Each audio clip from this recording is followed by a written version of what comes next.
And there it is. Roll up, ladies and gentlemen. One man went to mow. There it is. Here it is. Here I am. Where are you? The session has started, and you need to be here for it to make sense. So I am here. Situate yourself with me and spend however long this session lasts. Hopefully, not a long, grueling one, but you know these things take on a life or of their own. But nevertheless, the session has commenced. Your company required. One man went to mow. The eagle has landed. Only water, water, only water, where they see ma. Water, water, water, water, water, water, water, water, water, water, water, water. Only water, where they see ma. Hapa o naido. Hapa o naido. Hapa you don't come o.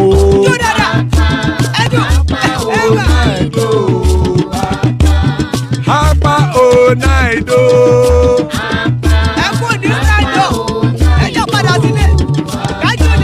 Oro kẹ̀kẹ́ ẹlẹ́mù yé o. Oro kẹ̀kẹ́. Ilé sọ́dí akẹ̀kẹ́ ẹlẹ́mù ré o. Oro kẹ̀kẹ́. Bọ́bí master kẹ̀kẹ́ ẹlẹ́mù ré o. Oro kẹ̀kẹ́. Chifu Wáìlà tí kẹ̀kẹ́ Only water where they see ma. Water. Oh yes, water, water, water, water, water, water, water, water, water, water, water. Only water where they see ma. Hapa o naido. Hapa o naido. Hapa you don't come o.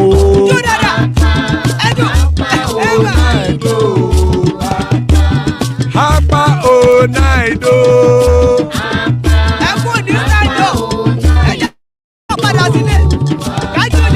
Oro kẹ̀kẹ́ ẹlẹ́mù yé o.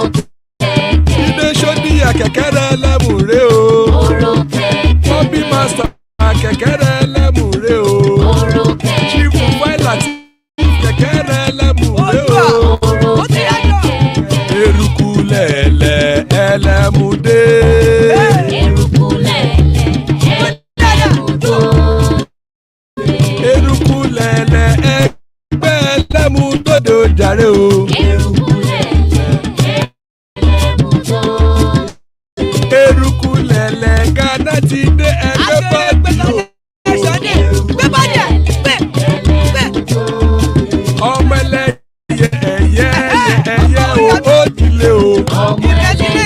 Olúyẹ̀lá ẹ̀yẹ o ó dilé o. Petrosoname ẹ̀yẹ o ó dilé o. Petrosodunke ẹ̀yẹ rẹ̀ ó dilé o. Ẹlẹ́kọ̀ ọ̀run mú ìní o.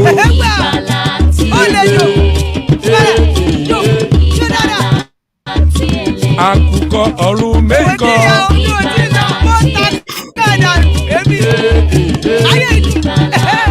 Ikú kò ní rí wà gbéṣe o.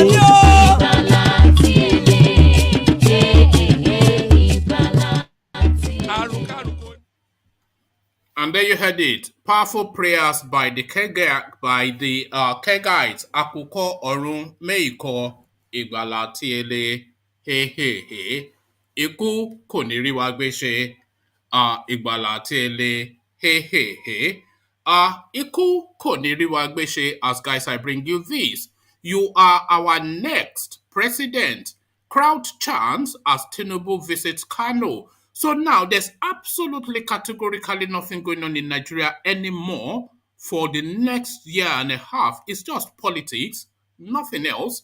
Nothing else makes the headline apart from narratives like this. So this is the space that we're going to be occupying in pretty much up till February 20, not even February 2023, because then when we have the new guy, we have to contend with him as well. So it's politics for the foreseeable. And again, you are our next president. Crowd chants as Tinubu visits Kano. So, president or not, we'll find out just in the soonness of.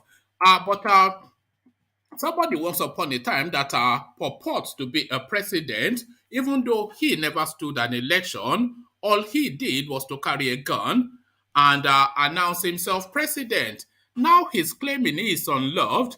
Nigerians should know I have feelings like other people. Who is saying this? The person that single-handedly destroyed that country now, telling us that we should be loved. This is it. Babangida speaking.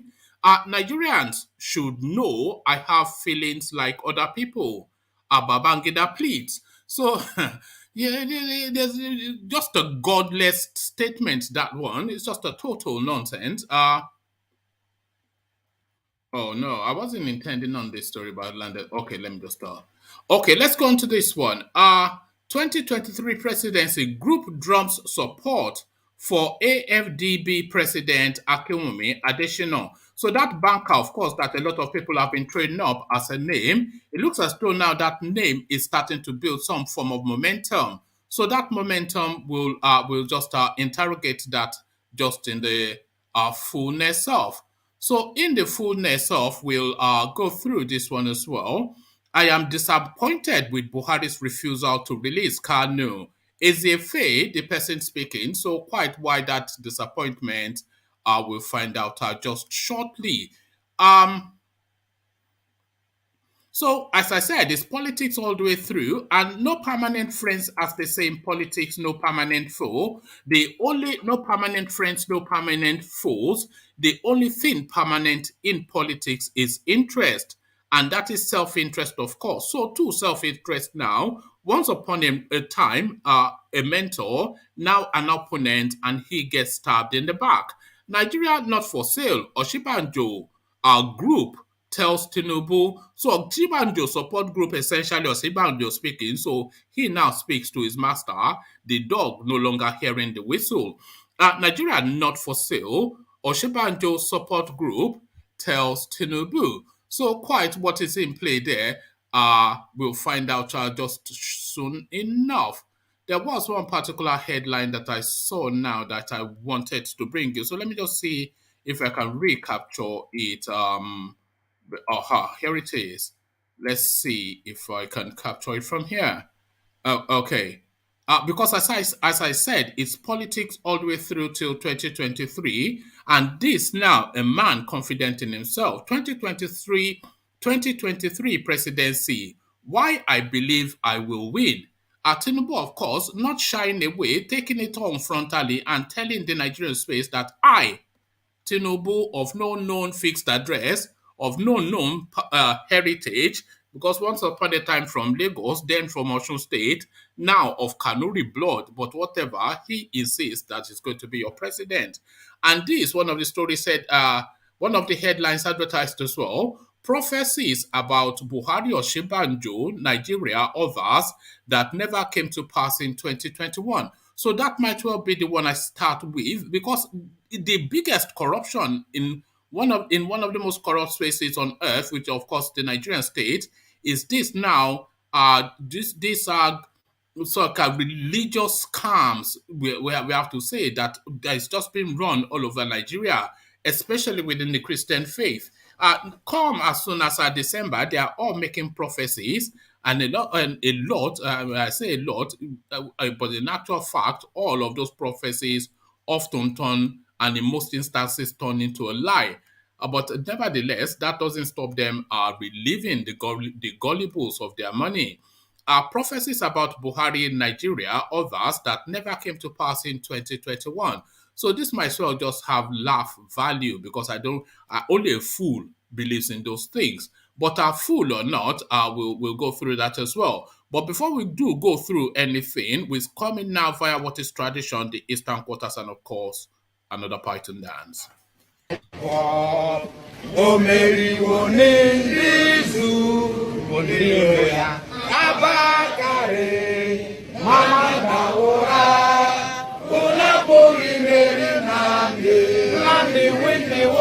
Python dance 1, Python dance 2, now Python dance 3.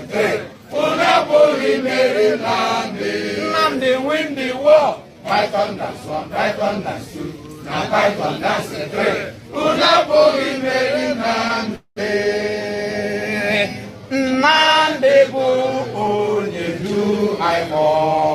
O meriwo n'izu mbiro ya Abakare Mamanda ụra unu apụghị imeri Nnamdi win the war. Python dance 1, Python dance 2, na Python dance 3. Unu apụghị imeri Nnamdi win the war. Python dance 1, Python dance 2, na Python dance 3. Unu apụghị imeri Nnamdi win the war. Python dance 1, Python dance 2, na Python dance 3. Unu apụghị imeri Nnamdi win the war. Python dance 1, Python dance 2, na Python dance 3. Unu apụghị imeri Nnamdi win the war. Python dance 1, Python dance 2, na Python dance 3. Unu apụghị imeri Nnamdi. And then you heard it. The rumors persist. Nnamdi has indeed, according to them in the East, Nnamdi has won the war. So Nnamdi wins the war. As guys, I bring you this. Prophecies about Buhari, Osinbajo, Nigeria, others that never came to pass in 2021. The year 2021 witnessed a great number of false prophecies and fake declarations by pastors and prophets in Nigeria. It has become a tradition for many self-acclaimed prophets and men of God in the country to release what they term their New Year prophecies at the end of the year. These prophecies are meant to warn and prepare Nigerians, Africa, and in some cases the entire world of events and incidents that would form the new year. In some cases, these prophets surprisingly come up with prophecies on already sick. In some cases, these prophecies surprisingly come up with prophecies on already sick popular figures and natural disasters such as flooding and even a heavy rainfall. So let's just pause there for a moment. Let's not pause there. You already know what's been said. Reading through a series of prophecies by Nigerian prophets and pastors in some occasions, one may be tempted to picture God as a talkative. Correspondents can authoritatively report that most of the prophecies released concerning President Muhammad Buhari, the presidency in Nigeria, and some popular figures in 2021 did not come to pass. Some of these prophecies included, but not limited to, the death of President Buhari, crisis in the presidency, Vice President Yemi Osinbajo suddenly becoming president. Take, for instance, on the 12th of June 2021, the leader of INRI Evangelical Spiritual Church, Primate Oyedele, came up with a prophecy of a clash that would happen between Buhari and Osinbajo. He also said that some Buhari and Osinbajo aides will clash, adding that he saw a presidential convoy attacked. Primate Oyedele said, "There will be threats in the villa. I am seeing confusion in the villa. Buhari will lose some of his aides. There is going to be a clash between Buhari and Osinbajo and their aides. Mark my words." An investigation by correspondents show that these incidents never. An investigation by correspondents shows that these incidents never happened. Another prophet, Apostle Paul Okiki Jesu of the Christ Apostolic Ministry, Miracle Ministry, another prophet, Apostle Paul Okiki Jesu of the Christ Apostolic Miracle Ministry, had predicted deaths of Nigerian and Ivorian presidents, saying, "Pray against the death of presidents of Nigeria and Ivory Coast." Okiki Jesu also predicted a deadly crisis between the Hausas and the Fulanis, and also called on Christians to be vigilant because a religious war, according to him, was about to happen. Okiki Jesu further said that he had heard from God that there was an ongoing plot to move the federal capital territory from Abuja to a different city, which he did not mention. He also said that the time for the fulfillment of his earlier prophecy about power being taken from President Buhari and being given to Vice President Jemi Osinbajo hence had come. Thus says the Lord, some people will plan to move the seat of government from Aso Rock to another city, he said. Government will be taken away from the president. What I, the Lord, had said previously concerning the president, the time of its fulfillment has come, that the government will be taken away from the president and it will be given to his neighbor that is better than him. Aso Rock meets prayers starting from May the 26th, 2021 until June the 17th, 2021. Aso Rock need adequate security during this period. Looming crisis of extreme proportion will burst. When the looming crisis bursts, it will cause worries for people and restlessness will be prevalent in Nigeria. This is what will prompt the government to be given to his vice president. Then Osinbajo will occupy the presidential seat for a brief period before I will bring the beloved to govern the country for me, he said. He went further to predict the death of popular Yoruba activist Sunday Igboho in 2021. He also said the blood of former Kano Emir Sanusi Mohammed, leader of the indigenous people of Biafra IPOB Nnamdi Kanu, and former Niger Delta militant leader Tom Polo would be shared. Correspondents also can say categorically that these prophecies never came to pass. Apostle Johnson Suleiman of the Omega Fire Ministry had also declared that Vice President Yemi Osinbajo will be president this year. According to him, God said Nigeria will shake, adding that he also saw power leaving the north in 2023, insisting that there will be no war, neither will the country break up. I saw power leaving the north. The Lord told me audibly that number two will become number one. It is a prophecy. Nigeria will not break up. Nigeria will not divide. There will be no war in this country, Suleiman said. He also said he saw Black Day in Aso Rock, power leaving the north in 2021, a serious conspiracy against Vice President Professor Yemi Osinbajo, collapsed bridge, fire outbreak at the Central Bank of Nigeria CBN, cows fighting their owners, uh, Niger Delta to mourn a great leader, Ebola returning, and a major TV channel boggled and raised with fire. However, a check by correspondents showed that none of the above happened in Nigeria in 2021. On his part, the founder of Christ Mercy Land Delivery Ministry, Prophet Jeremiah Fufenyi, in the beginning of 2021, said that the secret behind the C-19 pandemic would be exposed in 2021. However, no such exposure has been made till the time of filing this report. Still on prophecies that never happened, a Ghana-based prophet, Prophet Nigel Gasai, had claimed that God revealed to him that Nigeria's Vice President Yemi Osinbajo will become president in 2021. Gasai, who is the founder of the Prophetic Hill Chapel Prophet, made the prediction during his crossover service. Nigeria's Vice President Yemi Osinbajo will become president, his quotes read in part.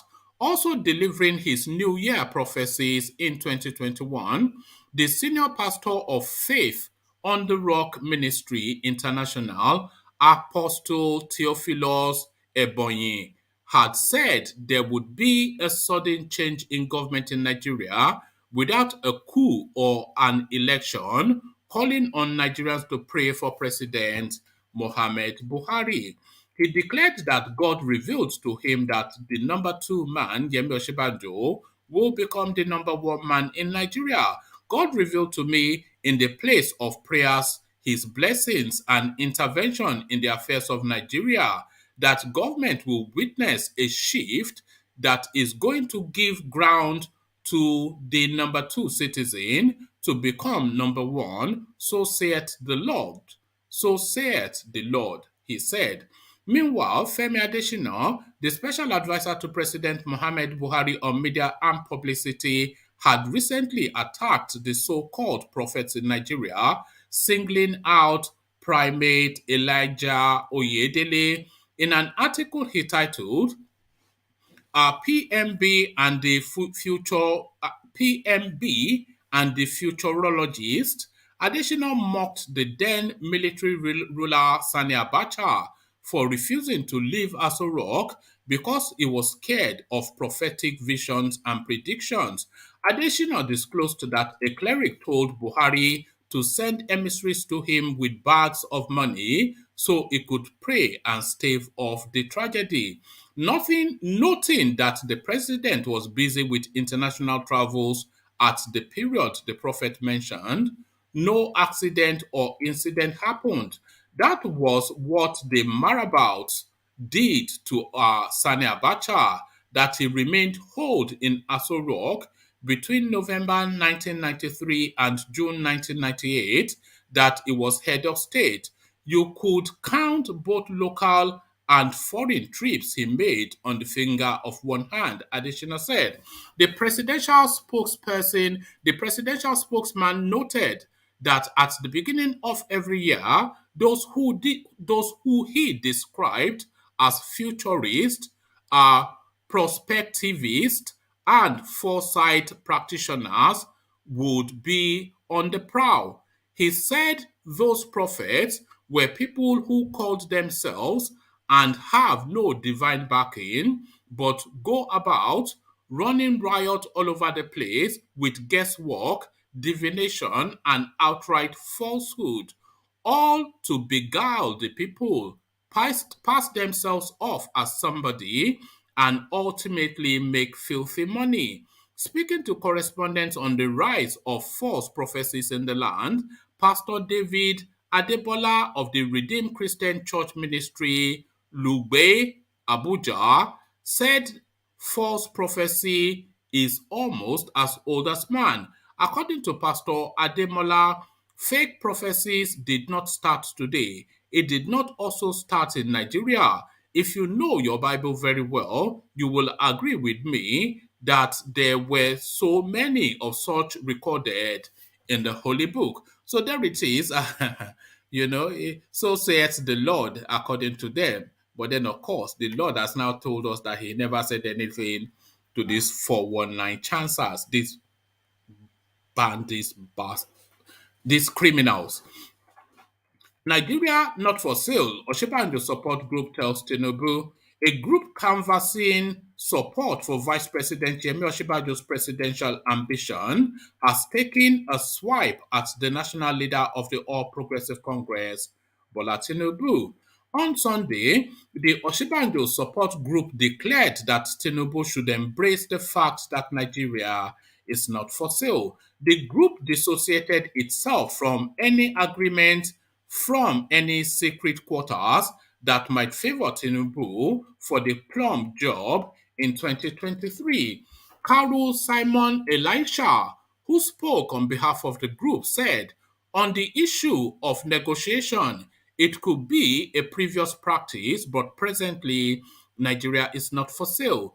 We say no to any agreement prior to this generation. This generation must decide who leads them and not those who decide their futures behind their back. We therefore call on Professor Yemi Osinbajo to yield our call to vie for the presidency. We know his competence and capability, and we are waiting for him to decide.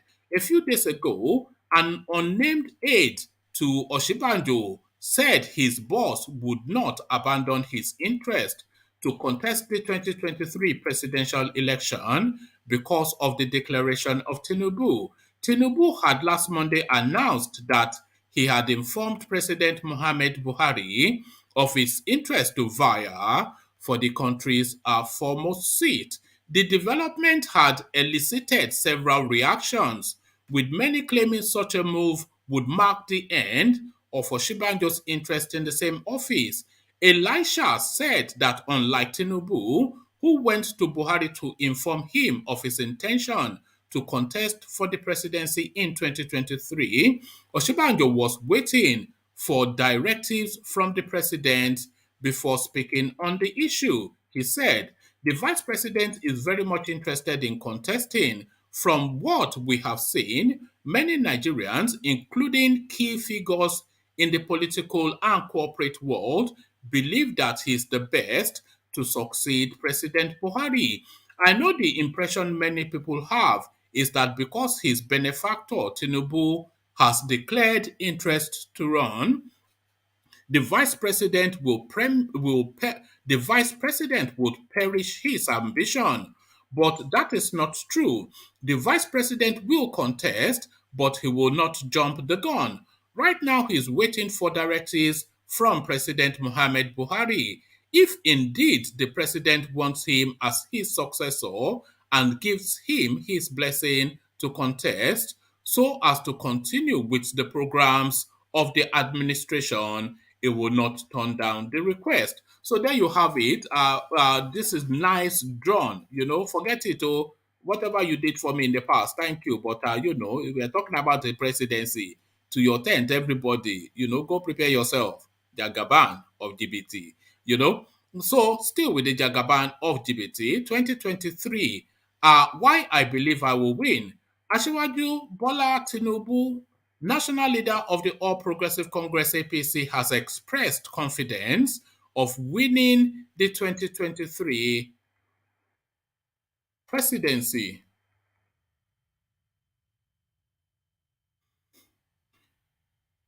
Tinubu is one of the few presidential aspirants who has publicly declared his interest. So, pardon me, it's one of those websites that's just difficult to. All right, there it is. After Tinubu openly declared his presidential bid to after Tinubu openly declared his presidential bid at Aso Rock, more aspirants have done so, both within the ruling APC and the opposition PDP. When he visited Senator Rashidi Ladoja, a former governor of Oyo State, at his Ibadan residence during the weekend, Tinubu said with the masses he could win. He added that he was aware of the challenges ahead, but expressed optimism that he will emerge victorious. Life is a challenge, and you must be ready to confront challenges and overcome. I have the confidence that I will overcome any form of challenge. I am sure I would face challenges, and I have the confidence that I will overcome them. The reactions of critical stakeholders to my presidential ambition have been very positive, encouraging, and overwhelming, and these have spurred me on with the strong conviction that we would succeed and emerge victorious after the election. Life itself is a challenge, and I have the confidence and capacity to wade through challenges and overcome. We are forging ahead, and with the strong support of the masses of Nigeria, we are going to achieve a resounding success. The APC national leader also visited Zamfara, where he donated 50 million naira to victims of banditry. At least 58 people were reportedly killed last week when bandits raided some villages in the state. So, etc., etc. So,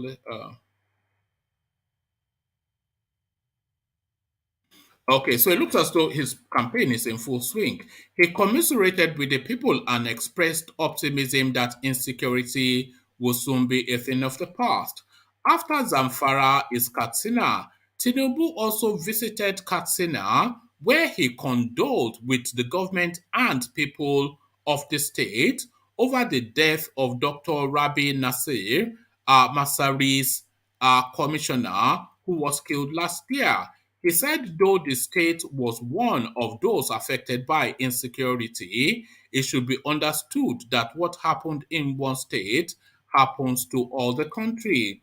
Let us be vigilant. Let us help our country. Let us preach peace and offer advice to those who are determined to bring terrorism, kidnapping, and evil doings to our midst to stop. We urge the government of Muhammad Buhari to use all means necessary to eliminate these people.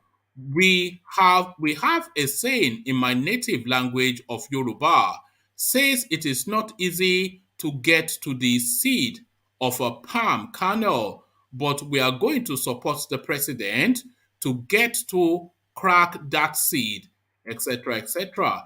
He saluted the courage of Governor Masari and acknowledged the effort of Katsina business mogul Alhaji Dahiru Magol and the secretary to the government of Katsina. So that's essentially it. So it's campaign in full swing. So that campaign still in full swing. You are our next president. Crowd chants as Tinubu visits Kano. So this is it. Bola Ahmed Tinubu, national leader of the All Progressive Congress APC, Sunday visited Kano to chants and placards by supporters chanting, Tinubu, you are our next president. The former Lagos State governor, who was received by Governor Abdullahi Ganduje at the Mallam Aminu Kano airport, proceeded to late Sheikh Ahmed Ibrahim Bomba's home around BUK Old Site to condole with his family. Similarly, the presidential aspirant visited the late Alhaji Bashir Tofa's house at Gandun Albasa, where he described Tofa as a gentleman politician who accepted defeat to MKO Abiola. He described the acceptance of the defeat by Tofa as something worthy of emulation by Nigerian politicians. What Tofa did in 1993 was a rare gentleman understanding, which clearly shows his humility, consideration, and love for a peaceful Nigeria. And this should be emulated by politicians. Similarly, Tinubu visited the home of late National President of the Council of Sharia, Dr. Ibrahim Dati Ahmed, where he offered prayers for the repose of his soul. So there you have it. This guy is campaigning hard and fast. So there it is. It's just started. There's nothing else. Politics all the way through. Nigerians should know I have feelings like other people. Nigerians should know I have feelings like other people.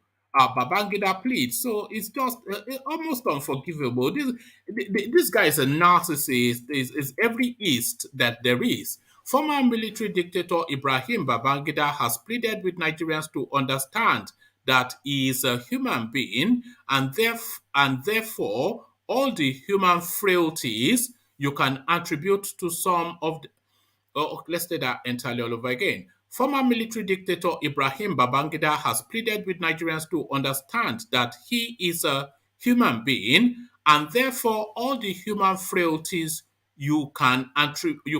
and therefore all the human frailties you can attribute some of them to me. So that was a badly written thing, not being badly read by me. Mr. Babangida, who played a major role in the annulment of the June 12, 1993 presidential election, said to be Nigeria's freest and fairest, was speaking in an interview with correspondents. Well, I think what I would say is that not many people know that I am a human being, and therefore all the human frailties, you can attribute some of them to me, the former military dictator said.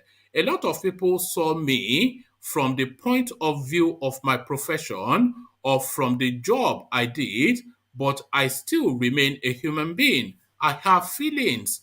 I have respect for people, and I don't always like to be in a situation where I find myself quarreling with anybody. I try to avoid that, he said. Mr. Babangida led the junta that ruled Nigeria from 1985 to 1993.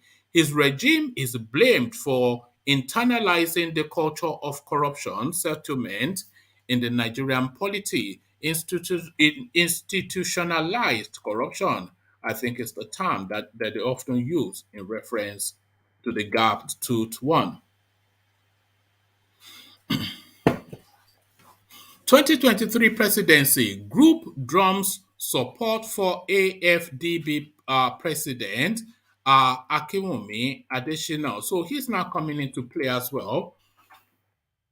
The Prudent Youth Association of Nigeria, PYAN, has urged the president of the African Development Bank, Akinwumi Adesina, to run for the office of Nigeria's president in 2023. We are beckoning on him to consider this gesture from Nigerian youths, urging him to run for the office of the president in 2023. The group, a civil society organization, said in a statement by its spokesperson, Haruna Awode, the call comes as the run up to the Nigerian general election in 2023 draws near. Already, old and new political war horses, including former Lagos State Governor Bola Tinubu, Vice President Yemi Osinbajo, Ebonyi and Kogi State Governors Dave Umahi and Yaya Bello, amongst others, have all signaled their interest in Nigeria's presidency in 2023. Nonetheless, PYAN described Mr. Adesina as a Nigerian with outstanding qualities needed at the critical moment to address the myriad of problems confronting Nigeria as a nation. It said that as a former Minister of Agriculture and incumbent two-term president of AFDB, given his antecedents, Mr. Adesina could be trusted to successfully run the affairs of Nigeria. At the moment, Nigeria does not just need people with political exposure. At the moment, Nigeria does not just need people with political exposure to lead as president. The exalted office should be occupied by a young, vibrant intellectual with experience and focused mind. The group said that as a former Minister of Agriculture and the incumbent president of AFDB had not disappointed or failed the nation, especially the youth. On our part, let me take that again because that actually read funny. The group said that as a former Minister of Agriculture and the incumbent president of AFDB had not disappointed or failed the nation, especially the youth. So you wonder who writes these articles sometimes. On our part, we will engage with all stakeholders, including youth and women organizations, CSOs, and people at the grassroots to mobilize support for Adesina to come and reform Nigeria for the benefit of our nation and future generation. We are hopeful that he will consider this as a beacon on him, not just to further serve Nigeria, but humanity in general, because if Nigeria is reformed, the effect on other countries of the world would be unimaginable. So there you have it, another name to conjure with. So lastly, we land on this. Let me just get rid of some of these funny things. So lastly, we land on this. I am disappointed with Buhari's refusal to release Kanu Ezeife. An elder and former governor of Anambra State, Chief Chukwu Emeka Ezeife, has expressed disappointment over the position of President Muhammad Buhari President Major General Muhammad Buhari retired, that the leader of the proscribed indigenous people of Biafra, Nnamdi Kanu, will not be released from detention. Kanu was arrested last year in Kenya and brought back to Nigeria before he was charged with offenses bordering on treasonable felony and terrorism. President Buhari had told Igbo leaders led by the First Republic parliamentarian and Minister of Aviation Amechi, who visited him at the State House Abuja, that though their request for Kanu's release was heavy, he, Buhari, would consider it. The president was, however, categorical in an interview with Channels Television when he said he would not release Kanu and that IPOB-led leader should defend himself in court. Speaking in an interview with correspondents on Saturday on Buhari's latest stand on the matter, Ezeife said he and his friends were bound to be disappointed, saying that the president, by his recent position, rubbished all that happened during the Igbo elders' visit to the State House in Abuja. The former governor said, "There is nothing we can do." After the meeting, the people who are familiar with him said he responded to us truthfully and that he took our case very seriously and that his answer gives hope. We went away with that there is hope. But for him now to, in public, rubbish all that happened, I am bound to be disappointed, and so would be my friends who were there. On the way forward, he urged the president to work out an agreement with all groups involved in the current agitation for self-determination, with a view to establishing a political arrangement that will satisfy Nigerians. One thing we can still do is this. Kanu is detained. Igboho was put in a crisis situation. The South attacked and some people were killed. So many other complaints as well. The Ijos are complaining. The Middle Belt has declared their non-compliance anymore, and the South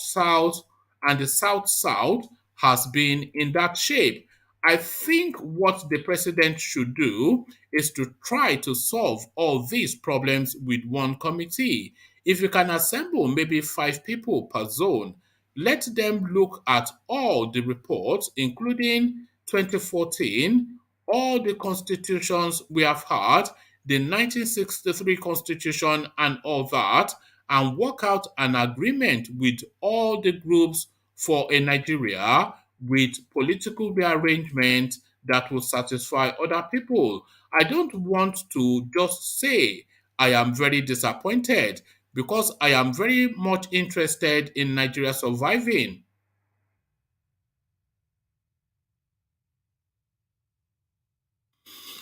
Okay, I don't want to just say I am very disappointed because I am very much interested in Nigeria surviving.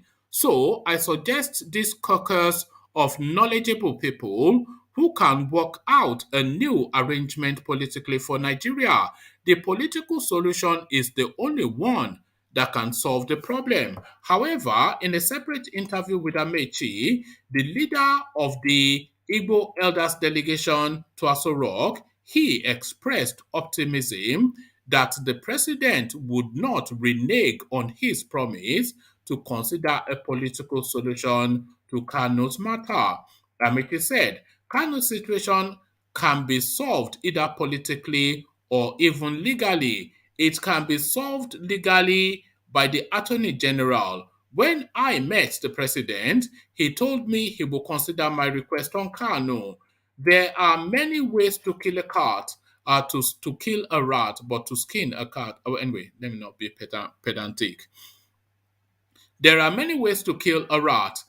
So I have no reason to doubt the president. People need to trust him because he's not the type of president who talks without knowing what he's saying.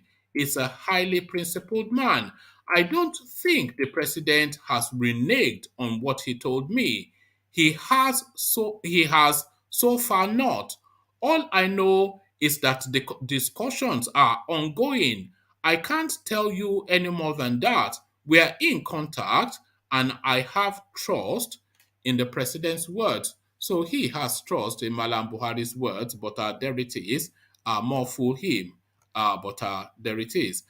So he has trust in Buhari's words. But Tony, I see you. The Michael Jale Koko, I see you. UK joins us, I see you. Charlie Boy, we see you. And Baba Kore, I see you. Good to see you all, gentlemen. So let's go quickly then and start off with Baba Kore. Baba Kore, good to see you. Let me take you quickly then to this. Let me take you quickly to this business of prophecy, which seems to be the bread and Go yeah, ahead. which seems to be the bread and butter of the Nigerian, chancer. These pastorpreneurs, these gangsters on the pulpits, they just come and say utter nonsense. So they've held them to account for last year, but every other year it's the same thing. They make all these wild predictions, guessing into space, but none of it pans out. Categorically, they said Buhari will pass away and Osinbajo would be president. That never happened. So what are you making of these pastors and their prophecies and revelations? Well, good night, good afternoon, good evening, everybody. Good morning. Good to see you. Anyway, the issue of pastoring in Nigeria is a very funny case, right? And for a very long time, they've been saying the same thing over and over and over. To me, I just see that if you do not make that prophecy, they believe that. I think they use that to get some people into their church, and also to maybe make some money from government, because when they have a prophecy of such, I am thinking that when they have prophecy of such to some big men, well, they will say, oh, well, they don't have time. They will say, okay, well, pastor, can you pray for us? And then let's just pay you some money so you can pray for us. I think that is what is going on there. You know what really makes me mad, Baba Akure, is the way these people, they cover both bases. They cover, these people, they are the big, Nigerians are criminals by nature, but these ones they are master criminals. One of the things they do, they say the president must pray very hard in order for disaster not to happen, in order that he doesn't lose his life.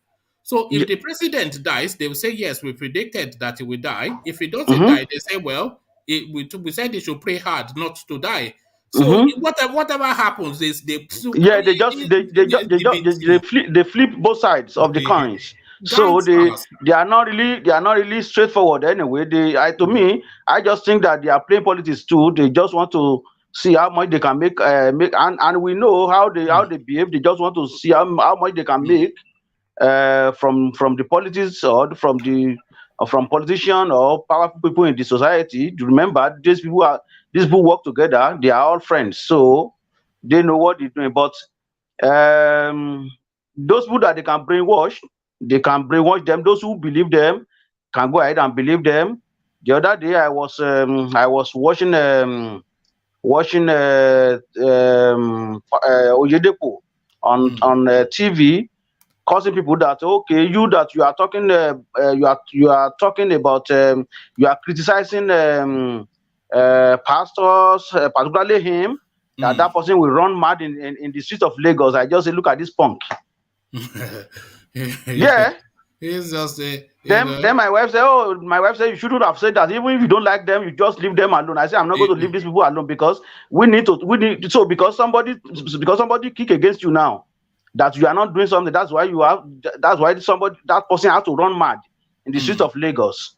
I said, how many times have you been criticizing government? Though they are all the same. Anyway, they are all the same. They work with government. Government will work with them. So it is we poor people that don't really know what is going on. They know what is going on. They know they are all friends. So So those who can believe them can believe them. Whenever I hear anything about religion in Nigeria, particularly in Nigeria, I don't really want to go there. I don't really want to. I don't believe anything there anyway. I do what I think is the best for me, for my church. Then I done with that.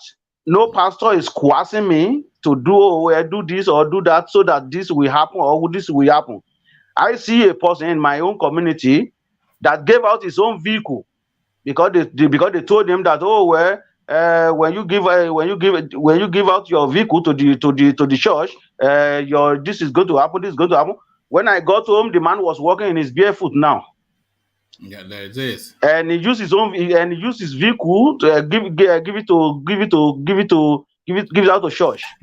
And it has been more than a year or 2 years now. He has never got anything after that.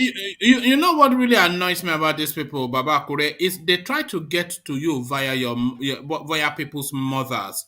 You know, everybody's mother is in church praying for the betterment of their child. That is true. They will pump your mother's head full of all manners of fantasies, and then she starts to weigh pressure upon you. They will say, better just do it, oh, let's just do it, oh, even if you don't believe, oh, and the moment they hook you, you are a gunner. The moment you part with one penny, they own you because they just keep moving the goalpost. That is it. I think I mentioned on this platform the other day before I left home. I have seen a pastor that say, oh, you know, you have to do this, you have to do that.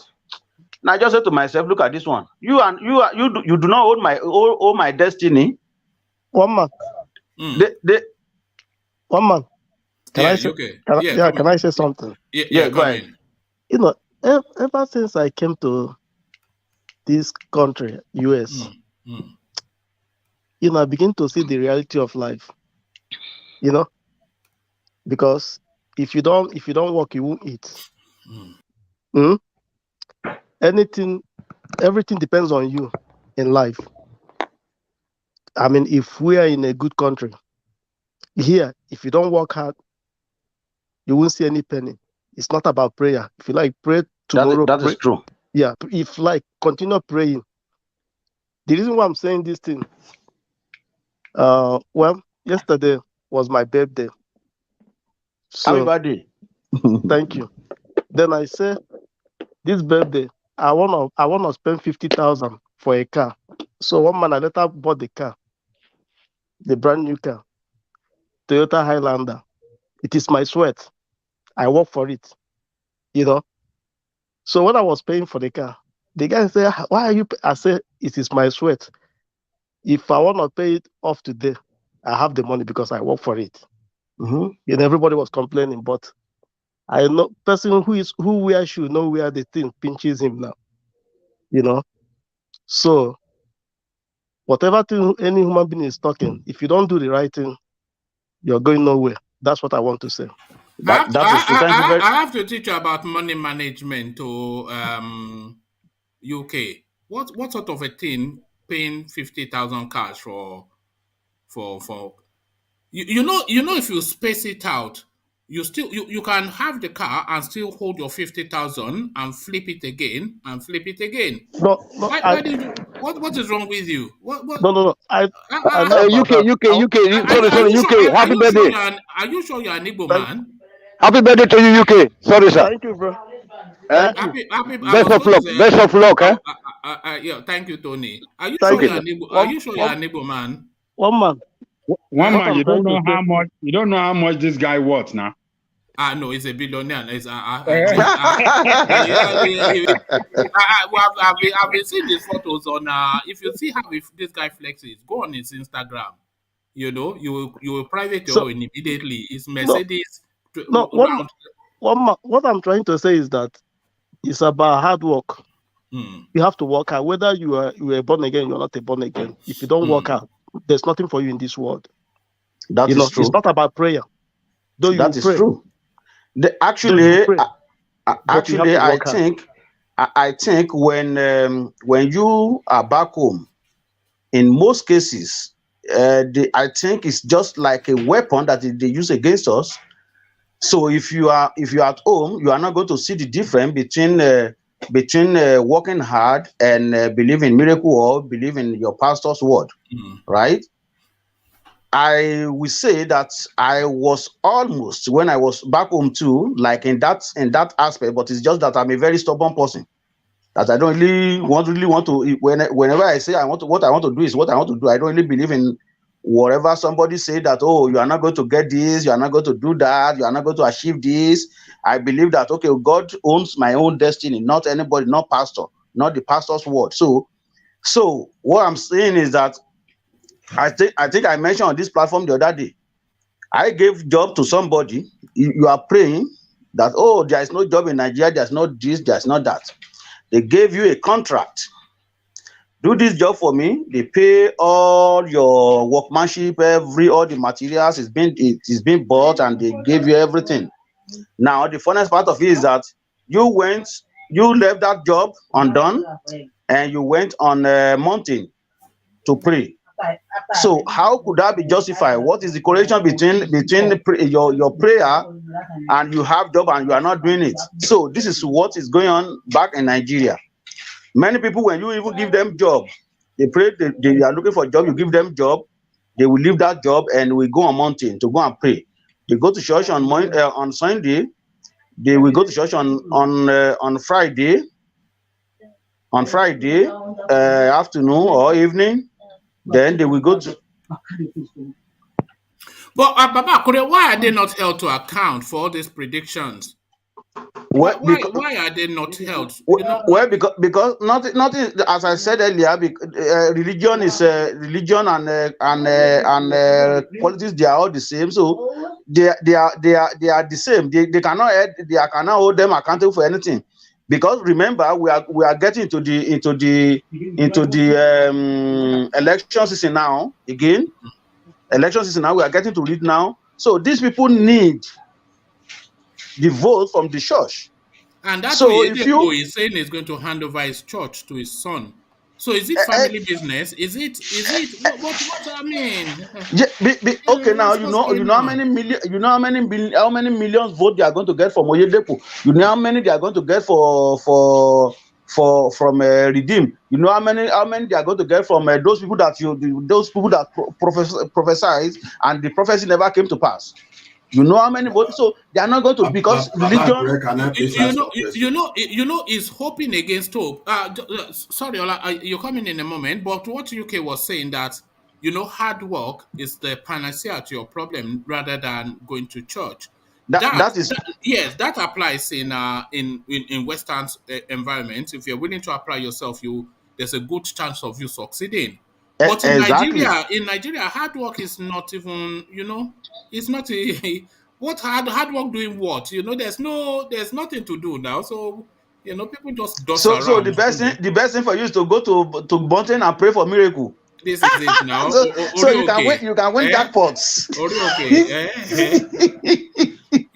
People put on suit and they go to Bet Niger and go and have their office there. That is right. So there is one point I want to make, right, before we go further. Remember, because you did mention that why do they punish them? Remember, there was a time, I think that was early last year, when government said, oh, they want to put they want all the churches to register. Yes. And Oyedepo and Co kick against it. Do you hear anything? Do you hear anything about it again? You are not going to, because these people need the vote from the church. And the pastor will convince the congregation to vote for whoever they want, because they so believe in their leader, in their pastor.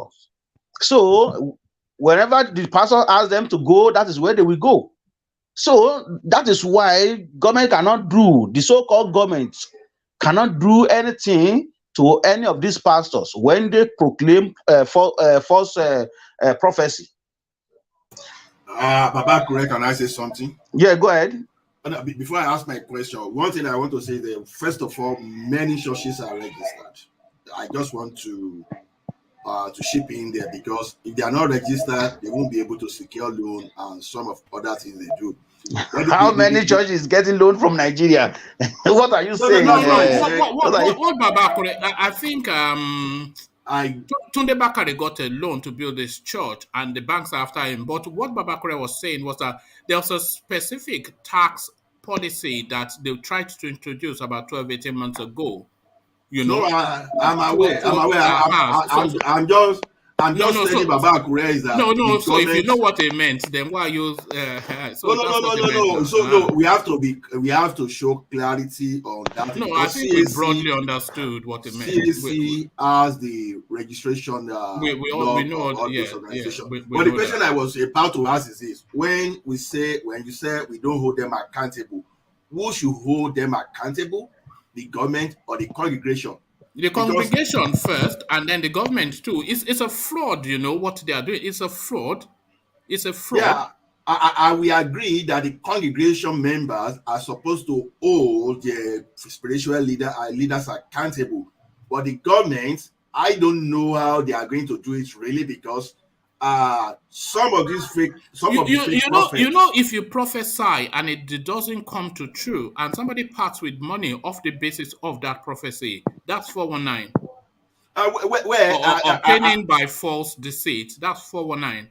I'm just trying to query the space, because the thing is this: you can see some prophecy just like a regular analyst that we predict. That's right.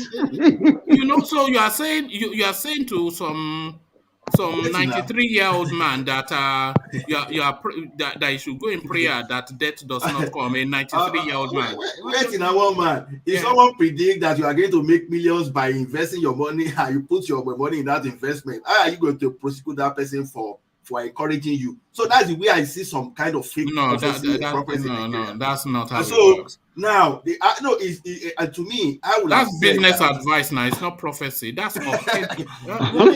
You see, our environment, our political, socio-economic environment is actually ripe for the kind of such manipulation, really, because when we even know the countries that they don't even worship, they don't even have. I'd say 95% of those GOs, they are gangsters. They are just fraudsters now. We all have access to Bible. I say many that are many people that we say they use the name of God to do miracle, to do this, will be rejected at the end of the day. So what is happening in Nigeria is not new. It has been, it's what the focus has always been there. It is we that we want overnight miracle, that we should blame ourselves. Can I say something? Yeah, come in, Ajanle Koko. Yeah, thank you. Gentlemen, you see, as long as you have poverty in Nigeria, at the degree we have it, the highest degree of poverty in Nigeria, majority of people, where's that scratch coming from?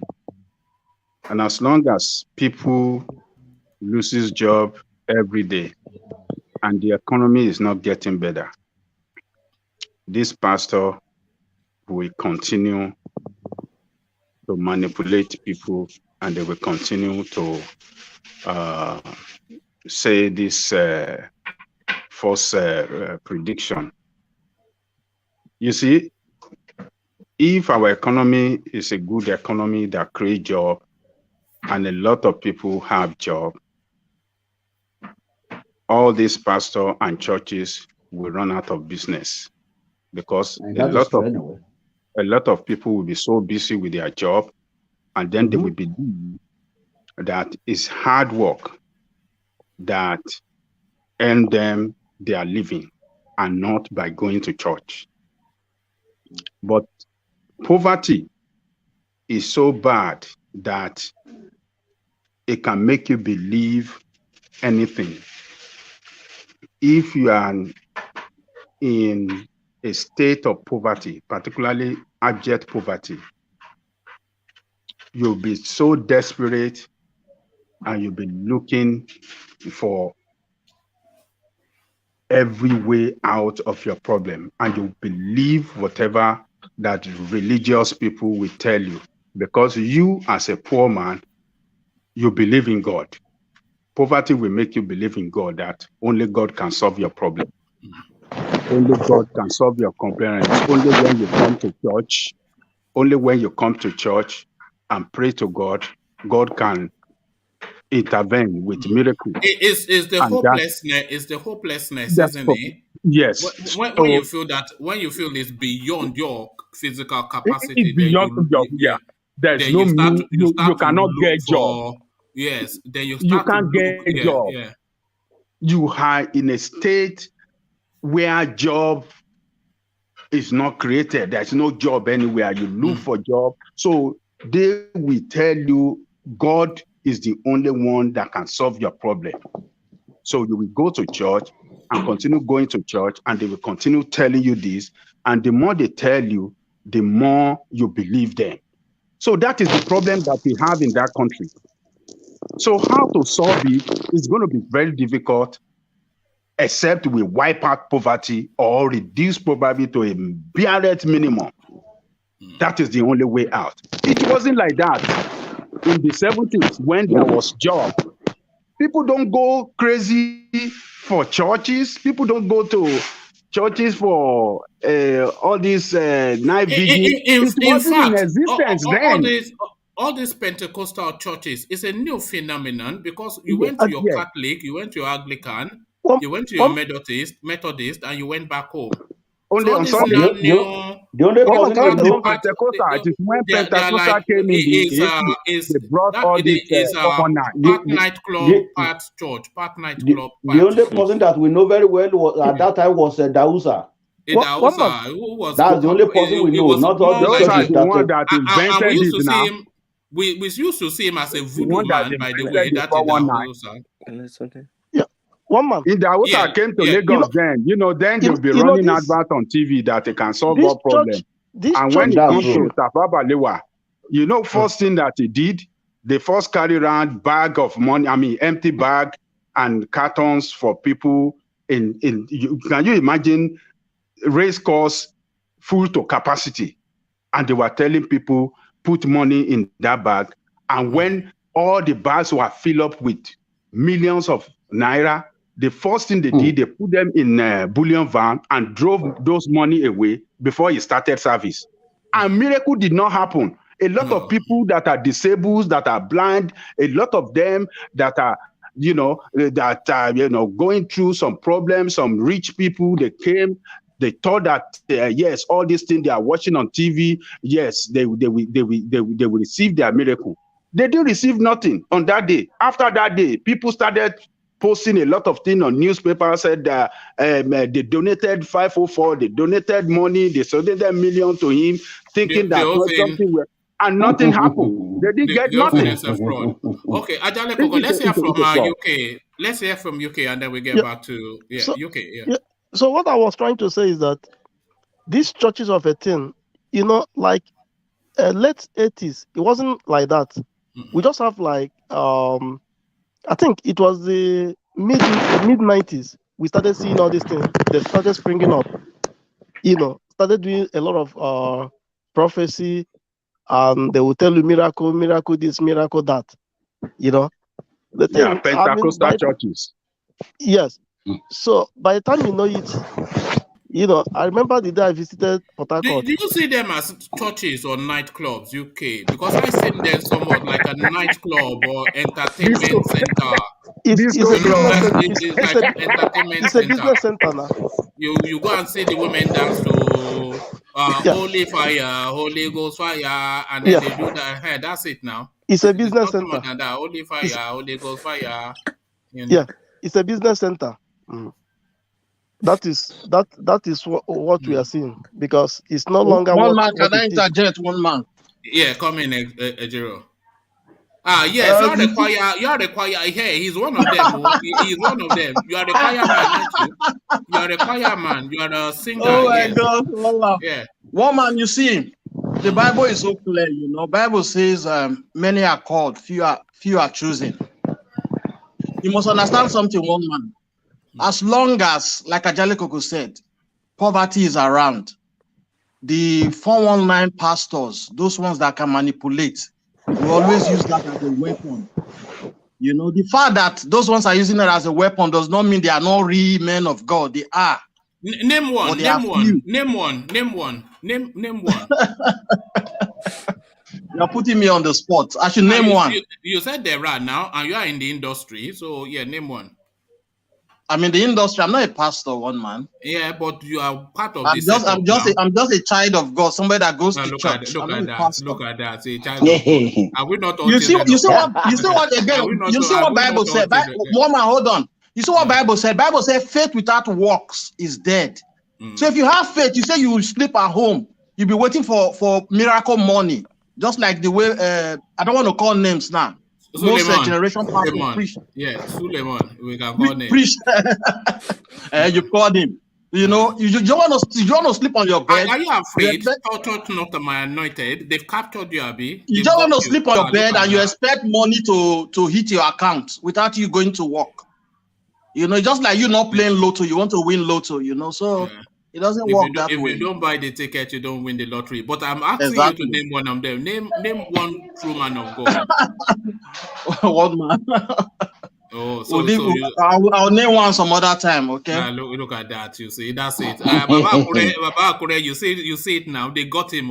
You see, that's what they do. And what they get you once, they get you. One man, they got who? I'm not a pastor now. I got who? Ejiro is a clever guy. Yeah, Baba Akure, back to you.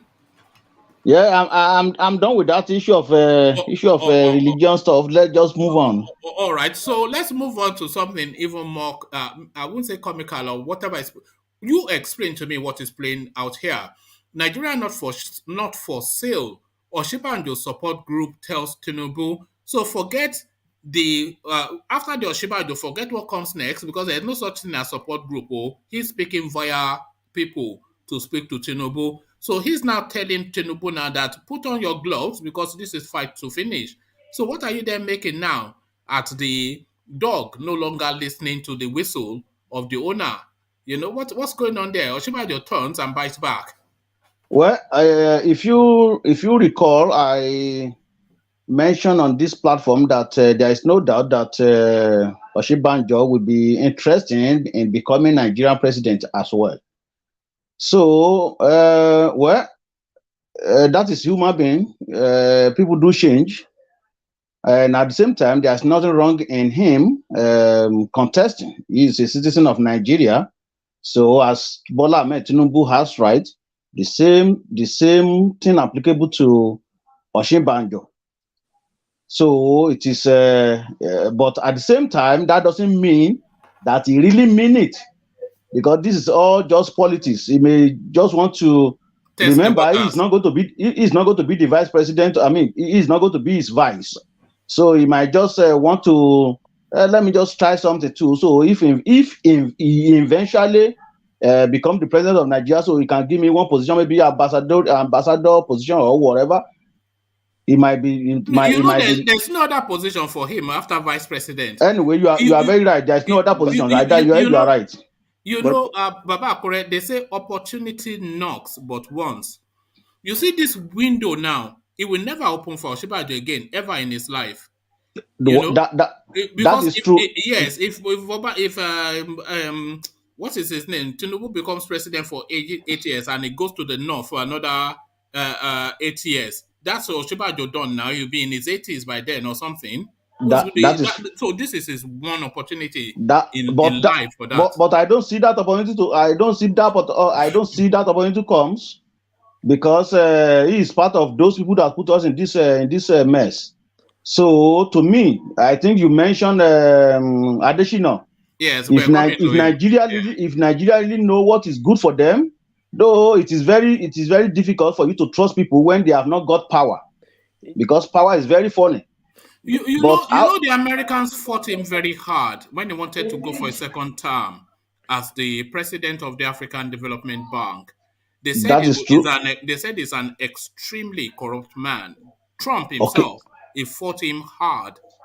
Well, it could be, but among all these people, I will say that I would prefer him. Yeah, sure. Yeah, let me tell you one man. Trump didn't want black man to occupy that position. The same thing he fought hard against against Okojawela. Okojawela. He doesn't want black man to occupy African Bank. What come on, Ajale Koko. Who is going to occupy African Bank? Is it the white man? He wanted an Egyptian. Okay. He was Maybe favoring he don't want Nigeria then. No, maybe he didn't want Nigerian. He doesn't want a black man, particularly. He wanted an Egyptian, a friend to his friend, that president of Egypt. That is the person that he was sponsoring to occupy that bank. He didn't want a black man. The same thing. But a lot of people So what was the corruption? They set up a committee that exonerated that guy now. So, but yes, still, but the committee. But hold on. The committee was from within, though. The committee was from within the setup of the African Development Bank. Are you saying the committee covered up? I'm saying that the committee were sympathetic to him. They were not sympathetic. They did their thorough job. They were his associates and allies. What did Okoje-Iweala did? Why was he opposed to Okoje-Iweala? You know what Okoje-Iweala wanted to occupy was a prime seat. A prime seat, one of the leading seats on the planet. Trump just don't want a black man. It's too easy. Hold on, Ola. It's too easy to say that. It's too easy to use our color as to play. But Ola. Why was he opposed to Nigerians? What Ajale Koko is saying is the fact that you can find everywhere. This guy, Trump, never wanted Akinwumi to be there. It's just a fight for relevance, because United States of America, they've been trying to dominate that space of African bank for a very long time. It's just like you see that African bank space, like when ECOMOG used to dominate the military within the sub-Saharan Africa. That just is. So in order for America to extend their influence within that region, they were trying to do anything. Anybody they think, any group they think can oppose them, they remove that paper. So the only thing I'm not saying, I don't want to use the word black now, but whosoever they can control is the person that Trump wanted to put in place at that particular. It's all about control. They made investigation. Every report brought out actually vindicated Akinwumi, but Trump, for no reason, didn't want him there. He wanted his friend to occupy that position. So can I say something? Okay, yeah, come in. Yeah, you see that saga of the can you speak up? Can you speak, because your voice was flat? Can you speak up? Can you hear me now? Yeah, but no, better. I'm just just a bit more energy. Yeah, but carry on. Well, anyway, the issue of Akinwumi with the AFDB, I think, like you said, they set up an internal investigative committee. They exonerated him. When Trump said he was not okay with that, they brought out outside committee who also did the same, and they exonerated him. But not fully. The external one did not fully exonerate him. Let's not. I don't want to drag that with you. The internal one, where it's paddy men, paddy men to exonerate. But the thing is, there was nothing found against him. There was nothing. There was no infraction on his part. No, there wasn't sufficient enough. They said it was excessive in his financial prudence. That they said prudent financially. They said it was what they said was outlandish and extravagant with finance. They accused him of nepotism, that he brought in some of his family members into the AFDB. So they investigated all of that, including perhaps the one you mentioned, but nothing was found to be of any substance. So if you're talking about, because your argument was that they only did internal investigation, no, they also do it external. They brought in, when the Americans, they said no, they faulted that internal, they brought in other people to come and investigate. Now that is that. And now what you should also understand is that I think Nigeria is the largest shareholder in AFDB, followed by Americans. So like Allah said, there was a power tussle between them, between American and the Nigerian, They want to exert that power, control. Whether it's because they hate black people. I mean, we know Trump antecedent with the black people, how sometimes he shows that hatred for black people. No, he hates Yes, black so people, but that might not always be the answer to no. Don't get me wrong. I've not said. I said that No, might be. That might not be. Yeah. So the point I'm trying to make is that it is from what we've seen that Trump never wanted these two Nigerians, either because they are Nigerians or not. But that's how it seems. No, Trump opposed to a lot of people in a lot of positions. So these two were Nigerians, but others were of different ilks and different hues. Who are the Whatever others? his, I couldn't give you names, but you can't tell me that in all of the international space, Trump does not oppose to or favor or politic to what favors him and his country. So it's international politics now. If he feels that Madame Ngozi was not somebody that if he feels that Madame Ngozi pivots to America and his interest, he will champion her, and if he feels she doesn't, he will not. We can just leave that It's space. just the We can nature only of just it now. speculate. It's nothing to do with One man. yeah. We can only speculate. We can only speculate. We're only just speculating here. Well, why is Ajani Koko is basing it on that issue of hating black people or whatever? It's because of his antecedent, I'm sure. No, we know he does hate black. We know he hates black people, but we cannot in all instances say yeah. We cannot say for certain that is the main point. It could be what Ola said, because there is this power control in that AFDB, because they are the second largest shareholder after Nigeria. So maybe that's what the whole thing is. But of course, we know Trump and his politics of racism and all of that in some ways. All right, thank you. Let's hear from Charlie Boy and then get back to Babakure. Charlie Boy, you wanted to say? I think I disagree with Babi. I think Tinubu is telling Nigeria. I disagree with Babi. We don't say that for a guy to go abroad for his health, he will send Nigeria out, because how could go abroad for your health and you become part of Nigeria and you go abroad for your health? That's you already sell out, to my opinion. But is a private citizen now? No, he's a private citizen. No, you see, this is Nigerian understand. Well, at least party are selling Nigeria out. They sell Nigeria out.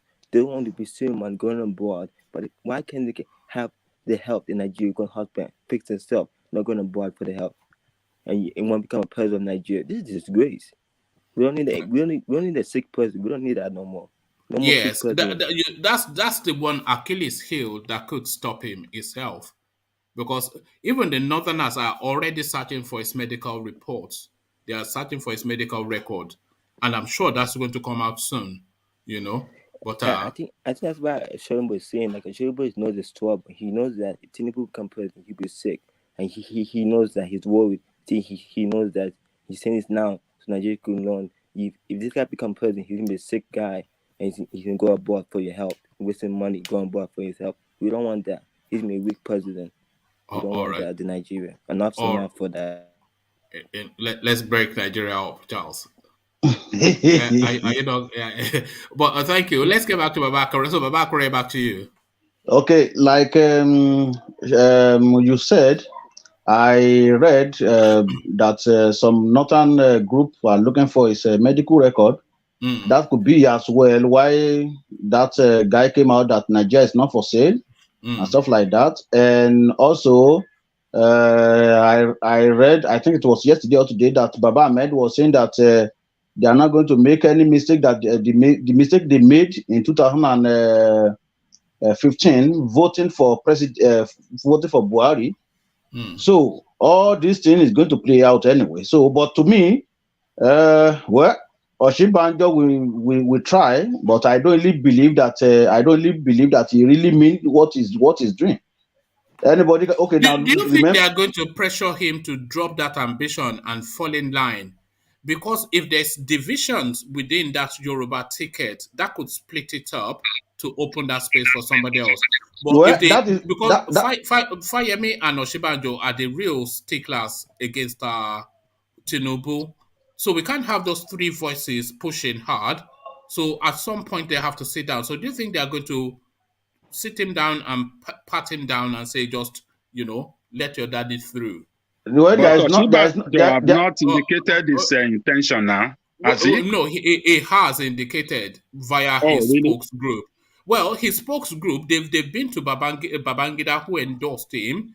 They continue to speak. There's an organization called He Osinbajo. didn't Hold set on, them hold up. on. Oh. What do you mean? Come on, man. Ajanle. You said you've played politics now. What do you mean you didn't? Okay. There's Okay. an organization called Osinbajo for President Organization. That is the only organization so far that has been formally recognized and registered with the APC. This guy wants to run now. Okay, let's wait and see. Can I say Yeah, something? what? Go ahead. See, the thing I see here is this. Even if Osinbajo within himself has that ambition, I think he knows Tinubu very well and he understands the politics very well that it will be a very futile effort, irrespective of whether the president support him or not, to move against Tinubu. So to me, this is just, don't hold me to it. This is just my own opinion. Even if the guy is coming out, until I see the last person that will be nominated, I will still believe that Osinbajo is actually working, trying to mobilize his own sector, his own segment of voters for Tinubu. That's just the way I will say. Because some of us, for example, Tinubu can, just by the fashion of what happened in 2015, for example, not that Tinubu is not competent, not that he's not innovative, but for that selfish reason of imposing a backward thinking person on us just because he wants to become president in 2023, he has already pissed me off on that.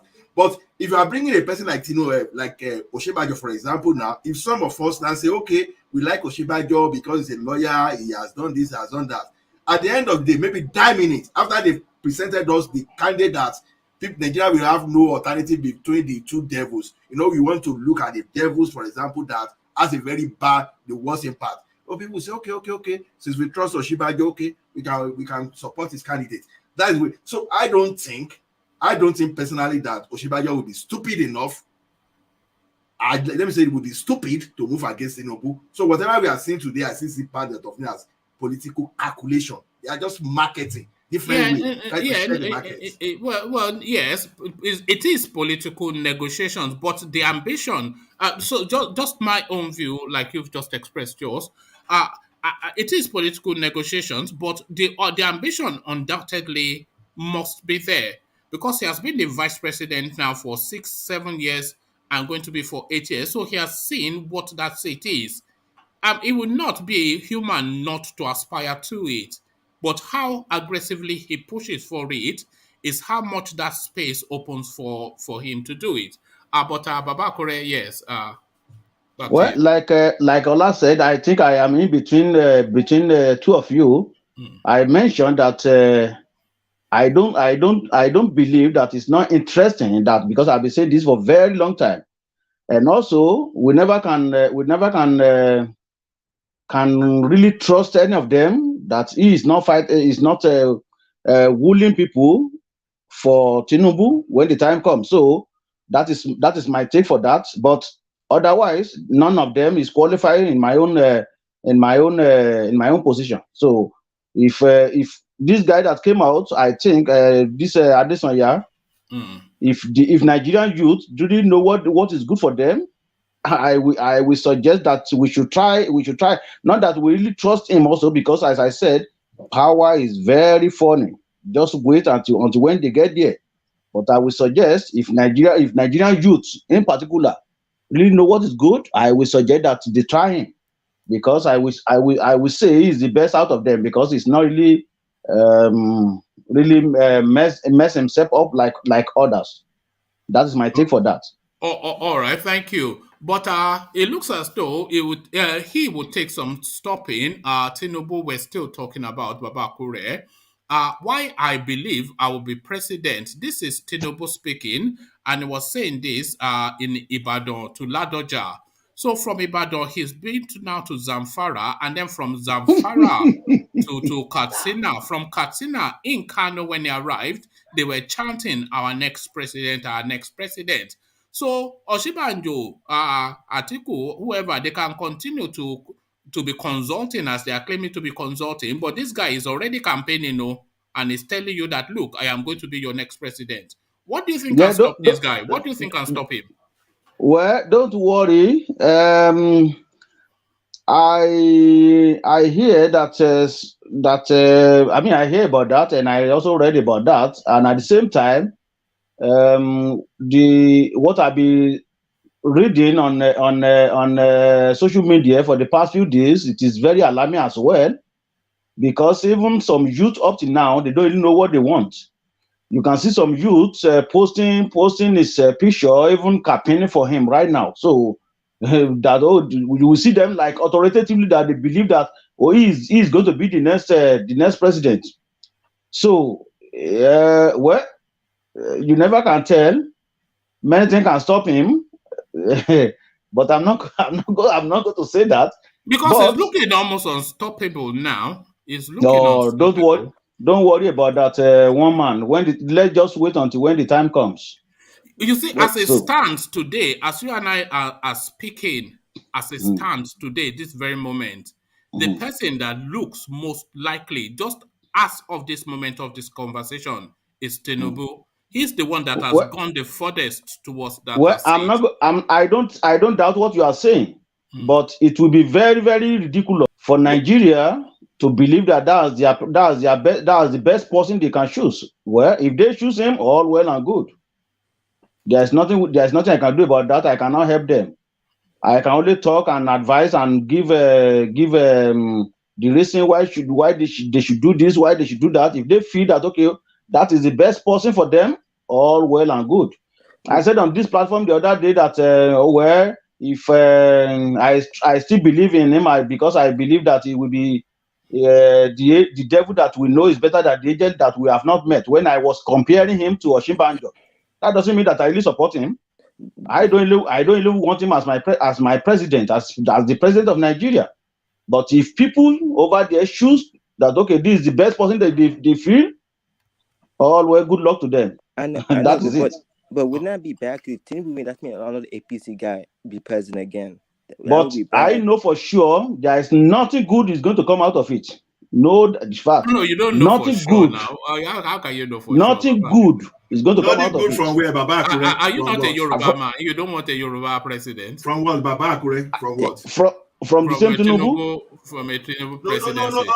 No, Baba Akure. See, when we look at the antecedent of Tinubu, do you want to agree that the guy is competent and very innovative? Just look at his antecedent. He's not competent. He's not competent. Which antecedent? He's not competent. You see the way I see things. I support that. You say choose between Atiku and Buhari. I will tell you I will choose between Atiku, and I will tell you I don't believe in all this slogan. I will fight corruption, and that's the only thing you can say. But we've seen what Atiku did in the past. See, when Tinubu came to power, the first person that took the federal government on the constitution and tried to create a local government and try the clause that in the court of law. That was when he doesn't believe in one Nigeria, but he believes in one Nigeria now. Yeah, but it's still Tinubu, right? It's still Tinubu that because he's still doing. He was doing all that for his own selfish interest, which he's still doing right now. Wait, not for the masses. At the end of the day, he fought, right? It is under his government they started looking at creative way of repairing our road. When the federal government will abandon the road. They started it because with Fashola as the chief of staff. They said, okay, federal government, you don't want to feed this road. How much we need to let's agree. We fix it and you pay us. You know, that time they started different initiatives. And it was under this guy, again, they find a way to raise the internally generated the revenue of Lagos. When I think Ola is campaigning for Tinubu now. No. See, two different things. No. I don't keep person. I've told you my grudges against Tinubu. My grudges against Tinubu is that he brought Buhari. Despite you telling us that Buhari will destroy Nigeria, despite telling us that this guy is too radical and all those things, and just because of your personal ambitions, you decided to sell us. That's my only thing. Have I ever doubted that whether this man is competent? See, the power generation we are talking about today. But the same thing you are talking about, what did he do? All right, let me just pause you for a moment to acknowledge something. we have 176. We've had close to 185 people on the stream. Thank you all for joining us. Please thumbs up the stream. Because what usually happens, I've been trying to push people thumbing up, and the impact of that thumbing up now is this new set of people that are joining the stream just because of that algorithm thing.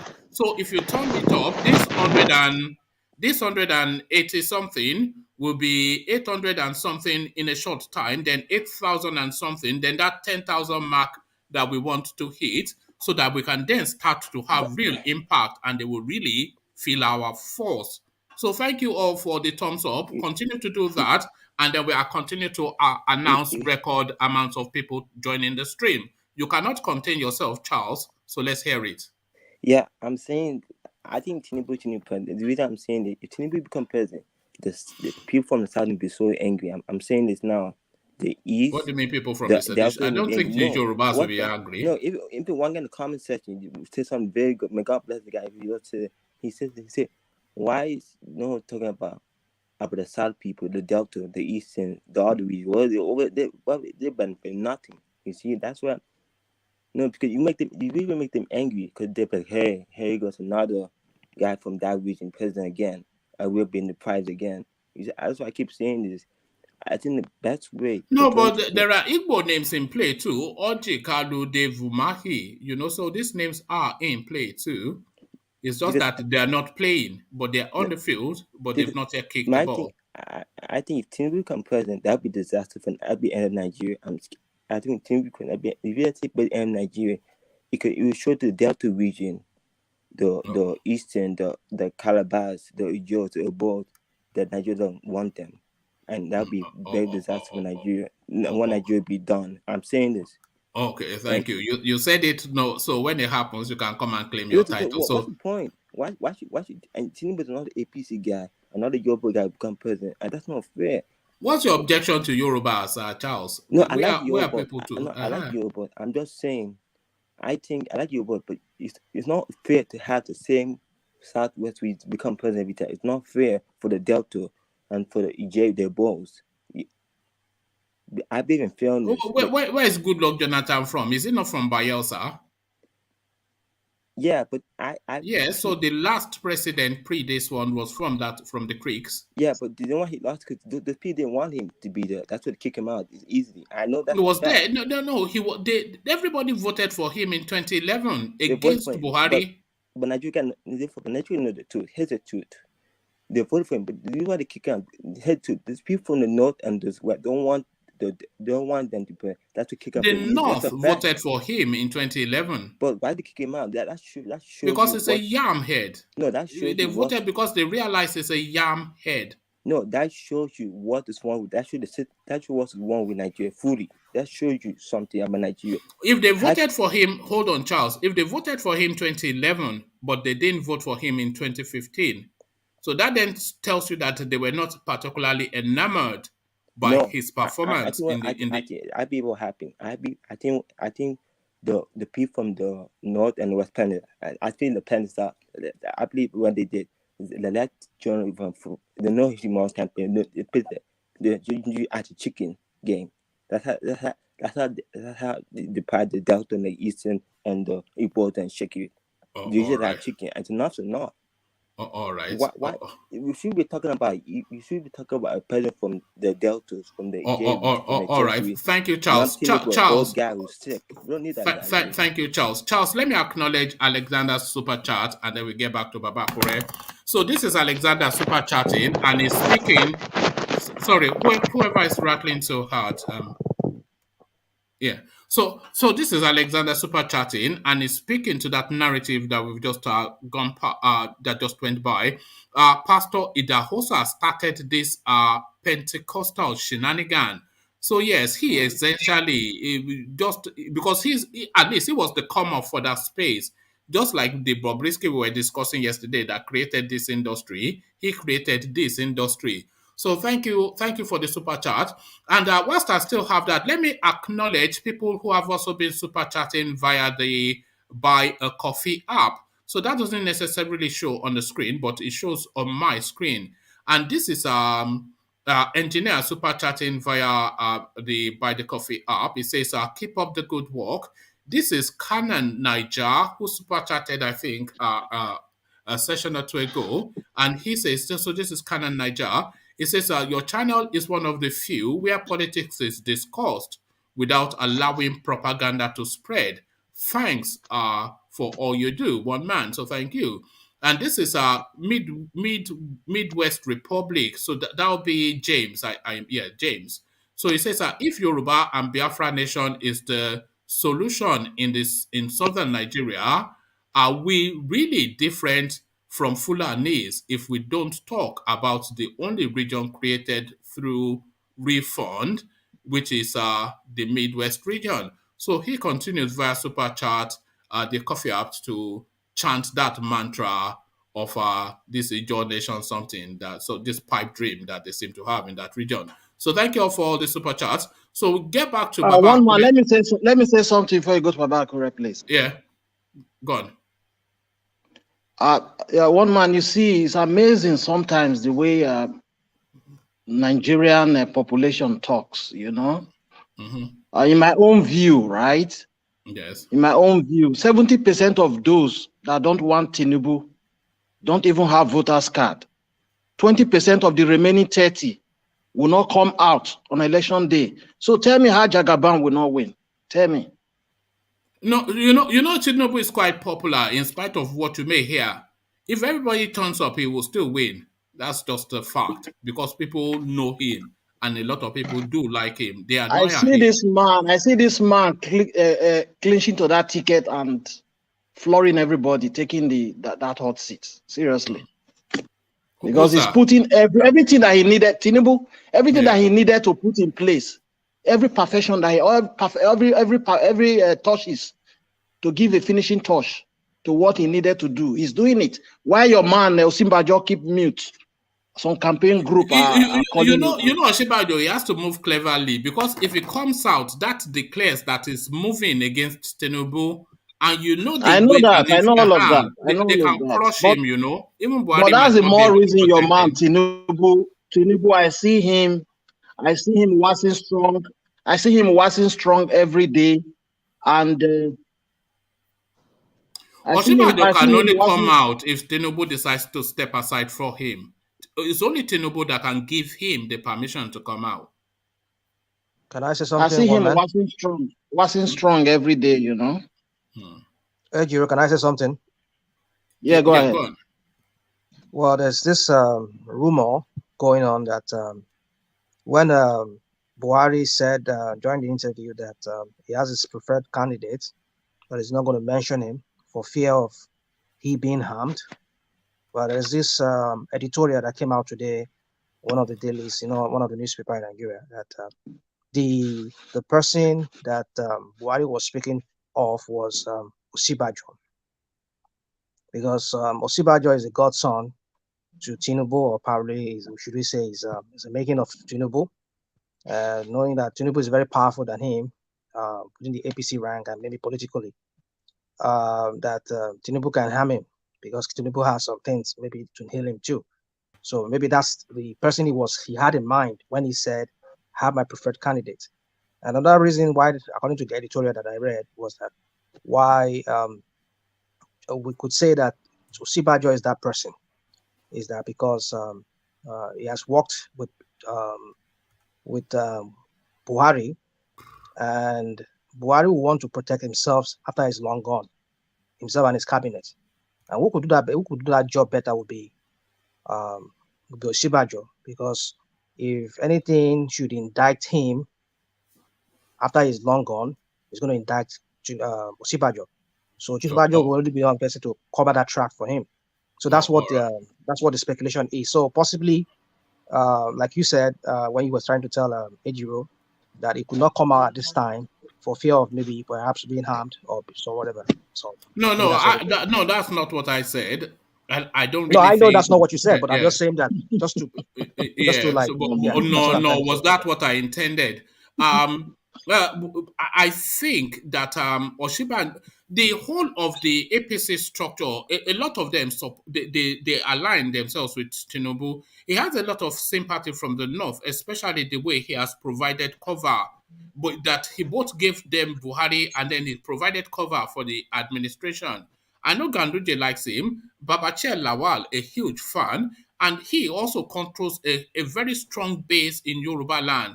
You know, if it comes down to it, and people have to yield the space to somebody else, they will yield it to Tinubu. But Fayemi, he doesn't rate Osinbajo because he sees Osinbajo as lesser than him or equal. But if he has to, Akeredolu is not going to look at Osinbajo.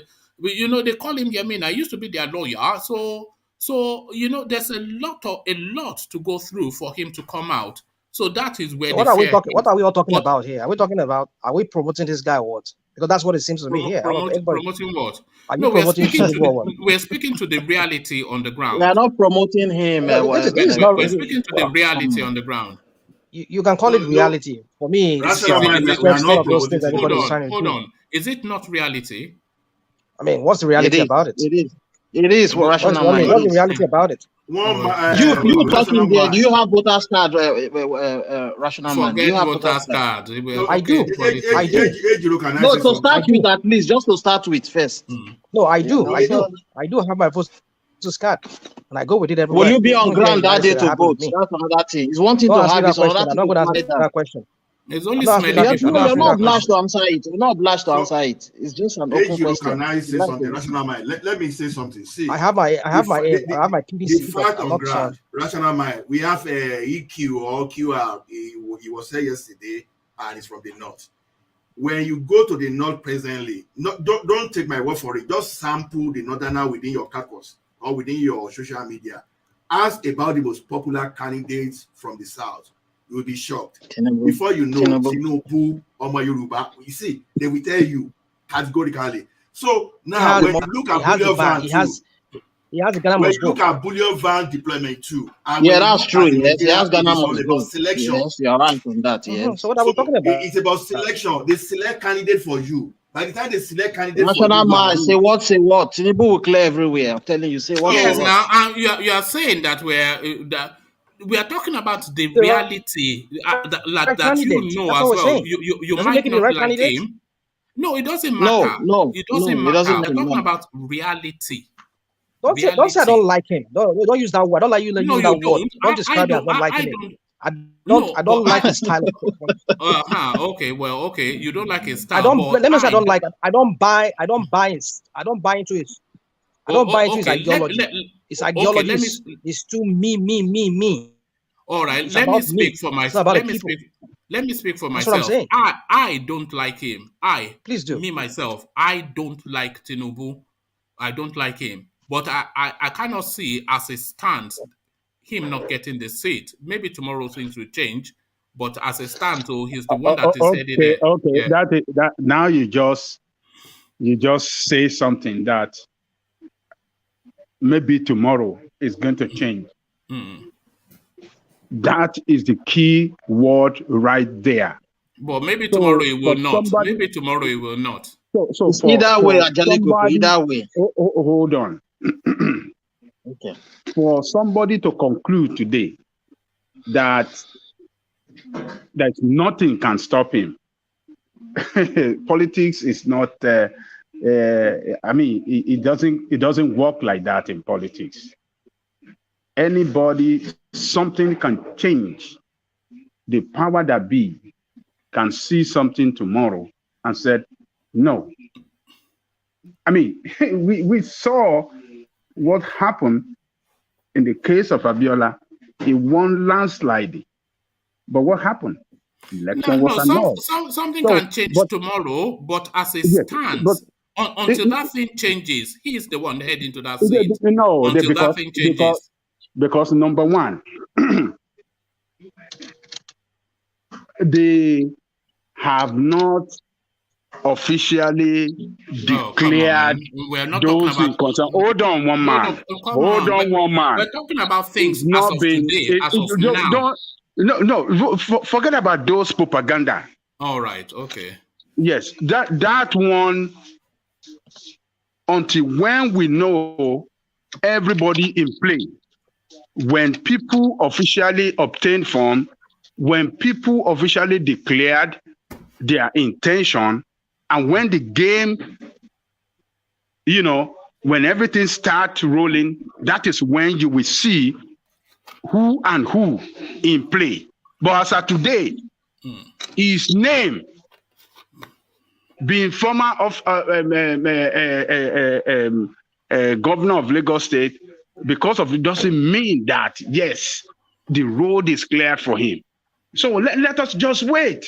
Let us just wait and see. Yes. So people that are just chanting and this, politics is not like that. Until when you see everybody in contention, until when you see information start, springing up from where and here and there, that is when you will know those that are in real contention. It is a fluid space. It is a fluid space, and nobody is the president of Nigeria until February the 23rd, when somebody places his hand on either the Quran or the Bible and gets sworn in. That is we are talking within APC now. No. I'm talking broadly. So hold on. So until February the 23rd, when somebody puts his hand on a holy book and is sworn in, that's when we know who the president is. Okay. But as of today, the person that is looking as though he's headed to that seat, to that swearing in, is Tinubu. So if tomorrow the paradigm changes, then we contend with that. But as it stands as of now, the person that looks as though he's headed is campaigning already from Ibadan to Zamfara. So the person that is looking like it's headed because other people have not, because other people, particularly in other party, you have not seen them coming out. You have not seen campaign have never started. So yes. why are you saying that? Oh, it looked like, yes, everything look good for him. No. What does it look like and you now? See some people, from the north asking for his health certificate. You see a lot of things are still going to come out against him. Hold on, hold on, Ola. A lot of things will still come out, and we'll recalibrate and rethink and look again. So when those things come, but what I'm saying is, as of now, as we speak, nothing has started now. Nothing has started. Nothing has started. Did you not hear what I read? Did you not hear what I read? It's campaigning in Katsina, Zamfara, Kano. He just went to visit that people. Is running. Nothing. If that is within their party. So this has not. I mean, the game have not started yet. The game has not started. It has not. Zamfara, Katsina, Kano, Ibadan. He has not even bought form. He has not purchased form within the party. Yeah. Do you think it's the only? Hold on. Is that a campaign? Hold on. Is that a campaign? Is that a campaign? Hold on. Do you think it's the only person? Hold on. When others don't carry press around, do you think it's the only one going from one place to the other? Press around. They don't carry press around. Hold on. One man. For public, let me tell you this. Don't fall to that propaganda. Do you think it's the only one moving from one places to the other? Look, because you cannot say. Look, because you don't. He's campaigning. People are campaigning in secret. When it comes out now. But we are seeing campaign have not started. What you see started. What you see going on. A lot of them. Atiku. Do you think Atiku is sitting down in one place? People were on the streets. Do you think Atiku is sitting down in one place? On the streets in Kano. Politicians walk. Let me tell you, they walk mostly in the night. You don't know. Yes, particularly when it comes to this. We all know. So some people by now might not want to start making noise, but they are doing their work. They don't want people to know they want to be president. No, it has not started. The party they have not even started selling form. They've not even started selling form. You are giving champion to somebody that he is the champion. All right, who's making the champion? Who has not spoken yet? Engineer, let's hear from you.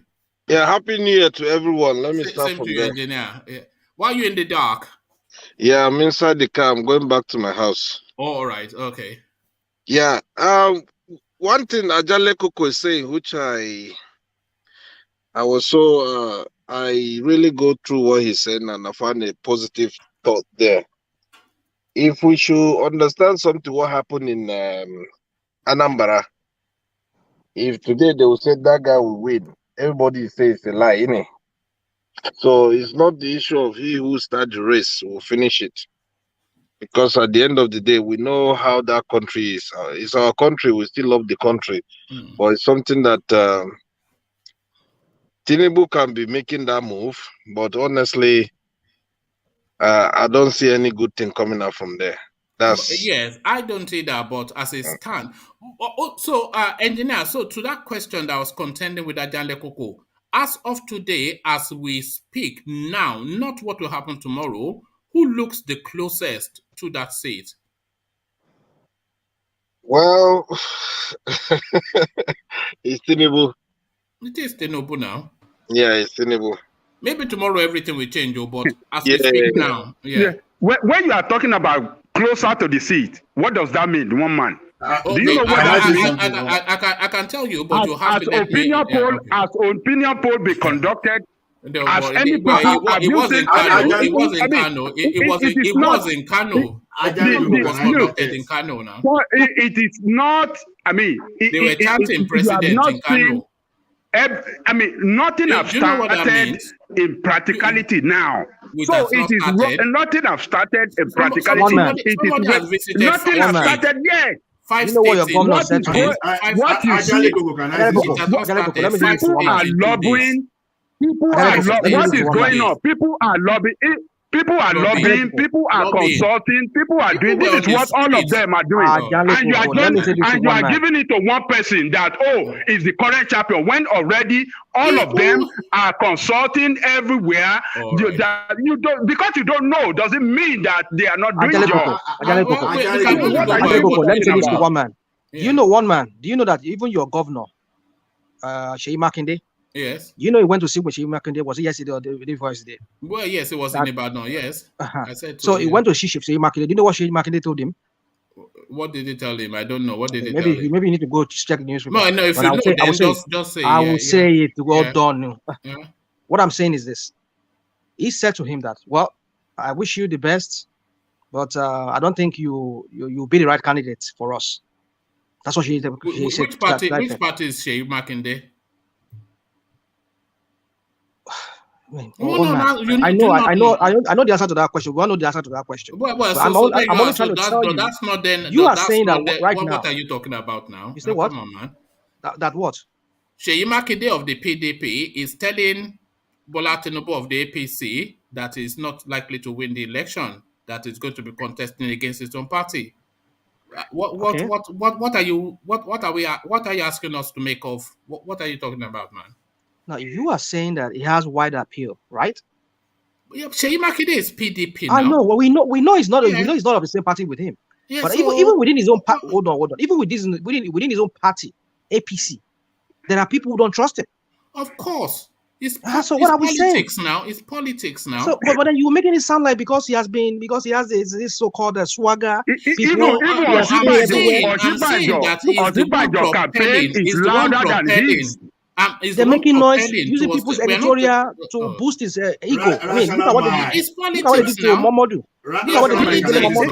It's politics now. What are you? One man, even am I missing something? Even Osinbajo that have not declared his intention. His campaign is waxing stronger than that of Tinubu. I don't know about that. You see his campaign people that are moving around. They've gone to see Babangida. Babangida is saying that they like them. What are you talking about, one man? So Osinbajo is campaigning, and you are saying politics has not started. Politics has started. I mean, you are giving it to Tinubu already. I have not given anything to Tinubu. What I have said is that the person that is propelling the closest to that space is Tinubu, because he's just marching on. Men, gentlemen. One man has a right to choose whoever he wants to. If he says he's pro Tinubu, let us give it to him. I'm not against that. Don't get me wrong. No, I must stop you there. Why I'm not saying you are. I'm not saying No, you are. no, no, I'm not no, saying you you are, are. but no, you are putting the thought out there. I am not pro Tinubu. Okay, good that you are clearing the hair. But I'm just saying that if No, I'm anybody not clearing here, the air because the air was never muddied I until like you rational muddied mind it. today, man. hold on. Where are you going now? Why would you say Rational this man, why are you thing? winding him up? Why are you One One man, winding man, one touch man not Why my would up? you say anointing. such a I thing? do my Why prophet would work. you say? hold Why on. would you say One so? man, No, hold one on. man, You're one a man. politician now. What are Hold you on, saying? one man. Where have I Rational ever mind, met get you? it, man, One get man. it. I listen rule. What I'm saying is Can I this. say something? I know everybody, it's not just you, one man. It could be anybody here. If they say they are Tinubu pro article, we should not fault them for that. But the thing is that we should just want to be objective in what we say. That's just what I'm trying to say. That's just it.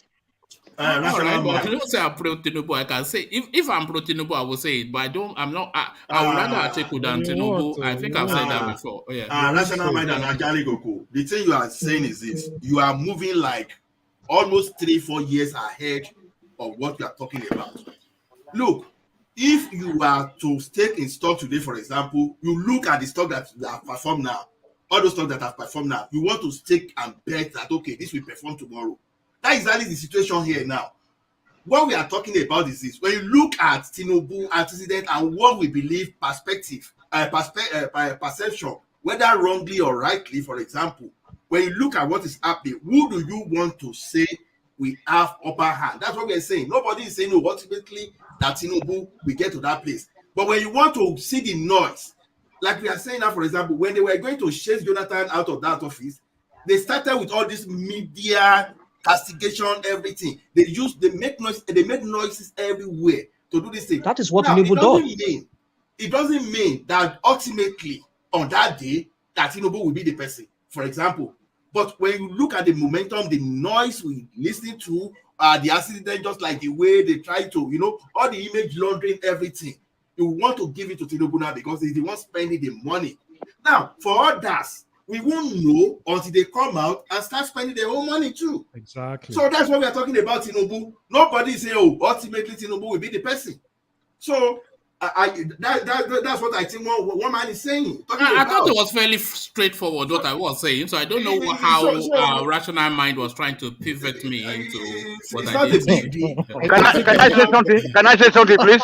Yes, come in, Tony. Yeah. Okay, thank you. So, you know that, like as I said before, let's forget about this election. You consider that Ola just crowned it up now by talking about money. So now who get money, now they support.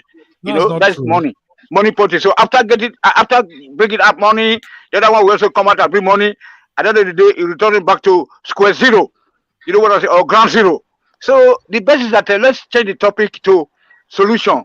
How do we get out of this mess we find ourselves in Nigeria and By Africa, not, black race?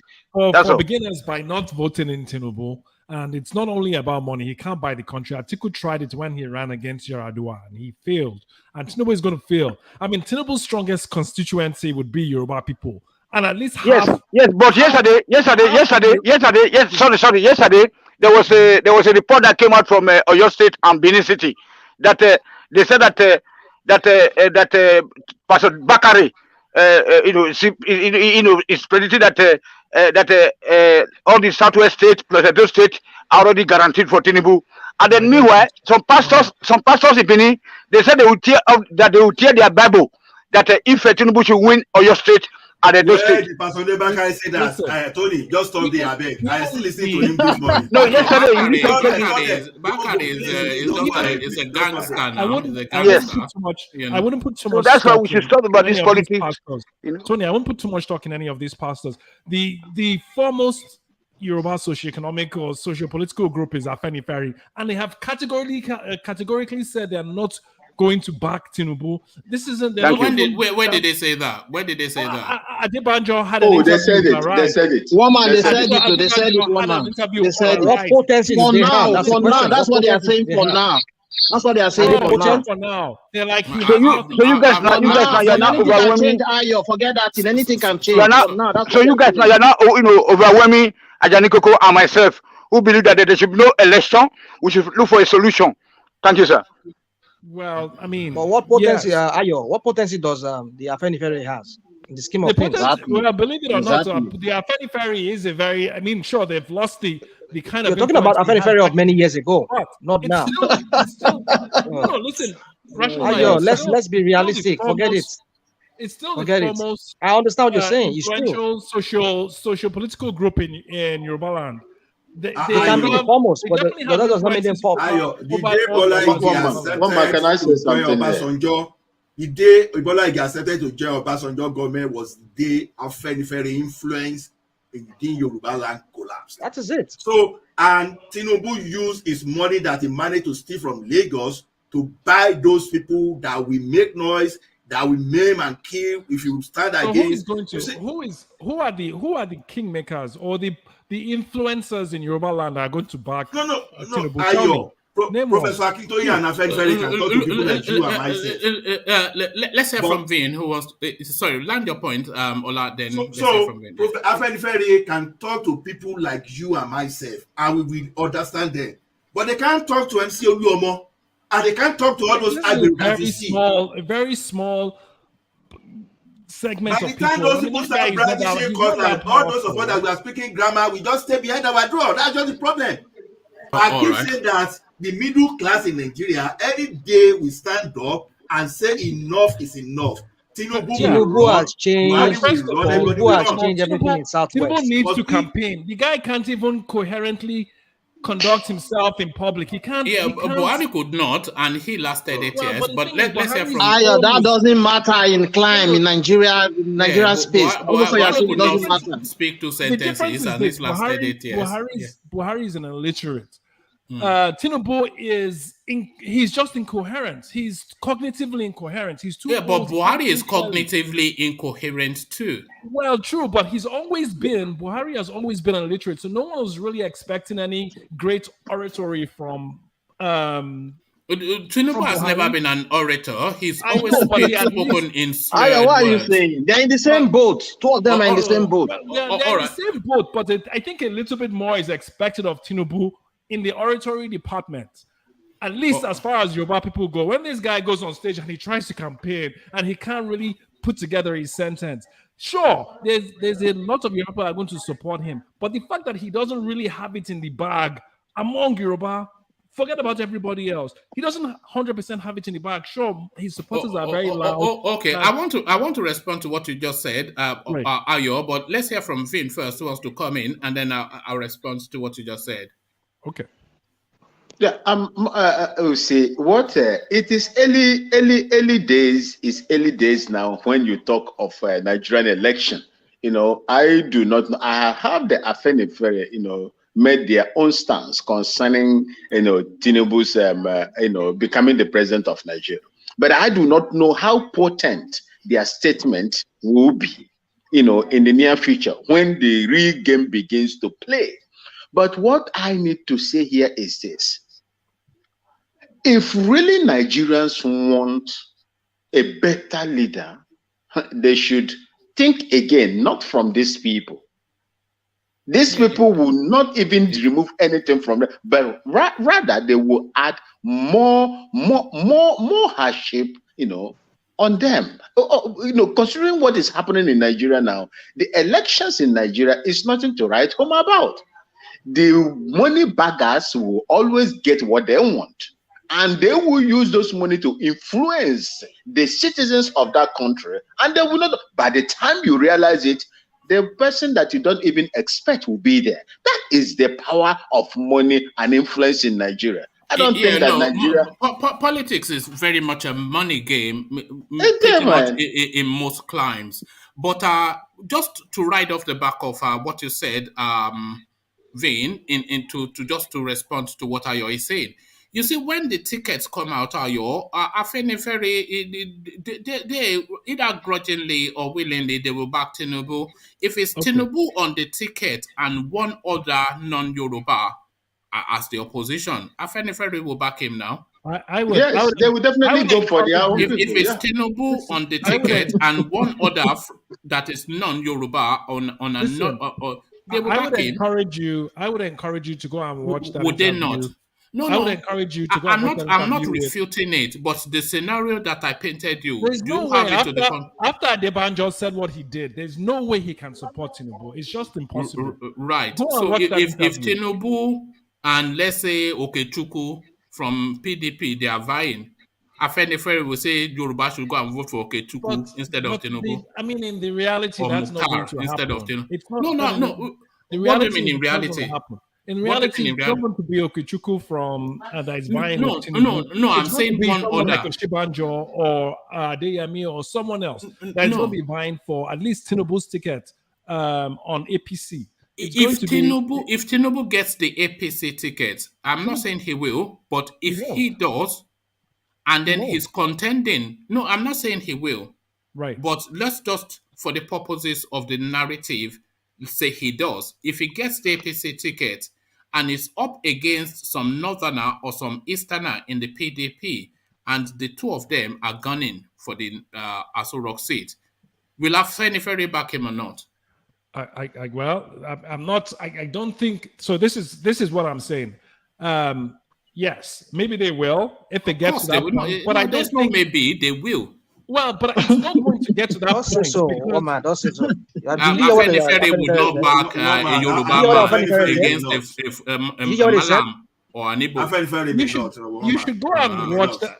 You need to go and watch that interview because these were fighting words. He wasn't being cagey about it. These are fighting words. He was pretty much just stating that Tinubu goes against everything, that the predicament people are in today is because of Tinubu, and it's unforgivable. These are words of war. So it depends on what the Yoruba, citizens will say. These are some of the things. You see, like I said, Afenifere you are seeing today is not the Afenifere of yesteryears. Exactly. They are still the foremost socio-political group in Yoruba land. Sure, they don't have the influence they once did. Name another socio-political Yoruba group that is more powerful than Afenifere. It doesn't exist. So yes, they don't have the influence they did, but they still have the organization and they still have pathways into how to get to the masses or Yoruba people through their obas, because they have channels to all the prominent kings in Yoruba land. So, if you are discounting... Do you know that Tinubu has moles within the Afenifere rank? Do you know? He has, of course, he has moles. Sure, I'm sure he does. Now, but the practice with the likes of Odumaki, with the likes of Odumaki out of the way. Let me say this: with the likes of Odumaki out of the way, and Debanjo at the age of 93 or 96 now. What do you think is going to happen? How much does he even speak for Yoruba still at the age of 93, 94? Well, he's very coherent. You see, the potency is what I'm just... No, I'm not saying it's coherent or not, but does he still hold the space to speak for a whole nation of people? He's very, very influential when he gives his interviews. He makes a lot of sense. He's cut from the same cloth he does. as Awolowo. Listening to him, but he was what power do they have? He's cut off. What influence? What influence do Afenifere still have, like they used to have back then, before 1999? They still have inroads into the monarchs in Yoruba land, and that is how you get to the masses. Monarchs are connecting rational mind. The monarchs will back Tinubu. Rational mind. You see, they still have that influence. You see what happened? Who now? Is the like? Hold on. Is the like of this Tinubu that betrayed them? The like of this Tinubu that jettisoned the interest of Yoruba people and what Yoruba stand for. So this Tinubu of a person, he is not the one that can represent the interest of Yoruba well.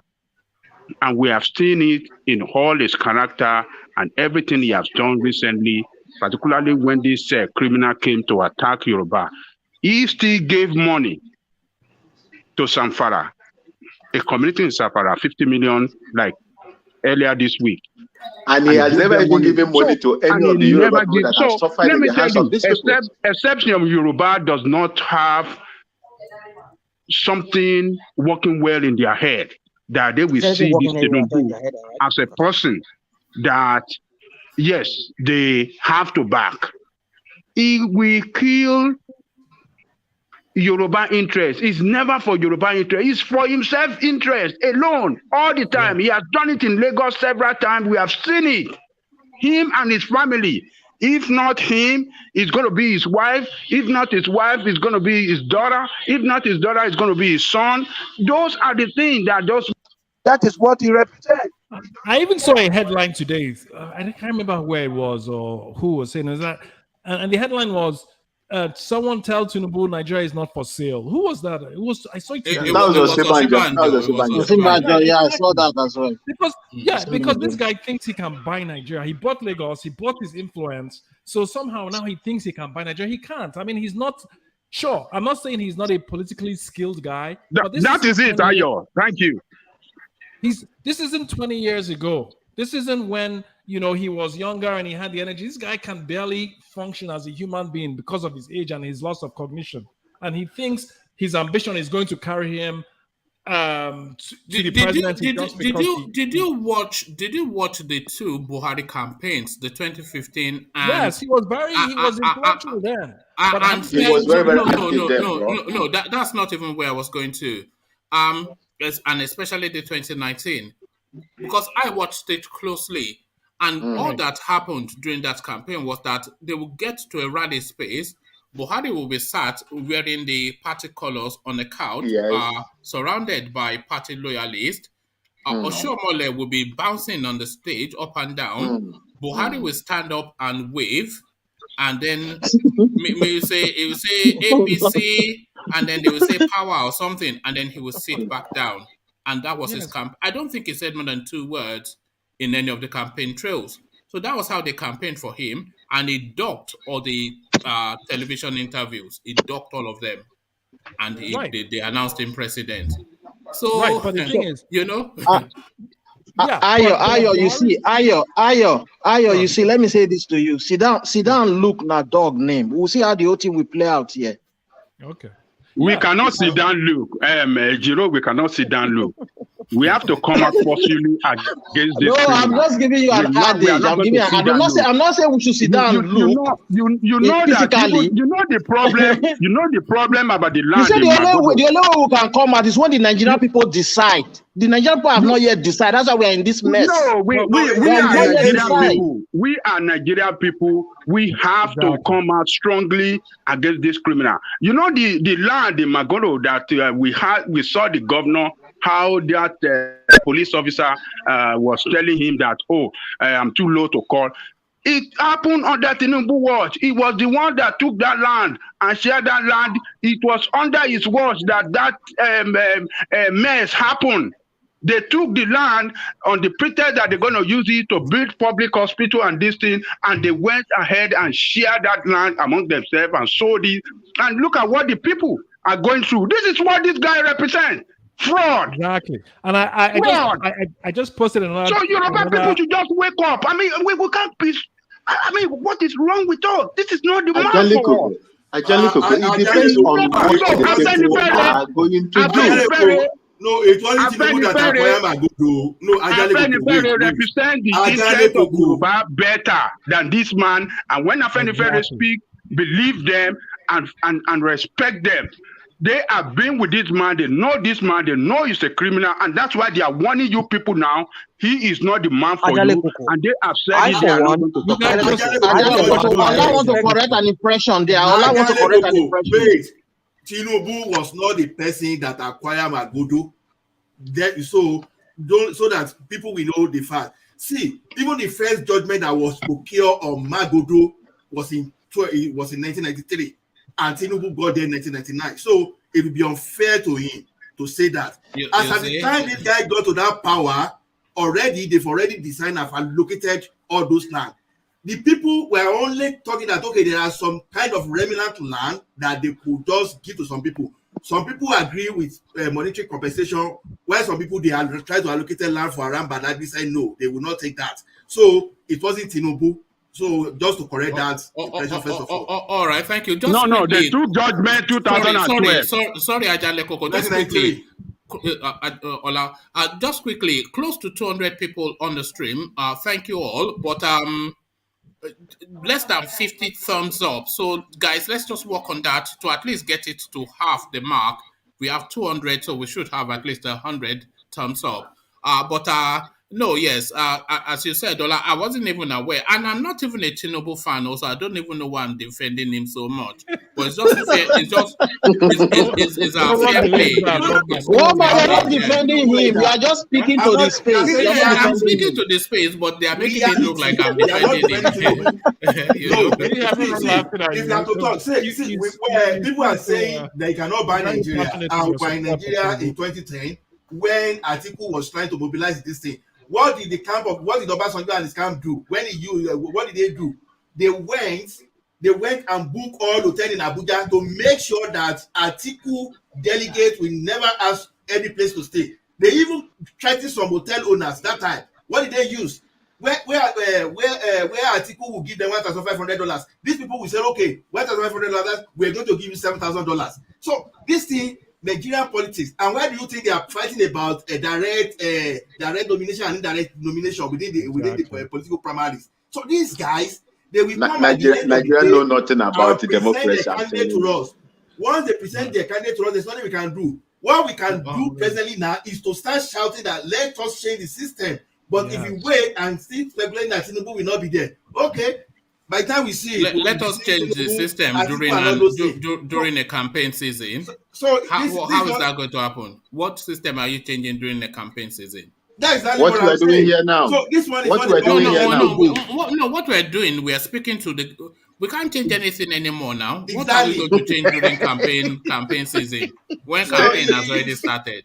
So this one is not about gated bagbas that I keep saying. These guys, they've already stolen enough money. To buy their way. So they will buy, as we are talking about them, they will buy the monarch, they will buy those people that are important at the grassroots level. We are in diaspora, we'll be terrorizing, we'll be giving beautiful ideologies, and to me, those guys, they don't care. Go to Facebook today, you and I cannot win with Tinubu. Can I say something? One man, can I say something? Yeah, so a few weeks ago, we heard about there was this meeting that Tinubu went to do in the north, and he had this meeting with some northerners, some groups, Muslim and Christian. So now they said to him that, look, are we going to have a repeat of 1993 or Muslim ticket? He said for that reason they're not sure if they want to have him to be they're not sure if they're going to vote for him. Do you know what this Christian, the Khan said there? He said, never would they ever vote for a Muslim ticket. Now, looking at what is going on within the Khan ranks now, the Christian Association of Nigeria, some are now breaking off now. Now they said they don't mind a Muslim ticket. But why? What is going on there? Money bag is speaking now. That's why you see a lot of pastors now. You see a lot of pastors. Some of them are. Was it on your channel here? One man that we saw one of them. Although I've seen that in a long time. I've seen that I think early this week. Where some there is one that is talking heavily right now, even during the crossover. I don't know if I can mention his name. They were praying heavily. They hold hands, all of them. They were casting and binding, and they were casting and binding people that will go against Tinubu. You get it? They were even swearing. Even just imagine that people, that country is like it's beyond redemption. That's how I see it. Because if people that should know better could be so-called religious people could be doing what they are doing, then you wonder, what hope is there for that country? There is no hope for that country. 70% of Nigeria's population is under the age of 35. Yes. So I mean, and we have never had such a youthful population ever. So I know these big guys are powerful, but you guys there's a blind spot in that you're not really appreciating the seismic change that Nigeria has gone through in the last 20 years. 70% of Nigerians are under the age of 35. And you want to tell me that I'm talking about the thugs will support Tinubu, but most of them are not thugs. Most of them are very forward-thinking young people. And I guarantee you, those people are not going to vote for Tinubu. No, you can't say that. I am certain of it. No, forward-thinking, most of them, you can't say most of them are forward-thinking now. How can you say that? Most of them are pedestrian. This is why, if they were forward-thinking, because like you said, about 70% under the age of 35, Nigeria is a very young country. So if they were forward thinking, then we would not be here talking about Tinubu article. No, the reason we So are the here talking about majority Tinubu, are just pedestrian people. the reason we They're are just here talking about pedestrian. Tinubu is precisely because of that reason. In that, Because of which reason? This is a very I mean, during the last political cycle, how many online platforms were there discussing politics? None. No, but Were there we any? are not the Did majority. YouTube not exist we are then? 1% of Nigeria. No. The Listen, did majority are YouTube- pedestrian people. They are during the pedestrian last- people. During the last election, did YouTube not exist? It The did election before exist. then, did YouTube not exist? Yes. The reason you're on YouTube right now is because, and you may or may not appreciate that, is because the Nigerian population is so young and they are so sort of like they are crazy consumers of online content. And No, you're missing the point. Let me make or that I am making. I can't say you're Right. missing the point because you have your views. But the point that I'm making is you made the assertion that the majority of the mass of Nigeria, 70% $35. We know that, but then you added on that they are forward thinking, and I'm saying they are not. Just based on the fact that they are that young, you have to be forward thinking. No, you have to be. This is not because what we parents. have on the ground indicates that they are not. If 70% of the population Just are listening under to everyone, 35 just and an listening to- 80-something-year-old illiterate is the president, then that tells you they are not forward thinking. Listen. Just Hayo, based on I want to listening- support. How can they be forward thinking when Buhari is president? I want to support It's not one man possible this time. They are not forward thinking. They are backward thinking young They are people. pedestrian Keep on people. telling yourself And, that. and you No, know, the facts is tell the you like, that now, is Ayo. the like, Come on, man. is the like of this Tinubu that have governed this space for the past 25 years that make them so. They make them backward thinking youth in Nigeria, because youth that are not well educated, youth that are employed, youth that their future has been destroyed by this lack of Tinubu. So this is the problem that we are confronting as a nation. Our youth are not futuristic even when they, at all. even They don't they even have, know they don't even care for their future, because you see politicians already destroy their future today. Yeah. Adelekoko, let me say this to you. Even when they have data, how many of them we see on this platform here, platforms like this? If they have data, they prefer to watch BB Niger, to watch what's it called? This Yoruba guy that is singing in Nigeria. That is just what they do. No, listen. That's just to wipe away their sorrow and their, you won't blame them as such. You can't beat them, you do what? That's how the condition they have to be. Every generation somehow thinks the younger generation coming behind them is clueless or they are preoccupied. But what we don't want to admit, and this has been proven time and time again, and we can say what we want about them not being educated. They are more educated than we are, or we were at that time. Even if it is not the sort of education that you got, not the sort of education you got in school, the fact that they have Twitter and they have access to information you did not have. No, they are not well educated. We attended public education. Hold on. The public education is dead now. Yeah. What I'm saying is, you're always coming here to say something. It's a straw man argument. What you are making is a straw man argument. What is this? So they are more. So you're saying they are less exposed than we were at their age. They are more exposed than we are. They are better educated than we are, because the education of now is better than the education. Everything has evolved. So, and they have the most up to date. No. You guys can say they have access. They have access to more they have more access than we while we were growing up. Because but they are hungry. But they are hungry youth. Tony, just let me make this point, man. Okay, sorry. That, man. Let me make this point. They have more access. They have more access to information. Yes. Than we had, because we read textbooks. Have access to better information. Better information, perhaps, but then they have access. What do you mean perhaps? Factually, how much they do? Yeah, they do, but how much are they putting into use? So which then gives them better education? How much are they putting? Did you just say that? They put it to use. It doesn't matter. Did you just say how much are they putting it into use? There's one thing to have access to education. There's another thing to possess that education in you When and you to were use growing it. up, did you have any dollar billionaires that were of our age? There are at least 5 in Nigeria right now that are young, all tech guys, all graduated from Covenant University. But doesn't mean that every one of them that is rich. You guys need to distinguish this thing. Sorry, have to distinguish between those youth. We're debating somewhat. Let me just land the point. Ajaleko, and I'll yield the space to what Ayo was saying. You know, these people are better educated, but by far, because the education is far better. You know, nobody's contending that. Nobody's claiming to be cleverer than these people or better educated than they are.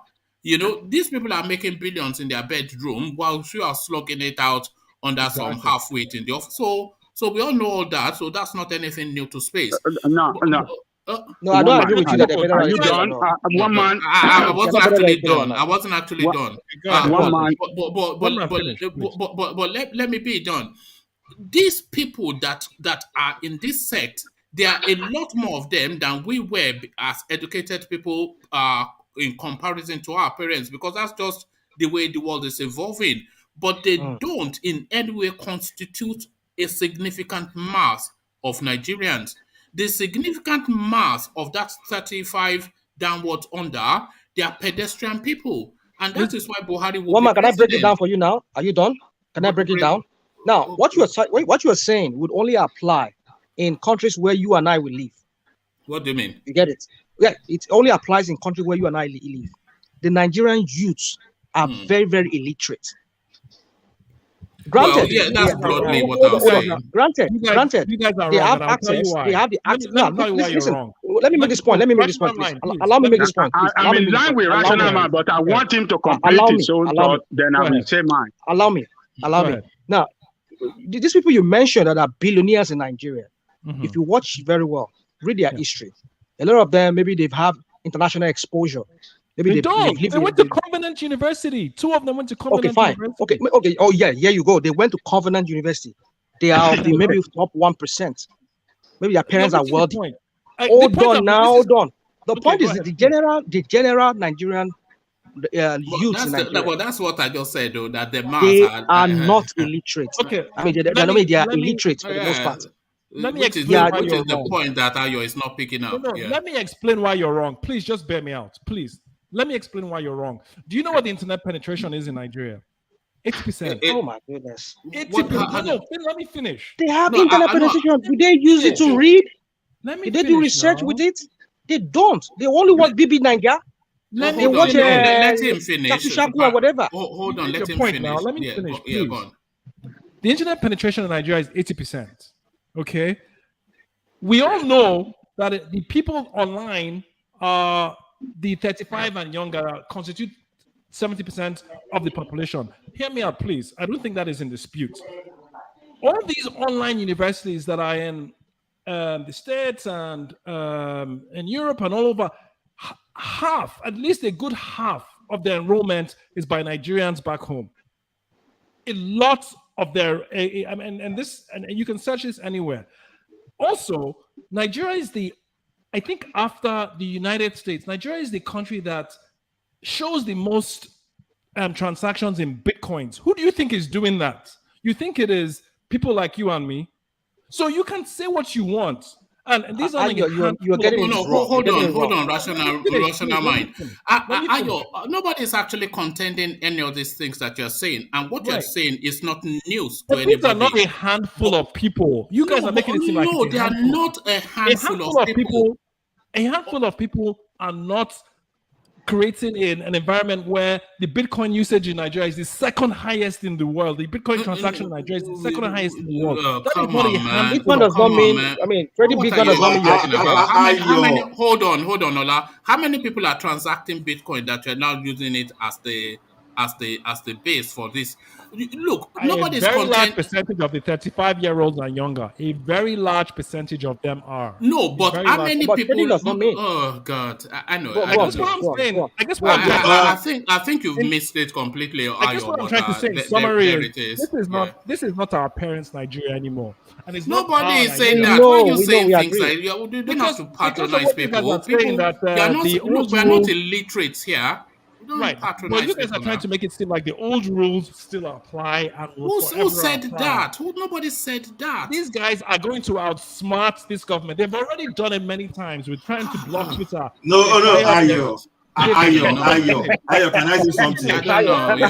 I don't want to say this. Nigerian youth, we are literate. So someone said Nigerian youth are not, they are illiterate. No, you are wrong. So not you are wrong. I disagree with you. We are literate.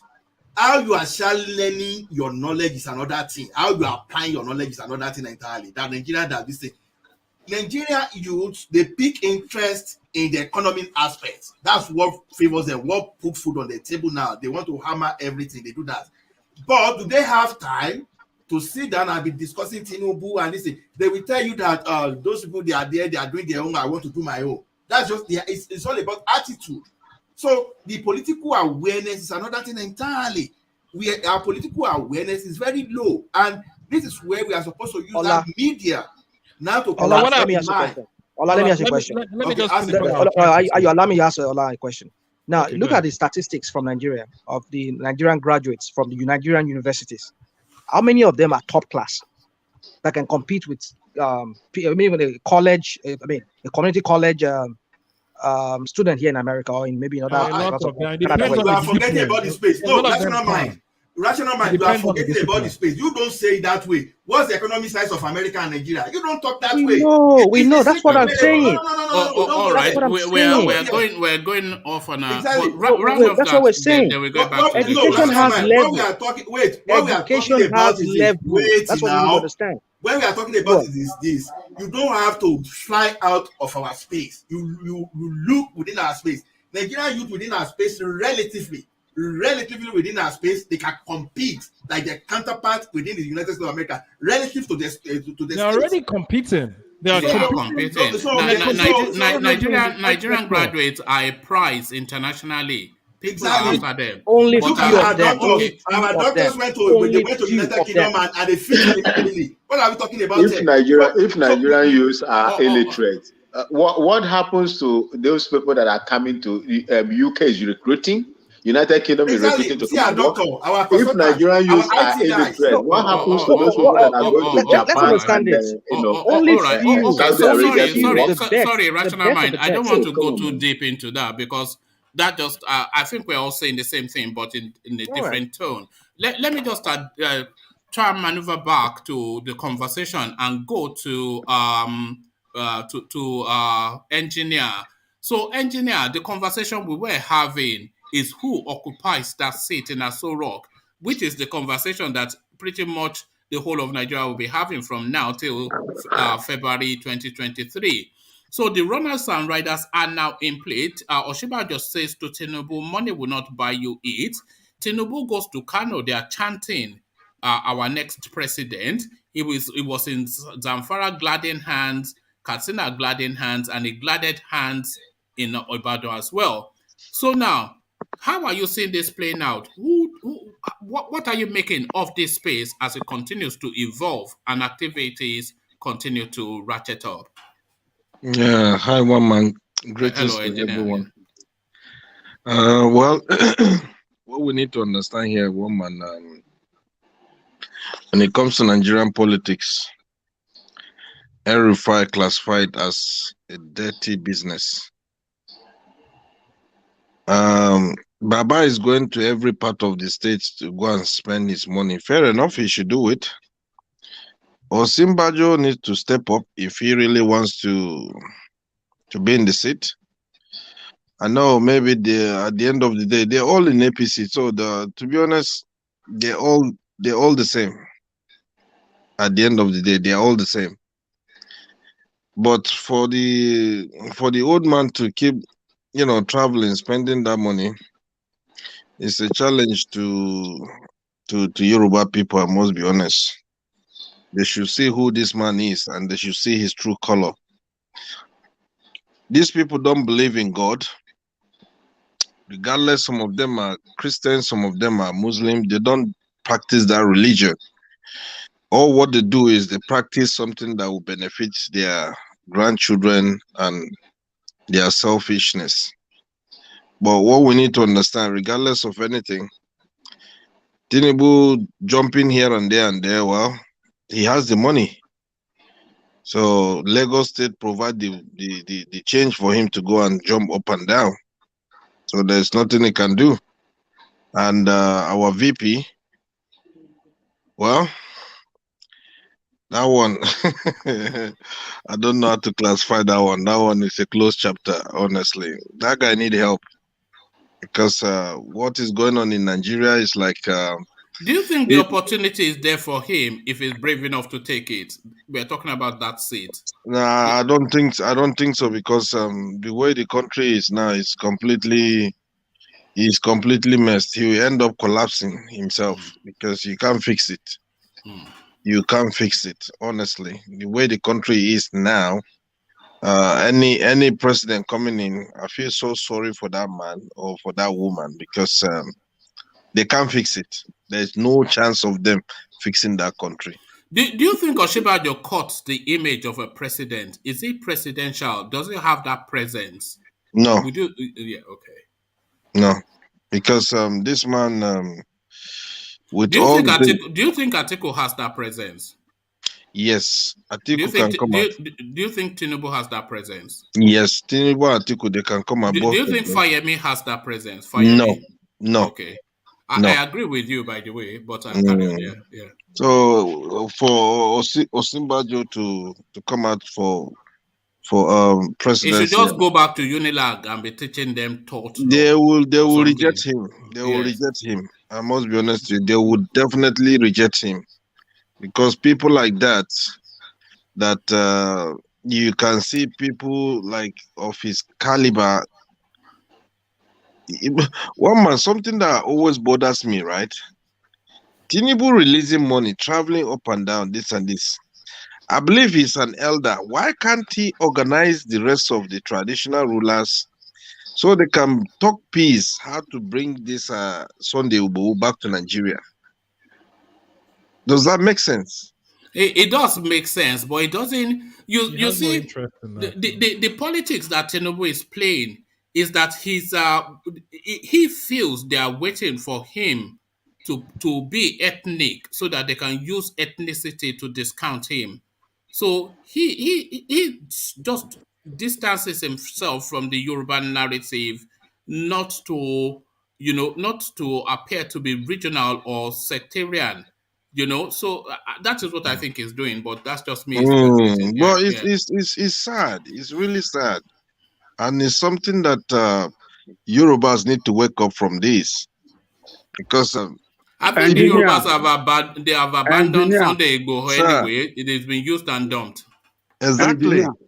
Yes, sir. Engineer, Tinubu is one of those that are behind Sunday Igboho predicament. You remember that it was when Sunday Igboho was preparing to take campaign to Lagos that they launched 2 days before that. That was why they launched attack on him. So you're right. Tinubu is one of those behind the predicament that this guy is going through. I know sorry, how does that marry together? What you said? How it married together? Yeah, that it was going to campaign in Lagos. They attacked him. And what's that got to do with Tinubu? It got to do with him because if that campaign had been taken to Lagos, that would have sank his political career for life, because that campaign would have been the biggest ever in the history of Nigeria. I don't know. It would not have. It would not have. I don't know. Let me tell you, one man, we saw the campaign, saw the Ekiti campaign. One man You saw the campaign. You saw thousands of people that came out. I know, I saw hundreds. I didn't say thousands. Yeah. Well, you can see 100, but we saw thousands. So yeah, that is one map for you. It was a You can multitude. see, It was a multitude of people. Yeah, we saw thousands of people that came, organic people. These are not people that are paid. These are organic people. Branch. So Yes, branch. The preparation was for Lagos campaign was already on the ground, and people all over Lagos were to come to that campaign. People all over Yoruba land were to come to Lagos for that campaign.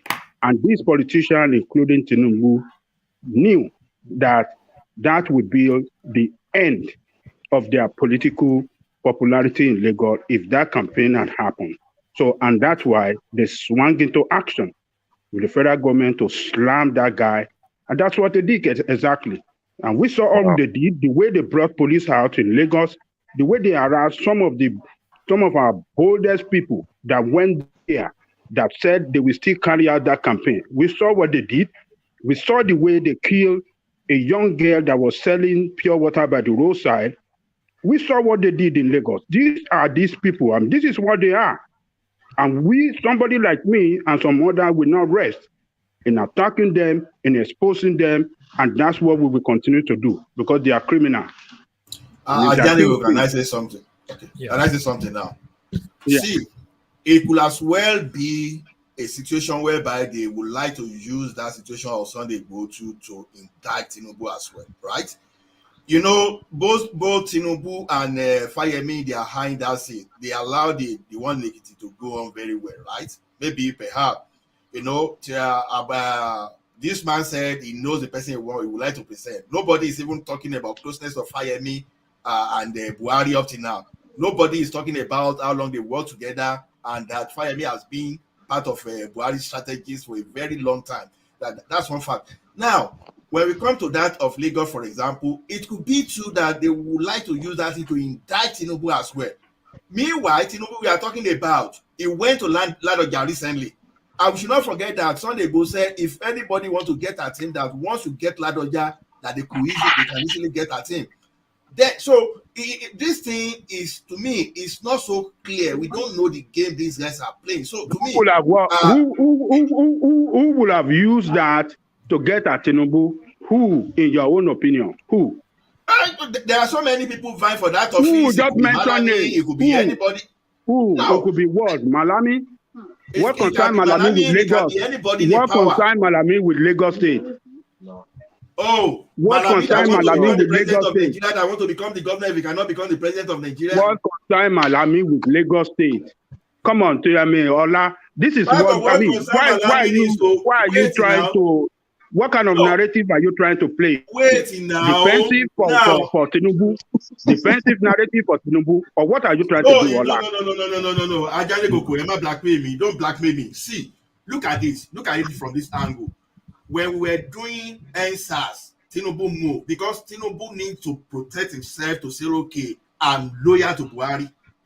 Now, that of Lagos State, for example, that we are talking about now, if that thing, for example, will go on to, it could be some kind of weaknesses too. You understand? That Tinubu will try everything to quench, right?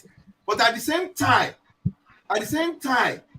what happened in Lagos in that thing too may be to further pitch Tinubu against the Yoruba people. I'm not saying Tinubu is a pro-Yoruba, but they can use that one to give a very good narrative that Yoruba people will not even rise up again and move against Tinubu very well. So where we are batting our own, they will be repositioning. As we are saying Yoruba, we go to that place, for example, they may be looking at how to migrate to PDP and use PDP to come to power. So all these things, they will use all different options, all many options to make sure that those people that want to grab to power will use that to grab to power. So because in the area where we don't have clarity, where we are not so clear, I don't want to be categorically or to be bold that Tinubu is the one. He may be the one, and he may not be the one. He's never it's not likely that he is the one. The whole narrative is just It was him conflicting against. You guys don't know how these politicians operate. That is No. they are criminal gangs. I agree with Angelico. You are reaching. You are reaching. You are reaching to color the guy with the whole narrative. Has this man shown any love for Yoruba interests or Never. for Yoruba people? So how do you want me? How do you want me to view him? How do you want me to view that man? This man that has been very treacherous against the interests of Yoruba people. So How has it been treacherous against the interest of the Yoruba people? When he was young, and I shouldn't say young, when he was at least coherent, all his energy went into enriching himself. So we know he's a thief, and that isn't going to change. He never believed. He never even believed in one Nigeria. In addition to him being a thief, he is also incoherent. So anyone who is still saying Tinubu has a chance or should be president, which is basically what I'm getting from this forum, it seems like he's got a lot of closet supporters on here. Why do you do that, though? Why do you do that? No, because that's the second time I've noticed you do that. No, you speak very glowingly of him. You speak very. You seem to want to give him the benefit of the doubt, which is fine. But you don't give everyone the benefit of the doubt. What are you? Okay, but maybe clearly you don't follow the channel as much as others. But I have said countlessly here that out of Tinubu, I would pick Atiku. I call the guy Jagaban of GBT. Look, the facts. One man does not stand for him. That one is clear. Why would they even say that? Why would they even say one man never stand for him? I wasn't referring to one man. I said it seems like he has some supporters on the forum. I didn't say the host of the forum. One like he has some closet supporters. A yam head like Abdul Mumini. Yes. No, he has been attacking your Facebook. Okay, you've got his name up. That's why I'm getting back at him. You are calling him out at this stage. He has been insulting you. Okay.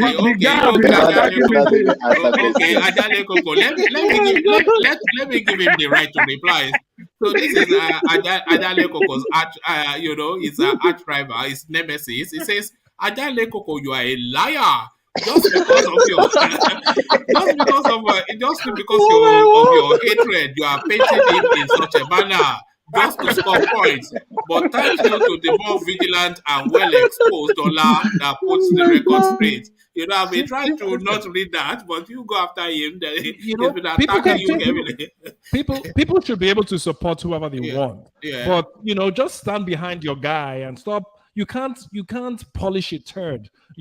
Stand behind your guy and let everyone know you're for him, which is fine. But all this, I don't think anybody, at least as far as I'm aware, anybody on this platform will shy away from owning their own political opinions. I don't think anybody would. But I don't believe in Nigeria. I don't believe in Nigeria. I don't believe in the election. I don't think equally anybody on this platform will allow anybody to foist opinions that are not theirs on them, but that's just it. But thank you. So back to you, engineer. Yeah, but what we need to understand here, right? We're saying this and this and that. If today they said Tinubu is coming to visit one of us, we'll be the one sitting down getting happy, innit? Please stop that. No, Please speak for yourself. Are you referring to your? You can say that. You can say that. That's another thing, engineer. You are. If Buhari is coming now, I call Buhari criminal everything. If Buhari is coming, I won't tell Buhari that he's a criminal now. I say welcome, sir. We will shout. He can go and start calling him criminal. You even tell him he's doing a wonderful job. He's doing well. I will not say that to the camera, but I will be stupid enough. I will be stupid enough to know my limits. So I will be blunt and start doing the. Then we don't know what we want. I will never do that. Of course, as a Yoruba man, we don't know what we want. Of course, as a Yoruba man, I will be respectful, but I am absolutely not entertaining him My brother Ayo, you know you will dobale. If you see him, you will dobale. Leave him. You guys have God no knows idea I will do that for sure. No, idea it's even Ola that is preening and peacocking, you know. Ola is principles even are the accepting only what he thing can do I and have. get his own share. That's just I mean Ayo, not Ola. I mean Ayo. Yeah. no, Ayo doesn't want to know anything about that. If Ayo sees Tinubu now, he will dobale and he will be sa. He will dobale. I am not impressed or mesmerized by stolen wealth. Ayo will dobale. He will present business plan. He will say, straight away. I have this Well, idea. guys, let me say something, guys. Let's say something. One man. Yes. Don't you think by this time the politics should have started? At least you should have seen political parties having their candidates go on a debate and among themselves, and people start their primaries and all of that by now. No, we're 18 months. We're 18 months from the election. 18 months? No. Yeah. No, my brother. Months? No, it's not 18 months. Or at least 14 months. We're still at least a year plus from the elections. Man, but then American I think they have a window. They have a window. Presidency usually start 2 years before election. 2 years. They have. Yeah, well, that's American. You said America. Yeah. That's America. We're talking about. What are we copying? Where are we copying this What are thing we copying? Nigeria? Where are we copying it from? What are Not you from here. We're practicing? copying it. Is it not Is presidential it everything we copy in America? Come on, guys. But you don't have to copy the timeline now. You don't have to copy the timeline. You have to still have your customization. Listen. Ola. The thing is this: we don't want to copy, fine, but at least by now, we should start knowing who are, because that time frame is too short. I must say to you. We know broadly the names in play. I don't think the next Nigerian president will surprise us, even if it's not somebody that we expected. Exactly. Be somebody that we know, you know. This campaign has been on since 2015. National mind. This campaign has been on since 2015. The difference between official campaign and the underground consultation. You know, it's like when we are talking of Abiola. Abiola started his politics as far back as 79, whereas he contested to the 1993. So the politics is we are talking of official timetable. That is exactly what we are talking about. So we've always known that Tinubu wants to become president in 2023 as far back as 2014. So there's nothing new. Ola, you don't get it. You don't get what You don't get what I'm trying to say. Yeah, he doesn't get it. Get what he's trying to say. Okay, let me understand. What I'm saying is this: that at least by now we should have seen political activities going on, whereby the candidates by now they should at least be already. Each party should have been, a big selection for their candidates and asking them to go on a kind of like some kind of debate among themselves.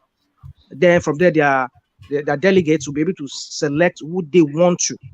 Then from there, after they select who's going to represent each party, then each presidential candidate for each party will have to face each other presidential candidate on a debate leading into the election. You know what I'm trying to say? For that time frame of November, is it November or when is that? Is it going to have it open? Is it not November? It's too short a time. That's official timeline. That's what I'm saying. Official timeline. Ola, just tell him that is African official timeline. By that time, they release timetable already. They've already have their support base well positioned. So everything is just to now finalize what they've already done. Nigeria is a mess. Ola, the thing is, it's just a mess. It's a mess. I can agree with you if you feel that way. That's why we keep saying let us restructure. Like it's not a mess to restructuring is what where you are there. When do you start your your campaign there in UK? When it's not a mess, my brother. The thing you need to understand is just how the people live there, how they brought the how we're supposed to live, how everything has been going. You can never change Africa till today, till tomorrow, till any day, because that is how we are meant to be. The reason why we are this our campaign is for us to bring about this change. Our campaign in Canada don't start 2 years ahead. I can tell you that Nigeria is not ready for democracy. Like I told you, I was even a tabulator officer in the last mayoral election within my city. You understand? You see, we don't have 2 years timeline. I can guarantee that. Even so, I can tell you that verbatim. So that's why I say that every political space we have their own timeline. The fact that it's starting 2 years ahead in America does not mean that it's going to start 2 years within Nigeria. All right, thank no, thank you. I think we've sorry. I think we've run that one to discuss. Let's get back to, just to manage the time. Sorry, rational mind. But let's get back to engineer to round off his thoughts on that space. Well, what we need to understand is Nigeria is a blessed country with blessed citizens and wonderful leaders. What? They are wonderful. Sorry, I couldn't contain myself, man. Nigeria, don't let me head is shoot going to you. explode if you don't stop. Carry on. That's engineer land now. You don't know where he's driving. I beg, leave engineer. Let him talk. I said they are wonderful. One Nigerian My man now. engineer. They are wonderful. They are doing well. If they are not doing well, strong with engineer, I swear to God. Ayo, waiting now. Make una wait for engineer. Sorry, guys. Engineer, continue, please. If they are not doing well, I give an example. Buhari go to Yoruba land. They wear Buhari agbada. Huh? Buhari went to Igbo land. They put him Igbo dress. He is dancing, and the people are relating. He won Shagu. So How? Why would you start blaming them? If we don't speak to ourselves, we have a long way to go. That's just the truth. Right. You're right. Engineer, do you want to see how wonderful Nigerians are? Please. This is how wonderful they are. Here it comes. I swear.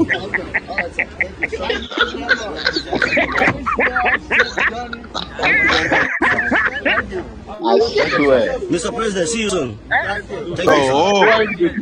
Tinubu. Mr. President. So there you are, Mr. President. If that was how you would be saying the same thing, Mr. President. You will call it Mr. President, see you soon. And it's the same. If I doesn't kill me with the statement, I cannot die again. That is why I said initially that Nigerians don't know what they want. Nigerians don't know what they want. The same youth, too. The same youth. The same youth. Like you had a choice. If you had a choice.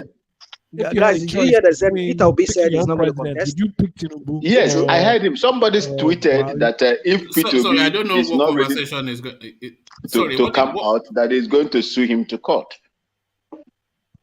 But the guy replied and said he doesn't have money to go to court. There's no court in Nigeria now. What does that mean? One man, did you hear that? Did I hear what? So I missed your question. There were so many voices. Peter Obi said he's not going to contest. I still can't hear it, but wait for okay now, rational mind. They said Peter Obi said he's not going to contest. He's not going to contest. Yeah. Yes. Nobody thought it was. I mean, Peter Obi is just no. China man. Is it a China man? Rational mind. You see, when it comes to Peter Obi, you should have that belief that Ajale Koko will sponsor all those things. I don't know why you're trying to Ajale Koko will sponsor Peter Obi. He already nullify everything from day one. So I beg you. One man, carry on. One man doesn't like Peter Obi. He doesn't like Peter Obi. No. One man doesn't like Peter Obi, but they like Tinubu. No. This the way you want to go after me, engineer. Lightweight now. It's Ajale Koko's man. It's Ajale Koko's man. But that guy has something. He has something in his brain. You see, one man. There is something I heard yesterday. We were discussing here. Somebody was telling you that, or telling us that somebody that knows Nigeria in and out, that has people cut across all Nigeria. Does a president in Nigeria needs a working experience? There is a governor in the name of P2B, because if P2B comes in now to say, "Oh, I'm going to know Nigeria in and out," because that guy, if look at his past, You look at when he even answered how he made his money. We all know how we made this money. Pandora papers. Look at, of course, but he gave the challenge. Look, no. He gave the challenge. He gave the Nigerian government that he threw the challenge at them. Find out if you find anything more than what I have given to you, then take the rest and punish him. What have they done? Why can't Tinubu do the same? Look at the Abdumumunu. How did you go and watch this guy Arise a journalist Rufai? Go and watch that and see. Watch it and see. You are voting people Nigeria. I told you that Nigeria don't know what they want. And they deserve the kind of criminal politicians that I disagree. Nigerians they don't know what they want. If they really know what they want, would someone wake up and say, "Welcome, President. See you soon"? But that's politics now. That's politics. That's a compliment. Those are his people now. That's a compliment, and it's the same youth. It's the same youth like you and me. No. You see where the problem is coming from? No, that's not the same youth. Look at what happened. Look at what happened in UK. Look at what happened in UK. We have not even reached the time, and they were putting up posters in UK. Because he knows. We discussed it here. He understands. He understands the power those people that were putting those posters in UK for Tinubu, were they 50, 60, 70-year-old people? Were they not youth? They're youth. Listen, Tinubu understands the power of the diaspora. Why else would he be campaigning in London before he campaigns in Nigeria? Before he even came to Nigeria.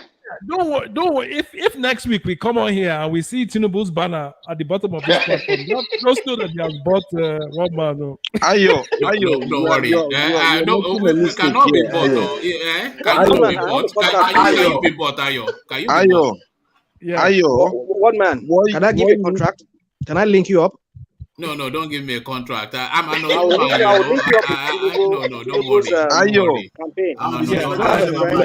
Let me clarify this to Ayo. Ayo, you said you can end up having a flag. I want to be able to sleep at night. Actually, I think one man would be a really good propaganda tool to employ. Of course, he will use such nuance. He will use such nuance and stealth to try and infiltrate the psyche of people watching, So we need to, anytime one man sort of like starts to underhandedly push for Tinubu, please, anyone that is here, just cut him down immediately, please. You know, just a few weeks ago, people were accusing me of being an Atiku man. And the week before, they were accusing me of being a DSS agent. One man. Let me show you. See, I know you know your job very well. You are a moderator. You always try to be at the center. Always try to be at the center.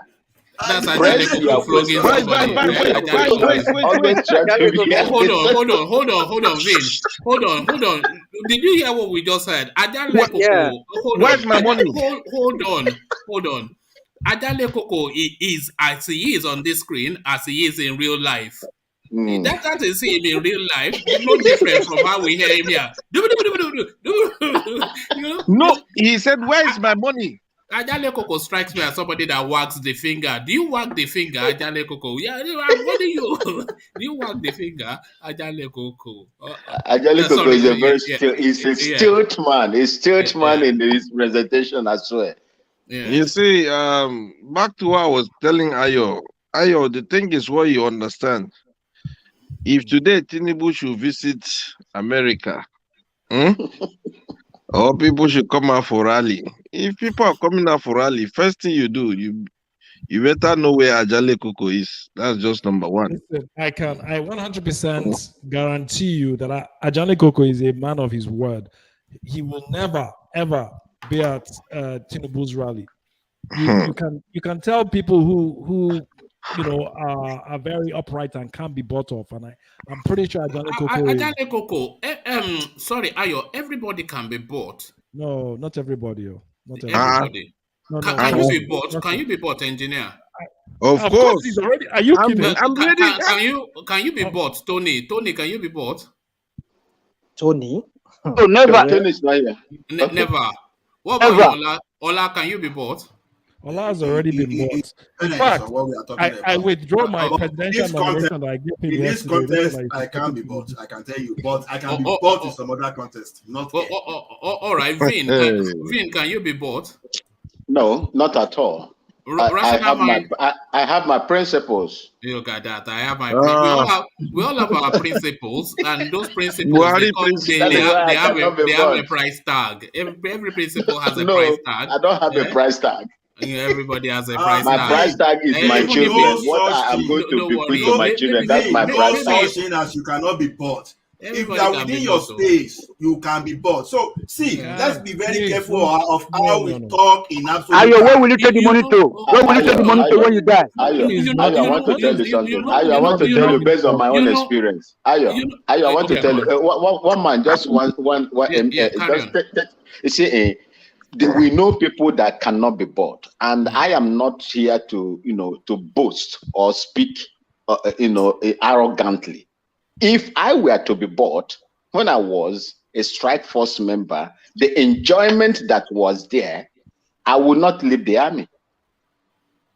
The enjoyment that you will enjoy in that as a strike force member, you will never live there. You won't live there. There are a lot of privileges and dollars that you will make in there. You can imagine those young boys that were there before. They were millionaires in US dollars. One man made a general statement and you are saying you cannot be bought. No such thing like that, I can tell you. Listen, one man said, can you be bought? I cannot be bought. Wait. Be very careful. I am whether in my field or not, I cannot be bought. I have a name to protect. I cannot be bought. Every man sells a product. If you have service to be rendered, you can be bought with your service. If you come to me, I will sell my own product to you. I will sell my product to you. If you like, you take it. If you don't like, go away. Let me ask you a different question, Vin. Do you have a weakness? I have a weakness in spiritual. Spiritually, I have weakness in my spiritual, being, but not physical. If you have a weakness, then you can be bought. Simple. Look at. See, imagine. Just listen to what I said. Everybody has a weakness. Yes. Listen to what I said. If you have a weakness, so you can be bought. Listen to what I said. Spiritually, I am not perfect. Spiritually, I am weak. But physically, I cannot be. What amount are you going to give me? I prefer living the way I am. Hold on. You keep saying what amount? It's not necessarily money. Often it's money. But whatever your weakness is, if you have it, and whoever wants to buy you identifies it, then he will use it to buy you. So I will not. You mean by dark psychology, not money. He can be manipulated. He can be manipulated into doing something, but not bought. That's that's still bought. If you are made to do a bidding, then that's been bought now. Whatever. One man, Tinubu need to visit this guy. That's why I said Tinubu. Once that thing you are telling me is against my principle, you will not get it. One man said it was a blank statement, and that's why you have to be very careful. One man did not qualify it. He said, "Can you be bought?" And everybody said, "No." It's not true. I said yes. What has a financial component to it?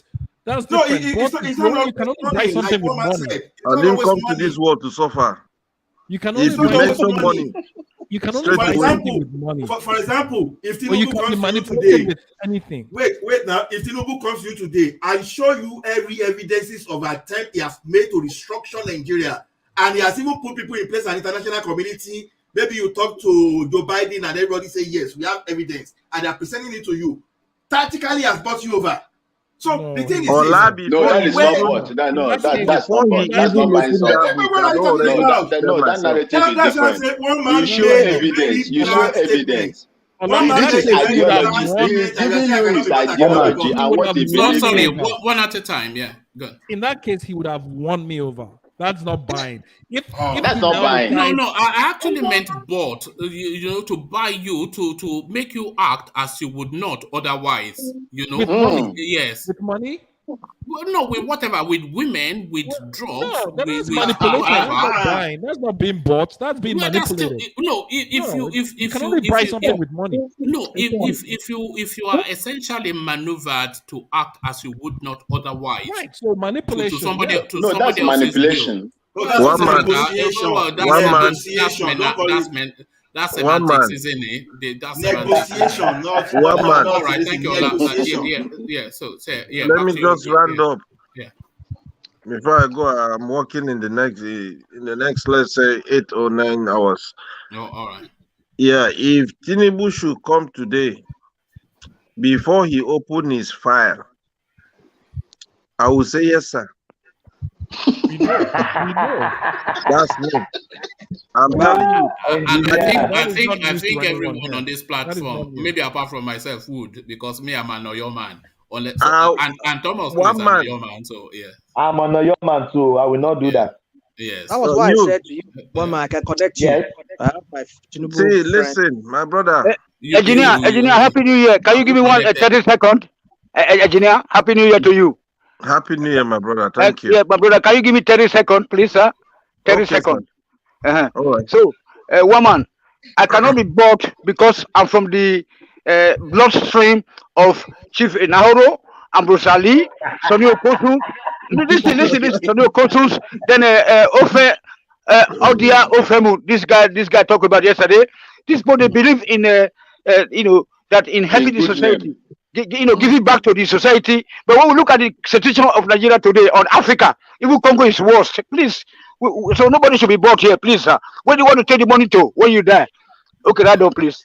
Was a Naruhoro himself not even bought at some point? No, he was not bought. He was the one that anything that Tinubu started with the fashion, it was a Nauru, he started that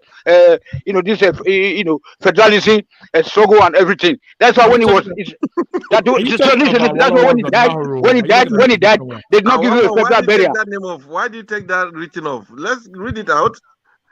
Who?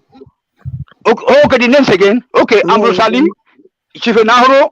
Even this, Chief Tonanini, love him or hate him. These are the people who give back to the society. If you see what they are, during the time of Anini, when he never died, there was power in my village. There was power every time in Bayelsa, in Delta. We have a light. Which Anini is that? Lawrence? Anene, is it No, Tony, Chief Tony Anene is a big thief. But he was a thief. Let me explain to you. Let me explain. When Oshomole won in Supreme Court, when he won that judgment, it was because of Anene. Anene's hand was in it. So when he won, they had an agreement. So Oshomole now rolled out. He wanted to begin to link road to all those Awochi side. You know what Anene said to Oshomole? He said, "Now road I want eat, not be road I want eat. Do better thing for me." So that man is a big thief. Okay, man, then we manage him. Then we manage him. What about Sonny Okosu? What about all this Ambrose Ali? Them Chivenahoro? All right. Even this guy, this guy from Ibadan, this Pastor, Igodalo, who is also from the King's College. That guy is also lamenting that we should save our people. People are suffering. We should not be bought, please, sir, because people are suffering. Everybody, we got problem. No matter how rich you are in Nigeria, for the fact that you have to sleep with this generator noise, that's enough problem, sir. Okay, please, thank you. Thank you, engineer. Back to engineer. Yeah. So back to your engineer, yeah. Well, thank you, guys. Woman, like I said, and I'll still finalize my voice. That guy for calling Tinubu president, see you soon. I give him credit. You understand? Because his money is filled up with something, Yes, that is why he will be driving a Ferrari and the rest of us will be making noise. Exactly. We'll be making I'm on the fast track. I'm not ready to suffer again. I've suffered enough. But what about your kids? What about your kids? Don't worry about it. The $50 million in the bank. Don't worry. You want to live a Nigeria that your kids can be proud of, or because of some small money here? They will go to Covenant University. That's what you said earlier on. So I'm returning it back to you. My brother Ayo. You go to Covenant University, and then what now? All the roads they're going to drive to get there are still going to be everything is They will fly. They will fly. I believe we have helicopter in it. So you will fly there with a helicopter to school, right? Of course. Listen, if you can't beat them, you do what? There will be no X-Men in the sky. There will be no X-Men in the sky. No If you kidnappers in the can't sky. beat them, you do what? You know, we have to change our mindset. Listen, it has to start somewhere. And it My really just brother, starts if from- you go we need to do a lot of, we need to do a lot of surgical operation, a lot of surgical operations on the mind, the political minds of Nigerians. Honestly, if we don't speak to ourselves as youth and come to agreement, we are just a football that will be kicking us. Nigerian psyche has been traumatized. It needs to be reorientated. Very And that will horribly. take at least 10 years. Yeah, but people like us in diaspora, we need to go back home and educate them. How are you going to do that? They will kill you. When they won't allow you. You go there, you tell them they are crazy. I think they're online watching you. So right now you can they are crazy. And you go there, they will deactivate your citizenship. They are literally watching you online right now from Nigeria. So instead of telling them that, you know, the system that has failed them is good and you would do the same, it may actually help if you say, well, there's a better way, and no, I won't accept money from a known crook who has no real business, and his wealth and his source of fame is by looting the Lagos treasury. You know, that would at least give them. Ayo, do you know who Charlie Boy is? I do. Yeah. Not our Charlie Boy here, but the Charlie. Charlie, you know, the 70-year-old man. Our Mumu Don't Do campaign. Do you know he collected from Festus Keyamo? 70 million. I wouldn't be surprised. You know Adams Oshiomhole, he was a trade unionist. Yeah, but these are old guys. I'm talking about. You keep saying they're old guys. I'm talking about the principal space. These were people who were not even. They were even further gone than you. They were actually actively, effectively campaigning for change. This was a guy that was taking. Do you not see Charlie Boy on Festus Keyamo himself? Did you not see Charlie Boy on the street holding placard? And then when the moment came, he collected. When the moment came, he produced music for them. When the moment came, they pay him for a service. Listen, they couldn't buy Ghanaians. You know, principle is just a position you have when you have not encountered opportunity. When you encounter opportunity, you will park principle to one side. Some people will take their principles to the grave. Ghanaians did. Let me finish. People that have their principles intact, bro. Principles to his grave. Ghanaians took his principle. You think they didn't offer these guys money to go away and be quiet? Ghanaian Dams is not compromised. Is this what you're saying? Is he compromised? I would suggest that he is. Afenifere didn't compromise. During the time of GED. We're talking about Gani Adams. We're talking about Gani Adams that died when? He wasn't around. No, Gani Adams is alive. Gani Adams is alive. No. They're not talking about Gani Adams. I think you are talking about Gani Fawemi. Sorry. My brothers, if you can't beat them, you do what? You can't corrupt someone like Gani Fawemi. Would you be able to corrupt him? They didn't. They couldn't. Billions of dollars. Gani Fawemi refused till his death. Exactly. These are urban myths. But it's a bit like Nnamdi Kanu story that he said that they called him and gave him 5 Igbo states and he refused. They said he should take 5. He should go with 5 states. Of course they did. Just ridiculous nonsense. This is what needs to happen. This is what needs to happen. Well, we need a visionary leader, and that visionary leader needs to understand that Nigeria just needs a seismic shift in its psyche. And it's going to take 15 to 20 years. And forget about anyone over 50. You're not going to change their mind. They have a worldview. It's hard-baked, and that's never going to change. Start with the younger people. Let them know there's a better way. Let them know that if they pay the taxes and they hold people accountable, they can live in a society that is Oh, safe. what a good and answer. and everything will sort of like be on the up and up, as opposed to just this constant cycle of rinse and repeat. With this current foundation, Where has it gotten anyone in that place, in that country? No one is One happy man. there. Doesn't matter how much Can money you you play? have, you Can you still have to play? live among Can you play chaos that? I don't know. I'm just and saying. insecurity. I'm just saying. Can you play that man that says he will leave Nigeria if Tinubu does not come out and contest? You remember that? Do you remember that clip of a man who was saying that they are begging Tinubu to come out and contest? That if he doesn't contest, he will leave Nigeria. No, I've not seen that one. No, but Oh, you don't see it? we'll Very get a lot of comical man like it. that. Very This comical man. So yeah. So yeah. Listen, is the man old or youth? The only thing you're born with as a man is your balls and your principles, and those are the only things that will take to your No, grave. you are not born. No, you are not born with your principles, though. Well, you learn it. you They are, learned. because No, you are the slate not. is clean, and You are unless you not. become corrupted, No, Ayo, let's go and you meet Baba are not. Tinubu, please. You learn As your we grow up, principles through develop your some kind of lineage. Right, Yeah, this is yeah, what I'm yeah. saying. You are not born with. Unless you are programmed for negativity and you're programmed for stealing, you come with a clean slate, and you're not going to take this money with you. It's so much more powerful to leave a positive legacy and be known as something great, like Rollins. Look at what he did for Ghana. It doesn't matter. He didn't. It doesn't matter how many he generations was corrupt. come He up, was how corrupt many too. He hundreds was of years corrupt. pass. But Rollins he did quite a lot of good things. He was corrupt. You know that guy took money from Abacha. You know he took money from He collected Abacha. $5 million from Abacha. He never returned it into the national coffer. You know he took money from Abacha. So what Rollins are we talking about? He did. But by What and do you mean large, he maybe? did It's more widely good than known. bad. And he will always be known as the father of modern Ghana. We need someone like that in Nigeria. Yeah, he did well. He did well. Averagely, he did well. Right. Ayo, if you say we need someone like that in Nigeria, that means you need to step in then. No, I'm too impatient, and I will be killed in 10 seconds.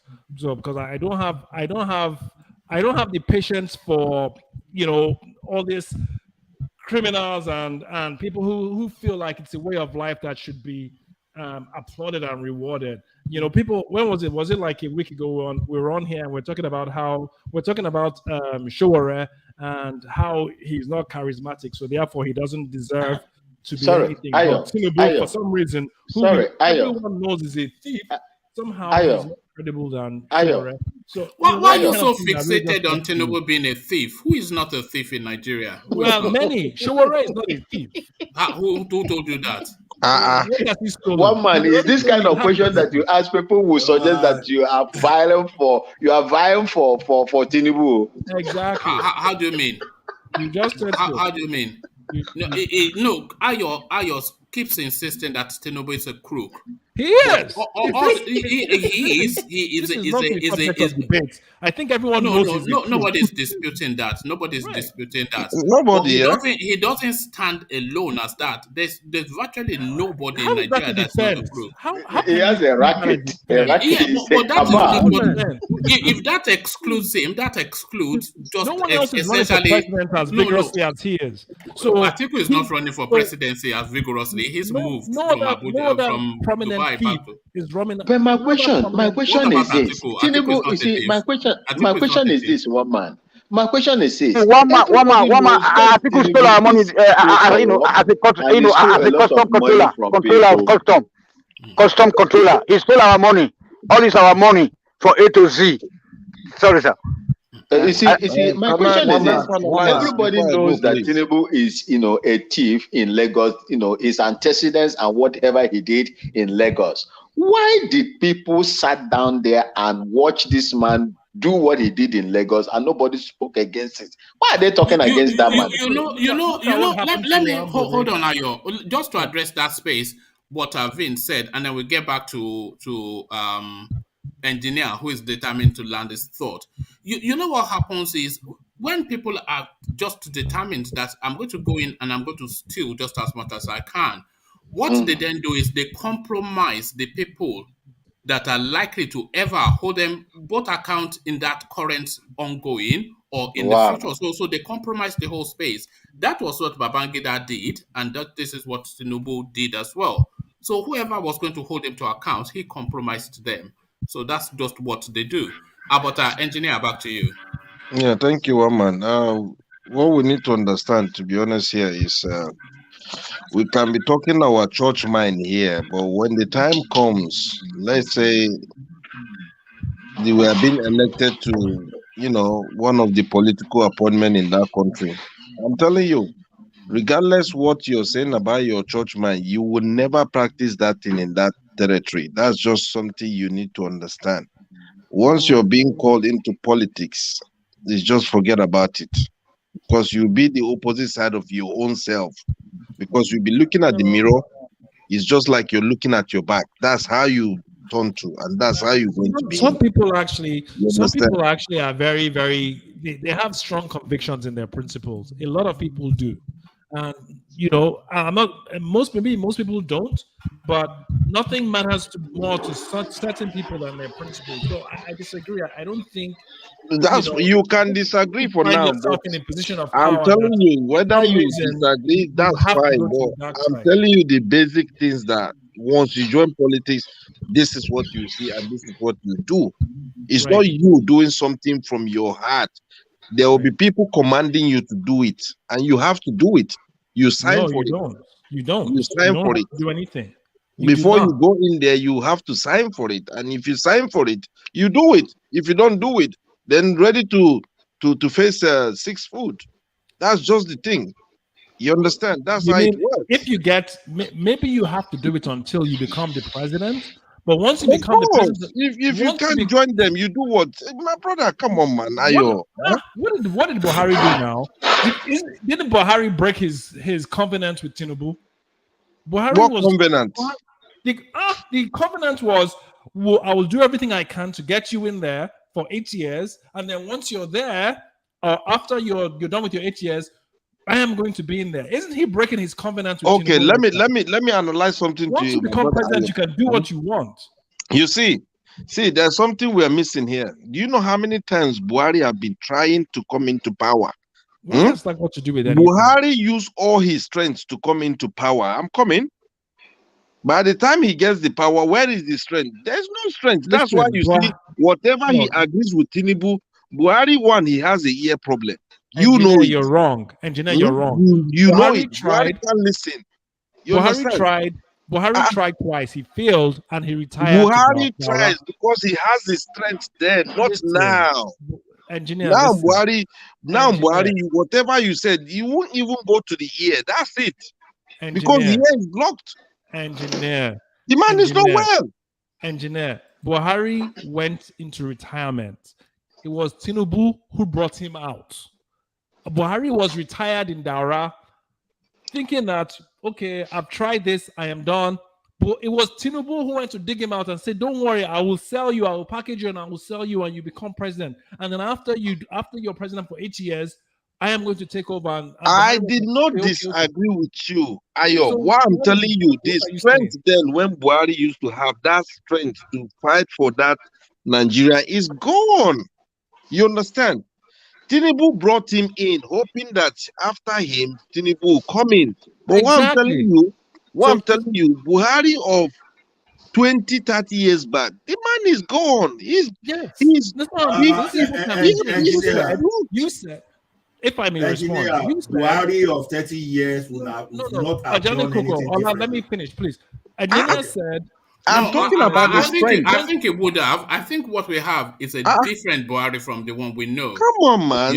I think it's been debilitated to the point that it has changed. When he was governor of Lagos as well. But engineer said that once you get in, you have to do what they want you to do or they will kill you. And I'm telling you that once you become president, you can do what you want because that is what Buhari is doing. He's doing what he wants. No one has any say over him, whether he made an agreement with Tinubu or not. Right now, he has all the chips and he can do what he wants, and he's deciding he's not going to support Tinubu. I think that's pretty obvious. Of course, because he's in the last tenure. Exactly. So what I'm saying is that if you're a man of principle and for some reason or by some miracle you find yourself in that position in the presidency, you can effect change and nothing will happen to you. Maybe it's in America, not Africa. All right, engineer, let me take you to a totally different talking point. This is now, I say a totally different talking point, but this is it. I did have it lined up just now. It's essentially Babangida telling us that we are hurting his feelings by being so critical of him, that it's a human being too. This is what he's saying. Oh, all right, so here it is. So it's Babangida speaking. It says, Nigerians should know I have feelings like others. Babangida pleads. So he is saying now that the heavy weight of the criticism is starting to weigh upon him and we should cut him some slack. So what are you then making of these now words from this gap-toothed chancer? Yeah, one man, IBB is saying all those things because at the end of the day, maybe the envelope has a K-leg. Because there's nothing much to say because this man, something is not the regular thing that always pass through behind door is not coming in as usual. So, and you know, the man that is in power don't care. The guy don't care. You understand? All of them. He's also saying that Buhari is not speaking to him. Of course, this is what I'm telling you. It's something that he has been, that is like you said, a direct debit. Every month, they'll be taking some amount of money in your account. And this is what happened. Maybe Buhari stopped it. And that is it. That's where he can come out and say, oh, to Nigerians, that blah, blah, blah, blah, blah. They all know what they're doing. Very soon, watch. Every Nigerian ex-president from that northern side, all of them will come out and talk. Because the table is turning around now against them. And if care is not taken, I'm telling you, things will happen in that country. We just pray that everything will be okay. That's just the fact. Okay, and engineer, these are prophetic prophecies that we hear every year. And I take it as a bit of a light-hearted humor thing, but some people take it seriously. But this journalist now has actually taken time to go through it to say, okay, these are the things that you said in 2020 coming into 2021 that it will happen. And they categorically have not happened. So what are you then making then of these pastorpreneurs and their prophecies? One man. You see, I don't want to curse any man of God. They know what they're doing. But it's a pity that with the level of sufferness in that country today, I don't think any man of God will come and preach to people that they are suffering again to say, oh, I predict this or I predict that. Because that's just a waste of time. You understand? Because another thing people need to understand, all the men of God, they have one head like us. That's just the truth. They have one head like us. No man of God today will come and tell me, oh, do this or do that, do this. I'll ask him questions. People are scared to ask questions. That's why you see people are misleading their life. Ask questions. Engineer, all these mega churches, are they, in your view, entertainment centers or places of worship? All these mega churches, all these something ministry of the Holy Ghost, they are criminal enterprises. Miracle of the something. Are they entertainment centers or are they places of worship? They're business centers. It's just like a marketplace. You go to markets, you sell your stuff, and at the end of the day, the market will be empty. And this is what is happening to the followers. And what are you making of these so-called men of God who pivot from one religion to another and they pivot into Christianity for reasons of tithe and offering? People like Bakari, like Suleiman, who just come wholly and solely just for that 10%. What are you making of those sort of characters? Yeah, what we need to understand here, one man, these people, they can come out and do their own, caricature and the rest. But I keep saying this. Why would you allow somebody to be telling you your life or to be telling you that tomorrow is this and this and that? It's a simple logic. If any man of God today will tell me, oh, this, and that, I'll tell him, go and practice that on your own head. You understand? Don't come out and be telling me this and this and that. People are, man, you see, the Christianity of the Christians that we are some time ago is gone. It's gone. Now it's just a business center. It's a marketplace. I told you some time ago in this platform, in Maiduguri, some time ago, 1993, 94, there's this church they call AYN. We've been to that church. Every money they contributed as offering and the rest. The pastor, what he does is he will buy bag of rice, bag of clothes, everything. And some of the people that they are not be able to afford to feed their kids, they will call them and share it to them. This is how I know that then Christianity is Christianity. But what is happening now is something else that I feel I weep tears every day if I see what is going on. It's like it's brain dead. In Port Harcourt, there's a street. The whole of that street is church. Different names of churches. So how can you... And all these psychedelic names that they come up with, the fire ministry of the salvation fire. And all this fire is the ministry of miracle fire. You know this fire. One man. Psychedelic. Psychedelic bullshit. The miracle of the miracle tabernacle. You know, it's madness. A whole of street in Port Harcourt, I'm telling you. Tabernacle Church of God. Yeah, Tabernacle Church of the Holy God Spirit. It's sad, man. It's really sad. Mountain of fire. But something we need to understand here. Religion is at least Olumba is honest. He just tells us that it's Olumba, you know. Oh, hold on. Let me give you, sorry, engineer, I seem to be jumping from. Let me give you 3 scenarios and then tell me if they fit into one slide. Okay. You have Olumba Obu, yeah? Mm-hmm. You have the Catholic Church. Yes. And then you have the Redeemed Christian Church of God. Are all those 3 institutions, are they worshiping the same faith? Olumba Obu, Catholic or Anglican, and then Redeemed. Are they all worshiping the same faith? Well, I would say no. And Celestials, add Celestial to that as well. Oh, Cele? One man. What a good question. Idioting is it's a funny thing, no? That's what, it's a business center. And they're all Christians, so it's a business center. Olumba Obu is a Christian, Celestial is a Christian, Catholic is a Christian. What about Jehovah's Witness now? Jehovah's Witness, yeah, our own. Don't worry about that.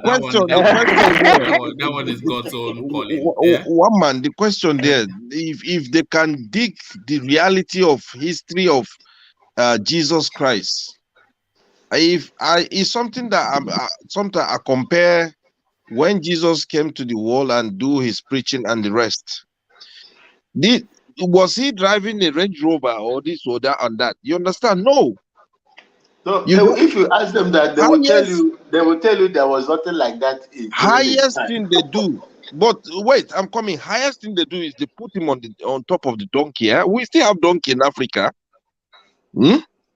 Why are these men not climbing the donkey? You want them to climb donkey? No, engineer. Jesus Christ, not Tana. Not Tana, Jesus Christ. No, engineer. You have to look at the time space too now. Everything evolves. So forget about that. The question is this. Now, you may have something to say about their lifestyle. You are within your right to say that. Will I put my money down for such when I know that I'm in a church and I suspect that this one is not a man of God and the person will be using psychology to bring money out of me? Well, maybe if I have that money and I'm so stupid that I don't know what to do with it. So, but saying they should be looking for a donkey. No, we have to look at what is obtainable now. No, No, what I'm no, no, saying, no. we Engineer have is donkey. right, because the parallel to donkey would be a horse then. So Jesus Christ was on the donkey. They had horses. They had even cart-drawn things. We still have But donkey in Africa. he had the cheapest form of transportation. Essentially, is the analogy. Okay. Well, is it not? Is it no, not? What I'm saying is this. Let's not talk into the. I understand it's an analogy, but let's just use. It's just like if you want to put it on that animal you want to ride us. Just imagine a pastor riding us from Akure to Lagos. The equivalent will be to get out of the Rolls Royce and go on the bus. So that's the difference. So that's the donkey. Yeah. Something you need to understand with this men of God. If they said they are being called, if you're being called, it's for you to serve. It's for you to serve people, not for people to worship you. Who is calling you? I mean, all religion is just mental illness. I'm sorry. No, but that's what they said, didn't he? Brother Ayo, that's what they said. They said they have been called by God. So if God should call you, that means you should serve. No God is calling anybody. You know, it's all Satan call people too. I want to ask Ejiro, if Ejiro is online, I want to ask a question. Who has been baptized in the Holy Spirit here? I want to ask the question. I beg, next topic. Yes. Okay. Baptized in Holy Spirit. What no. There's one question I wanted to ask. Maybe the whole thing is yam now. It's chops. You guys gave up. You guys gave up a very, very good religion for some white man's Jesus. You left your Ifa. You left your. What do you mean, you guys? Are you excluding yourself? Are you an Ifa worshiper? Religion that makes sense. You left the religion that makes sense to go and embrace Islam. Ayo, you are among the people. You are among us. Where is Mike? No, Mike is giving him bulala in the comment section. We have to be very careful too. See. As long as human being will be the one to drive this, human being will always come with their excesses. So it doesn't matter if it is that. Let's just say religion generally, whether it is traditional or whether it is foreign, whatever. As long as you have human being, they will take advantage of you once they know you are subjective. Once they know they listen to you. How can you have such a brilliant religion like Ifa and Orisha and forgo that? How did you arrive at that, Ayo? You and I were not living during those days now. Absolutely no sense. How did you arrive at that? One man, can I say something? Come in, Thomas. One man, when it comes to religion, we have to be very careful and sensitive. Everybody, touch not my anointing. Let me speak my mind. I haven't even finished. Let him land the point. Land the point. Let me land the point. As Ola rightly said, there is no religious you don't find the fake one. They're all fake. All of them. Let me finish. Ayo, you just like to climb up down people. Let me finish my thought. You have your opinion. Because you believe in it doesn't mean it's not fake. Ayo, let him land the point now. We are listening. Let him land the point. Hold on, before you land your point, shall I tell you a little bit about Christianity, which came out of Palestine? When it was coming out, Christianity, it was one of like about 1,000 religions that were being formulated then, and it was considered pagan worship then. It was because the Romans controlled that space and they had their gods, which were Zeus and things like that. That was the elite gods that were being worshipped by the aristocrats of that space. And within that space, you had the cascading down of satellite religions that were evolving. And one of the religions that was evolving at that time was Christianity, which the elites and society considered pagan worship. It was only when Jesus then announced himself as the Son of God, that was when the attention of the hierarchy then came upon that space to say that this guy is now ratcheting up to a space that he shouldn't ratchet to. And that was that conflict that propelled it out of that pagan narrative to a stardom faith, which has now evolved into this space that we... So let's document it in history and time and not touch not my anointing. So touch not my anointing, Thomas. Yeah. Yeah. So as I was saying, every religion we have the true one and we have They're the all fake one. fake. Sorry, they're all fake. But So carry on. let me speak, my brother. Please, can you Sorry. please Go ahead. quiet, please. We have the fake Go ahead. one, then we have the true one. They're In all fake. Islamic, we have clerics that are fake. We have those ones that will speak the truth. They are all In fake. Christianity, Everyone. we I'm have sorry. If as long the as you fake keep on ones. saying that, I'm going to keep on repeating myself. Then They're we all fake. can. That is your opinion. That is your opinion. No, Thomas, You just a can. second. So are you saying Yeah. traditional religions too are part of the fake you are saying? Listen, So traditional religion. Let me makes finish more my sense. thought. You don't even let me finish. Why Because you we guys know what you are going to so? say now. Okay, go ahead. Ayo, let us allow him to finish. Allow him to land the point now. You're taking time, you know. Sorry. You are taking time. Let me land my I point. say they are all fake. Go ahead. That is his opinion, and he has a title to his opinion. Okay. Yeah, and I have a title to mine as well. So in every religion, we have those ones that practice what they believe truly, and those ones that doesn't practice what they believe. They have the motive of coming into that religion to perpetrate their own doctrine, what will suit them, what will bring money to their belly. So let's just get that straight. So if we are talking of Christianity, we have the true ones that will speak the truth, that they are not after their belly. In the Muslim world, we have those ones that will speak the truth. They don't care about money. And in other religions, the Ifa ones, we have the Babalawos that will speak the truth as well, that they don't after their belly.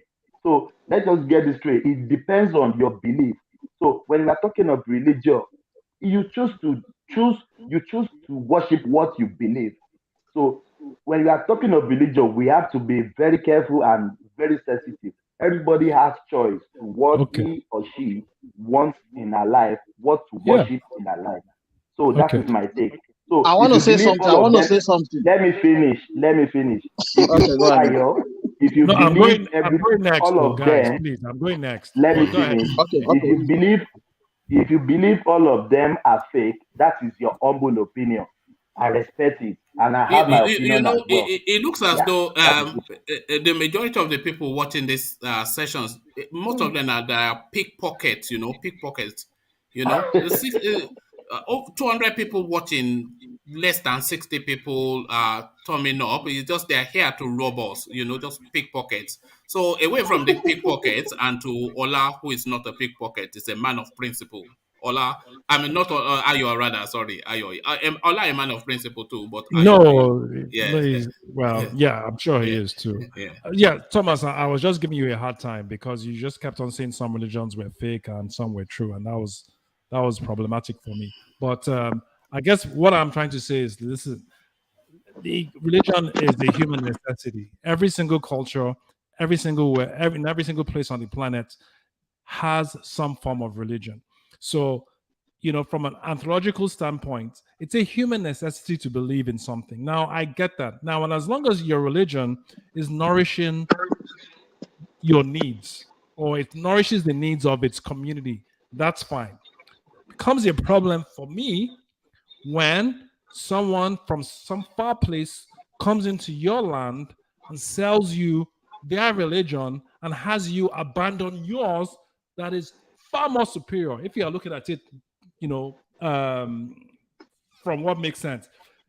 Ifa makes more sense to me than, and I'm not an Ifa practitioner, but just on the little information I know about Ifa, it makes more sense to me. It seems a lot more complex, a lot more logical than telling me someone walked on water or turned water into wine. But once again, we can agree to disagree. This is not, we understand that, religion is a very important human aspect, and communities, societies, nations need spiritualism and need religion to progress. But don't be fooled. Whether it is from the Middle East or from Western Europe, the purpose of religion is not for money, although that has now become the thing. But the initial purpose of religion was for control, and it has succeeded in doing that. It has controlled millions and millions of people till today, and that's likely never going to change. Just because as human beings we have a need for spirituality. But if anyone put a gun to my head and said I had to pick a religion, I would pick Ifa Orisha, because that really makes sense. I mean, it's actually more intelligent than all these other religions that, for some reason, in Yoruba land and by Nigeria by extension, have abandoned to embrace these silly religions that are not even creative. Telling me someone walked on water and turned water into wine. And, you can't question it because, for some reason, your faith dictates that you should not be able to question anything. How convenient. How convenient is that? I can't question your craziness. But anyway, this is why I don't like to settle down, Ayo, because hold on, Ayo, you have to settle down, because as much as you clearly do not have regard for it, this is the faith and following of a lot of people. So they place faith in it. So we have to. I want to interject, please. I want to interject, please. Come in, Ejiro, and then we get back to engineer, and then we start to round off. Yeah, because this topic keeps surfacing. We started initially, and it surfaced again. I want to make it broad a little bit. We all believe here, I guess every one of us here, 100%, if I'm not mistaken, we believe that death is inevitable. Nobody has come to stay forever, correct? Sure. Okay. I want to ask this question. Thomas, Thomas, can you hear me? I'm here. I'm hearing you, please. Okay. Do you believe there is a life after death? Yes or no? Do you believe anything like that? After death. Yes, okay. Please. Just hold your cool. Ajale Koko, can you hear me? Hello. Koko is not here. Ajale Koko can hear me. Ajale Koko, do you believe there is a life after death? So take us there, just for reasons of time. The life after death. When you're already there, we go. That's why I wanted us. I just wanted to go around to see, because it's very brief. Like he said, he doesn't believe. Okay, fine. Ola, do you believe there's a life after death? No. You've established the two opposing sides. So take us to where you want to take us to. So Thomas believes Ajale Koko doesn't. So take us to where you want to take us to. You see, if we say all religions are fake, like what Ayo is saying, that is where I'm trying to build my argument from. If you say all religions are fake, it's not true. It's not true because there is a life after. For my own belief, there's a life after death. After this life here, there's another life to live. So this is where I'm going to argue. Who came back from there? That's your opinion now. Do you have any empirical evidence that there's life after death? Who confirmed that? Yeah, in the Bible. I have evidence in the Bible. Oh, the Bible is. I forgot that the Bible is a scientific document. One man. No, it's not scientific document. This topic that book is a book written by some group of people. What are you guys talking about? It was. Do you know? The funny thing is, Christians don't even know the origin of their religion. This is what I find most annoying. That the Bible. Vin, do you believe there's a life after death, Vin? That book was even written. Hold on. Yes, I do. Hold on. Hold on. Hold your cool first. Vin, do you believe there's a life after death? Yeah, I believe. Do you want to expatiate anything on it? Hold on, No. So sorry, you have to be able to hold your own argument now, because I did, but they're not giving me the space to expatiate. No, because I've seen you do that before, to farm off your argument to somebody else and then try to tag it. So if you hold, I said I'm building it on the Bible. That's why I said not argument. Like, if you have to give me the space for me to expatiate on what I'm talking about. Hey, Jire, I have a question for you. Finish. Okay, ask your question before I continue. Ask your question. Ejiro, before the question. Go ahead. Many religions, including Ifa and traditional one, they believe in life after death. So Ajale Koko said no, there is not. He believed in Ifa. Ajale Koko believe in Ifa. I said no. He believe in anyone. If he said there's no life after death. Let's keep this conversation intelligent, please. So, is it Thomas that is asking about life after death?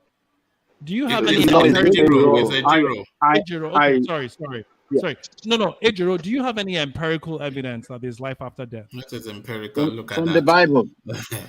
Okay, But, so the Bible is a historical document. The Bible was not even commissioned by Christians. The Bible was commissioned by the Council of Nicaea under Emperor Constantine. He was a pagan. This He English came is to so much, control- one man. This English is so Let me much. finish. That's why I said this topic is so sensitive. Don't let us go there. Anyway, one man is like on a good day. All right. On a good day, we just trash this You have topic to once and argue for your all. point. But it keeps surfacing. I try to shy away from religion for reasons Yes. that No, for a good day, we need to trash this. hold on. You need a one day Let me give you empirical evidence from no hold on, Ola. I try to shy away from this topic, Ejiro, for reasons that Thomas just said, and also for reasons that I am not educated enough in religion to be able to hold it as a, and I don't want to blaspheme, and I am a Christian by faith, and I do believe it, so I try to shy away from it. One man. Let me just say this: your platform, everyone is watching you all over the world. When it comes to religion, just try to be wise, because so many faiths are watching us. Don't let anybody here. Let me finish. Hold on, let him finish now. Let me finish. Aya, you always do this. Somebody is talking, you just jump in. Have you been drinking coffee? Have you been? Let me finish my word. No, Thomas, don't get aggressive. I think Ayo has been drinking coffee. Have you been drinking I coffee, know. Ayo? Calm yourself down. Calm yourself down. Let me finish my word. Yeah. Everybody is watching you from the whole world. When it comes to religion, we have to be more sensitive. Please, we have to be more sensitive so that we won't clamp down on anybody's religion. Like Muslim now, I respect the Muslim. I respect everybody, and I want everybody to respect me as well. That is my point. And this is why. And this is why I make a point. And this is why I make a point. This is the last thing I'm going to say about it. This is why I make a point not to pick one religion over another. I'm equal opportunity in my disregard for religion all across the board, including. Yeah, but do you respect the people that have regard for it, even though you do not understand? Yeah, so that is what Thomas is saying, that even though you might not be of it, you have to acknowledge that the vast majority are. One man, Ola was saying something before he was shut down. He was saying something. Ola was saying something. What was he saying? Ola, what were you saying? Yeah, I say, see, to start with, religion is man-made. Fact. Thank you. Then secondly, if people say they don't believe in religion, let us look at it this way. If you live in a local area, you see people make jazz. They test their jazz in front of you. And these are traditionalists, and they just work. What empirical evidence, for example, someone say, okay, I want to do bulletproof. You shoot the person the thing doesn't it. And you want to run away, the person commands you to fall down, and you fall down. He's trying to use jazz to control you, and that thing happens. And this person say, this is my religion. Now, how do you argue with someone that has shown you signs? Ola, that is not religion. That is supernatural power. If you like, call it that he appropriates. The question is this: even if it is science, do you have a knowledge of what he has done? It's simply that person and those people within that status. So you can't argue with those people. Now, if some people are coming from another religion, they work miracle in your presence, and they are telling you that this is what is happening. How do you argue with those people when you are not at the same level of knowledge as them? It becomes difficult. So we can have our own conviction, but for those people that have their own conviction for their type of religion, we should just respect them. But ultimately, religion is man-made, whether we like it or not.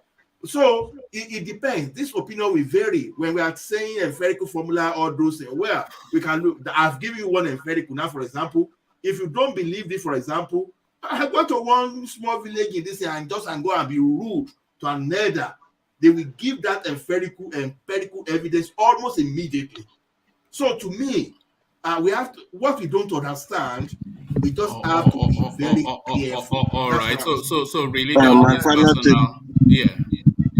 Well, thank you, man, and thank you, guys. And Hold on, let engineer. Yeah. once again, happy New Year to you guys all. And I just want to say, based on what we talked, to be honest, one man has said it in terms of religion. He's not a perfect person there. Now nobody is perfect, so we shouldn't be saying things we don't know, because at the end of the day, we don't want to offend anybody here. So what I'm just going to say regarding our lovely country, Nigeria, based on my first question from one man, and I'm just rounding up. I will still repeat myself. If Tinubu visited me today, I will call him Mr. President. And also, Ajale Koko, I want to use this opportunity to beg you. Whoever is owing you money, you pay your money. Engineer. Sir. So back to Ajale Koko. If anybody is owing you money, please, they should pay your money. If they don't pay you, come and hire me. I will go and box their head for you and get your money back. Okay, engineer. They can't frustrate you for me. I keep saying it. This is 2022.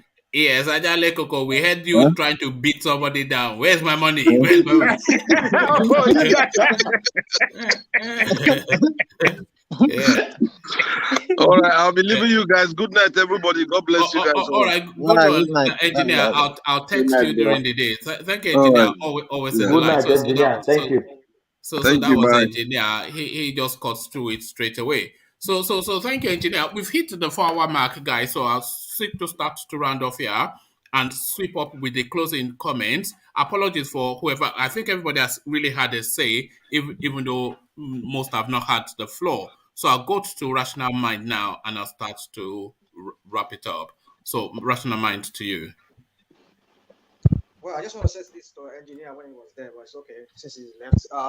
No, I want to push it through, but thank you. No problem. No problem. So what I want to say is, when people were discussing about religion and mortality of the soul and things like that. Can't really hear you. We can.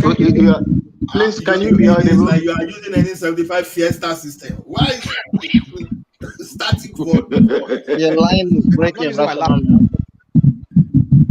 We can't hear you, Rational Mind. We can't hear you. Better now. Are you outside? Yeah, Rational Mind is your voice is very faint. Okay, let's give Rational Mind a moment to recalibrate. Let's go to Thomas. Thomas, your word. Roman, thank you. I came in late. I was pinned by somebody that wrote something on the comment section that Thomas always supports Tinubu. No, I'm not supporters of Tinubu in any way. I'm supporter of one Nigerian, which everybody knows here. To final remarks, as of now, I don't think anyone is more influential like Tinubu. We were talking of the 2023 election. I thought everybody saw the reception at Oyo State when he went to greet the governor of Oyo State, Makinde, in concerning of the death of Alawakala, the former governor of the state. They are even giving him more respect, even more than Buhari himself. So anybody that would tackle that man, we really try. We really try because that man has gained the momentum. He has gained the momentum. But for the closing, one man, thank you. May God bless everyone. Bye. All right, thank you, Thomas. So yes, I too see that only his health can stop Tinubu from that presidency as it stands at the moment. But thank you. From Thomas we go to Ejiro. Ejiro, to you.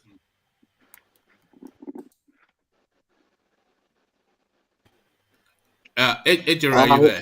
Yeah, I'm here, one man. Thank you very much, one man. And my closing remark, I want to quickly say this.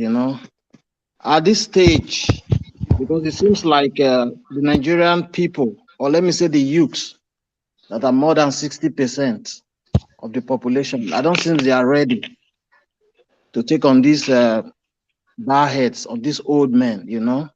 I think what we should be discussing now is how to combat their rigging strategy. It's what we should be discussing. You know, we all know they are not what we want, and they themselves knows, you know, this fact. But all they want to do is to rig themselves in. So we should come up with a strategy if need be, and they will take it from there. But believe you me, these people are not ready to give up power until the Nigerian people decide. It's only the people that can decide. And the majority of the people that can decide our fate in that country is the youth. And the youth now seems to be money conscious. They are hungry because these politicians, they've used hunger as a weapon to impoverish them. So I just pray our eyes of understanding is opened. Thank you very much, guys. Good night. No, not so much, not so quick. Ejiro, you know already that your fans, whenever they hear your voice, they won't let you go until you know what to do. So before you go, leave your fans with something. 2023, no gentleman. 2023, gentleman, no deal. 2023, gentleman, no deal. Before your people teach, gentleman, no deal. 2023, gentleman, no deal. All right. Thank you, Ejiro.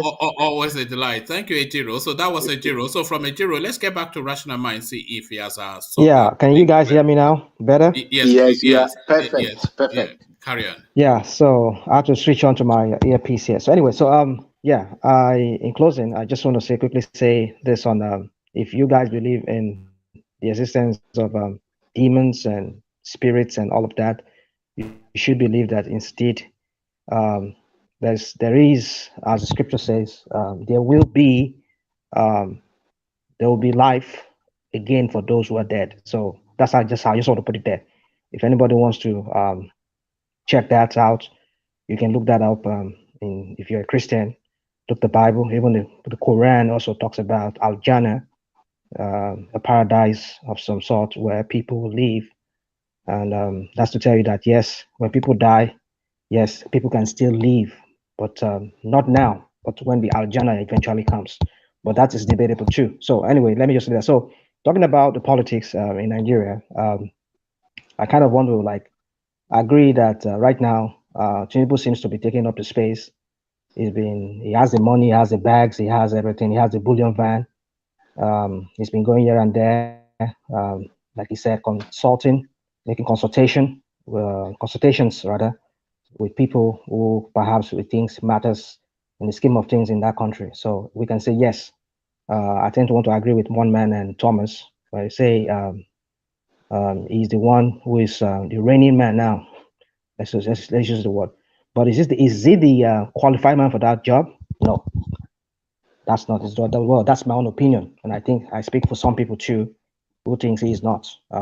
We all know, some of us do know these antecedents, and we know this man has nothing to offer. It's a senile mind.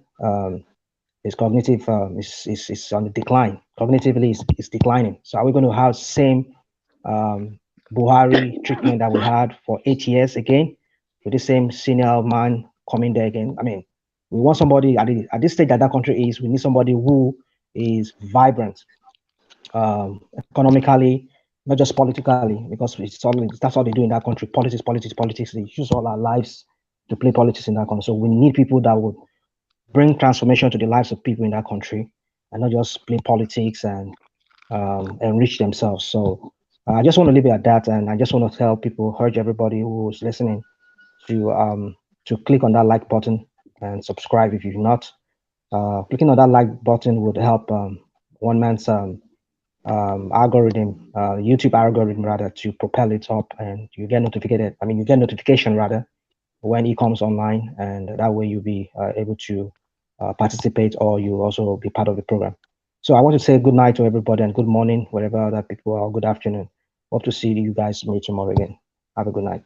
Oh, all right, thank you. I thought that good morning, good night, or good evening, wherever you are. Yeah, I thought it died with Nnamdi Kanu now being in a prison cell blockade, but you are trying to revive it, Rational Mind. But thank you, Rational Mind. So from Rational Mind, let's go on to Vane. Vane, to you. Yes, woman. I'm very, very grateful to be here. I really enjoyed the discussions today. It will cut across politics and religion, but for me, I will not, belittle anybody's, religion or what you believe, in. It is spirituality is a personal, belief, and whichever way you believe, that is where how your faith goes. So that's me. And coming to the politics of Nigeria, we have seen what is going on in the Nigerian polity as we speak. I will urge Nigerians to go after what they feel that is right. And for me, if you ask me, I wouldn't like to see all these grandfathers and grandmothers that have taken over the arena of politics in Nigeria for quite so many years without nothing to show for it. Nigeria is today worse off where it was yesterday, and nobody is gladdened about it. Nigerians, know what is good for you, go after it. And if you feel that you want to remain in perpetual subjugation and intimidation, suffering, poverty, etc., go ahead with the old stuff. Thank you so much, and good morning from Ghana. Ayuko. Thank you, Vin. So here in Ghana, Vin's in Ghana. So thank you, Vin. Always a delight in your company. So that was Vin. From Vin, we go on to Tony. Tony, to you. Yes, sir. Vin, Akwaba Vin. Okay. So everybody should thumb up, but it's a pity that that it's too late for me to be saying that now, because most of the people are already gone, because I wonder why they should be pocket pickers. See, does it cost nothing to, like my own self, sometimes when you're able to show some show that I don't really like, but I just thumb it up just for the, just to make sure that this program is going far and wide, So meanwhile, the problem of Nigeria is that, the problem of Nigerian youth is we should stop blaming them, because there is what I would refer to as loss, LOSS, loss, lack of social security. And that's what I would have expected Tinubu as a leader of the, of the ruling political party to be fighting for in these last 7 years or so, that let us set up a kind of social security, in the midst of all this insecurity and everything, because insecurity will always be there once the people have nothing to eat. And then also this voting or registration, people are saying that the youth are not registered. What are you going to see? What are they going to register for when their vote will not count at the end of the day? Because nothing is coming out from the oil that they are selling and the gas, so nothing is happening.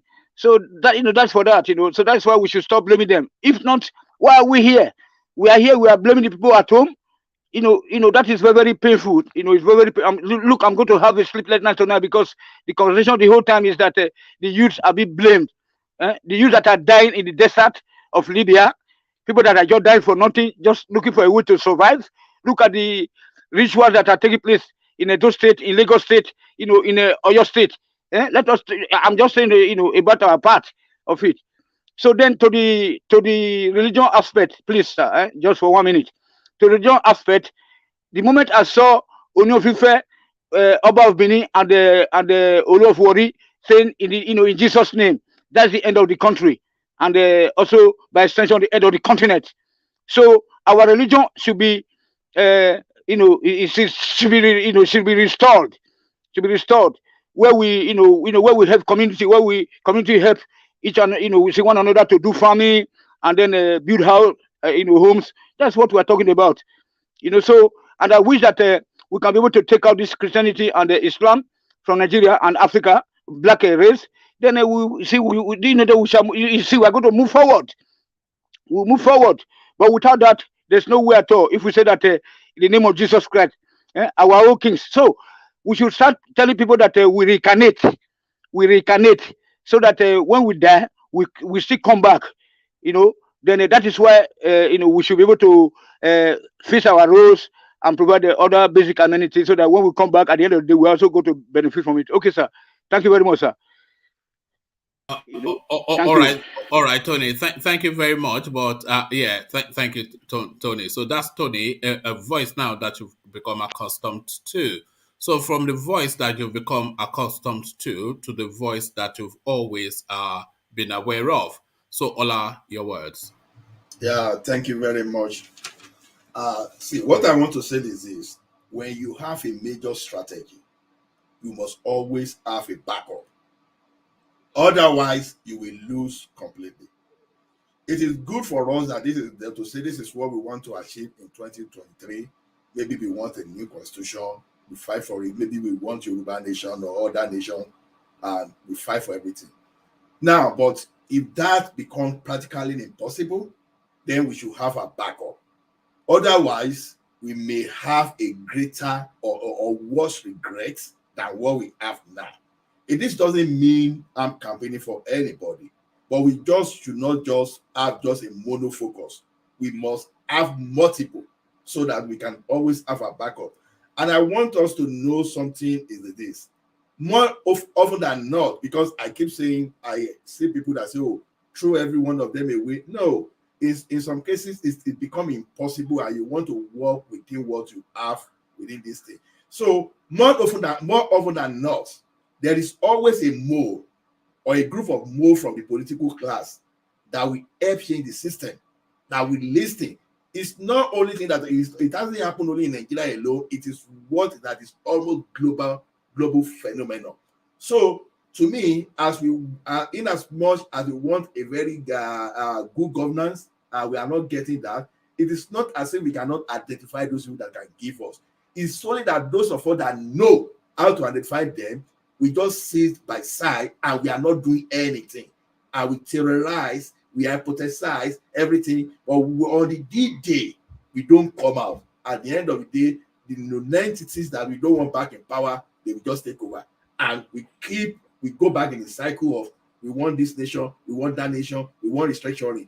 Meanwhile, at the critical time that we are supposed to be good partaker and share the thing, we are nowhere to be found. That's the type of attitude I would like us to change. Other than that, I want to thank everyone for coming online. And see, even if you don't really like one man, at least for the fact that you are coming online, it means that his content is giving you something, anything that can make you stay on live at least 1 hour to 4 hours. It means that the content is so good that you cannot miss it. So it won't be a bad idea if you can just stumble up enough for the algorithm to even reach wider audience. The more audience we have, the larger the audience, the better we can even understand and provide solution to our problem. So thank you, everyone. Wish to see you later. Good day, wherever you are. All right, thank you, Ola. And as you said, these people, they come and spend endless hours. Just to thumbs up is a difficulty. It's essentially those yam heads from the east. It's the Igbotics, I suspect. But so anyway, thank you, Ola. So to the Igbotics, just thumbs it up and stop acting in your usual yammery manner. But a man that you can never accuse of being a yammery, ayo. Oh my! I guess no one ever told one man that you can attract more flies with honey. Anyway, I think it's been a pretty interesting conversation, guys. And if you can, it doesn't cost you anything. Please give your thumbs up, and let's try and see if we can expand the viewership somewhat. So yeah, I know we touched on several different things, and I didn't mean to get that passionate about religion. I do respect everyone's right to believe in whatever they believe. I suppose the trigger point for me was when Thomas was trying to say some religions are fake and some religions are not. Well, I mean, if that's the metric we're going to use, then I'm going to call you on it. I'm sorry. It's just, I suppose, a hazard of my personality. But in any case, I do recognize that spirituality, which I feel is very different from religion, is necessary. It's a necessary human need. I am a spiritual person. I am not a religious person. There is a need for spiritual nourishment in every human being, and as long as you're embracing a religion or a spirituality that fulfills your soul and is nourishing your need, then good for you.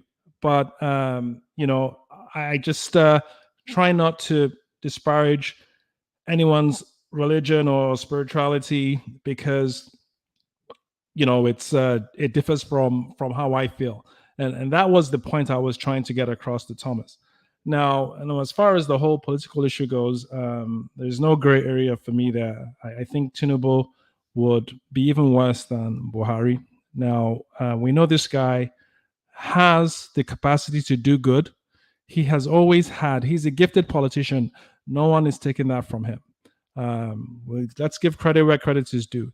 Tinubu is probably the most gifted politician Nigeria has ever seen. From how he came up, from how he kicked against Obasanjo, he's still in a very, very powerful position. But this guy has not used his power or his gift for the good of anyone but himself. And Nigerians need to remember that, young and old. This is a guy who could have significantly changed the trajectory of that country if he had Nigeria's benefit at heart. He only has selfish interest, and that is not likely to change. When he was a little younger and more vibrant, that was his focus. This has not changed. He's less cognitively able, but his ambition obviously has not waned. So I think it's very important, and I know a lot of people feel like it's a lost cause, and whatever they see doesn't matter, but it does, because I feel a lot of the youth are. I'm sure some of the youth are on this platform currently watching and are looking for some sort of direction from people who they may actually look up to. And this is why I will never, ever stand behind a guy who I have no sort of like conviction in, or I have no expectations of. And I would just encourage everyone to do the same. If you like Tinubu, that's fine. Stand by your guy, but don't start coming on here and giving reasons why you feel like he's going to be this great person and he's going to win, but you don't like him. No one is falling for that. All right. I think Nigeria has better options. I think it's time for Nigerians to embrace better options. This turn-by-turn criminal leadership needs to stop. And it doesn't take a miracle. Like I said earlier, 70% of Nigeria's population is under the age of 35. These people need to activate. They need to let their voices be heard. There is no amount of manipulation. There is no physical force you are going to use to contain 10% of our youth if they're determined to change things. And they need to know that they can actually change things. And I'm not advocating violence in any way, but they should let their needs and their wants be known. If they have a candidate they prefer, they need to step up and let that candidate know. Now, I don't know how successful my personal favorite would be. He's likely not going to be very successful at all. I think Showore definitely has more of a vision for the country. I think he is more in touch with the youth. I think he is more conscious of what Nigeria can be, as opposed to just a huge pile of treasure that needs to be looted by a few people. But anyway, I'm trying not to go off on a tangent here. I guess you get the point. Whoever your guy is, whether he's popular or whether he's not, feel free to stand by him, and just be very careful with who you pick, because it's not really just about you. I would like to retire someday in Nigeria with my family. But that isn't going to happen if we keep on rinse and repeating these career crooks who have denied that country from the growth that we know it deserves. All right. So You want a paradigm shift, essentially. yes, that's the only thing that can save Nigeria at this point. All right. So thank you guys, and please give a thumbs up, like and share, and hopefully we'll talk again soon. All right, brilliant. As always articulate, Tayo. You never really fully, and at least I don't fully often agree with the articulation, but his power of oratory never in dispute. But the one person that speaks with magic in his voice, Ajanle Koko, the final word. Thank you, woman. I would like to thank everybody that came on the platform this evening. Your contribution has been very meaningful. And I believe that everybody listening to us across the world have benefited from the discussion in one way or the other. All I want us to know is that Nigerian politics is based on fraud, and people that practices are fraudulent people as well. And the result that they always achieve is fraud. And Tinubu, there to see basking around as a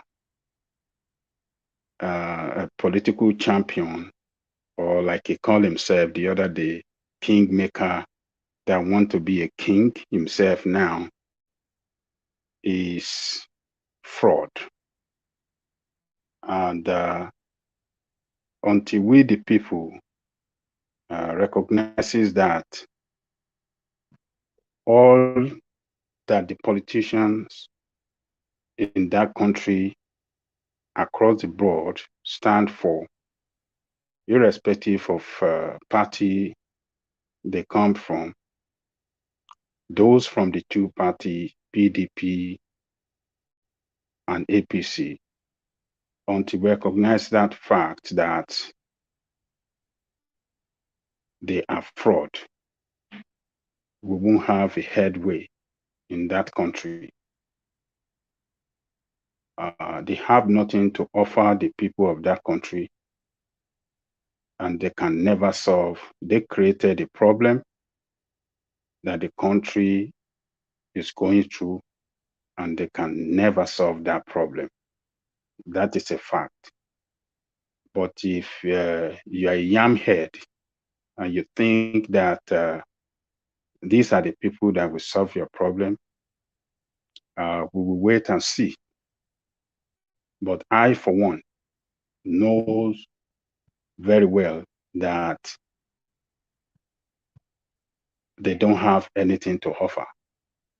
And I will not go for any one of these people because supporting them is like I am supporting the evil that are killing our people and are destroying the future of our people. I won't be part of them.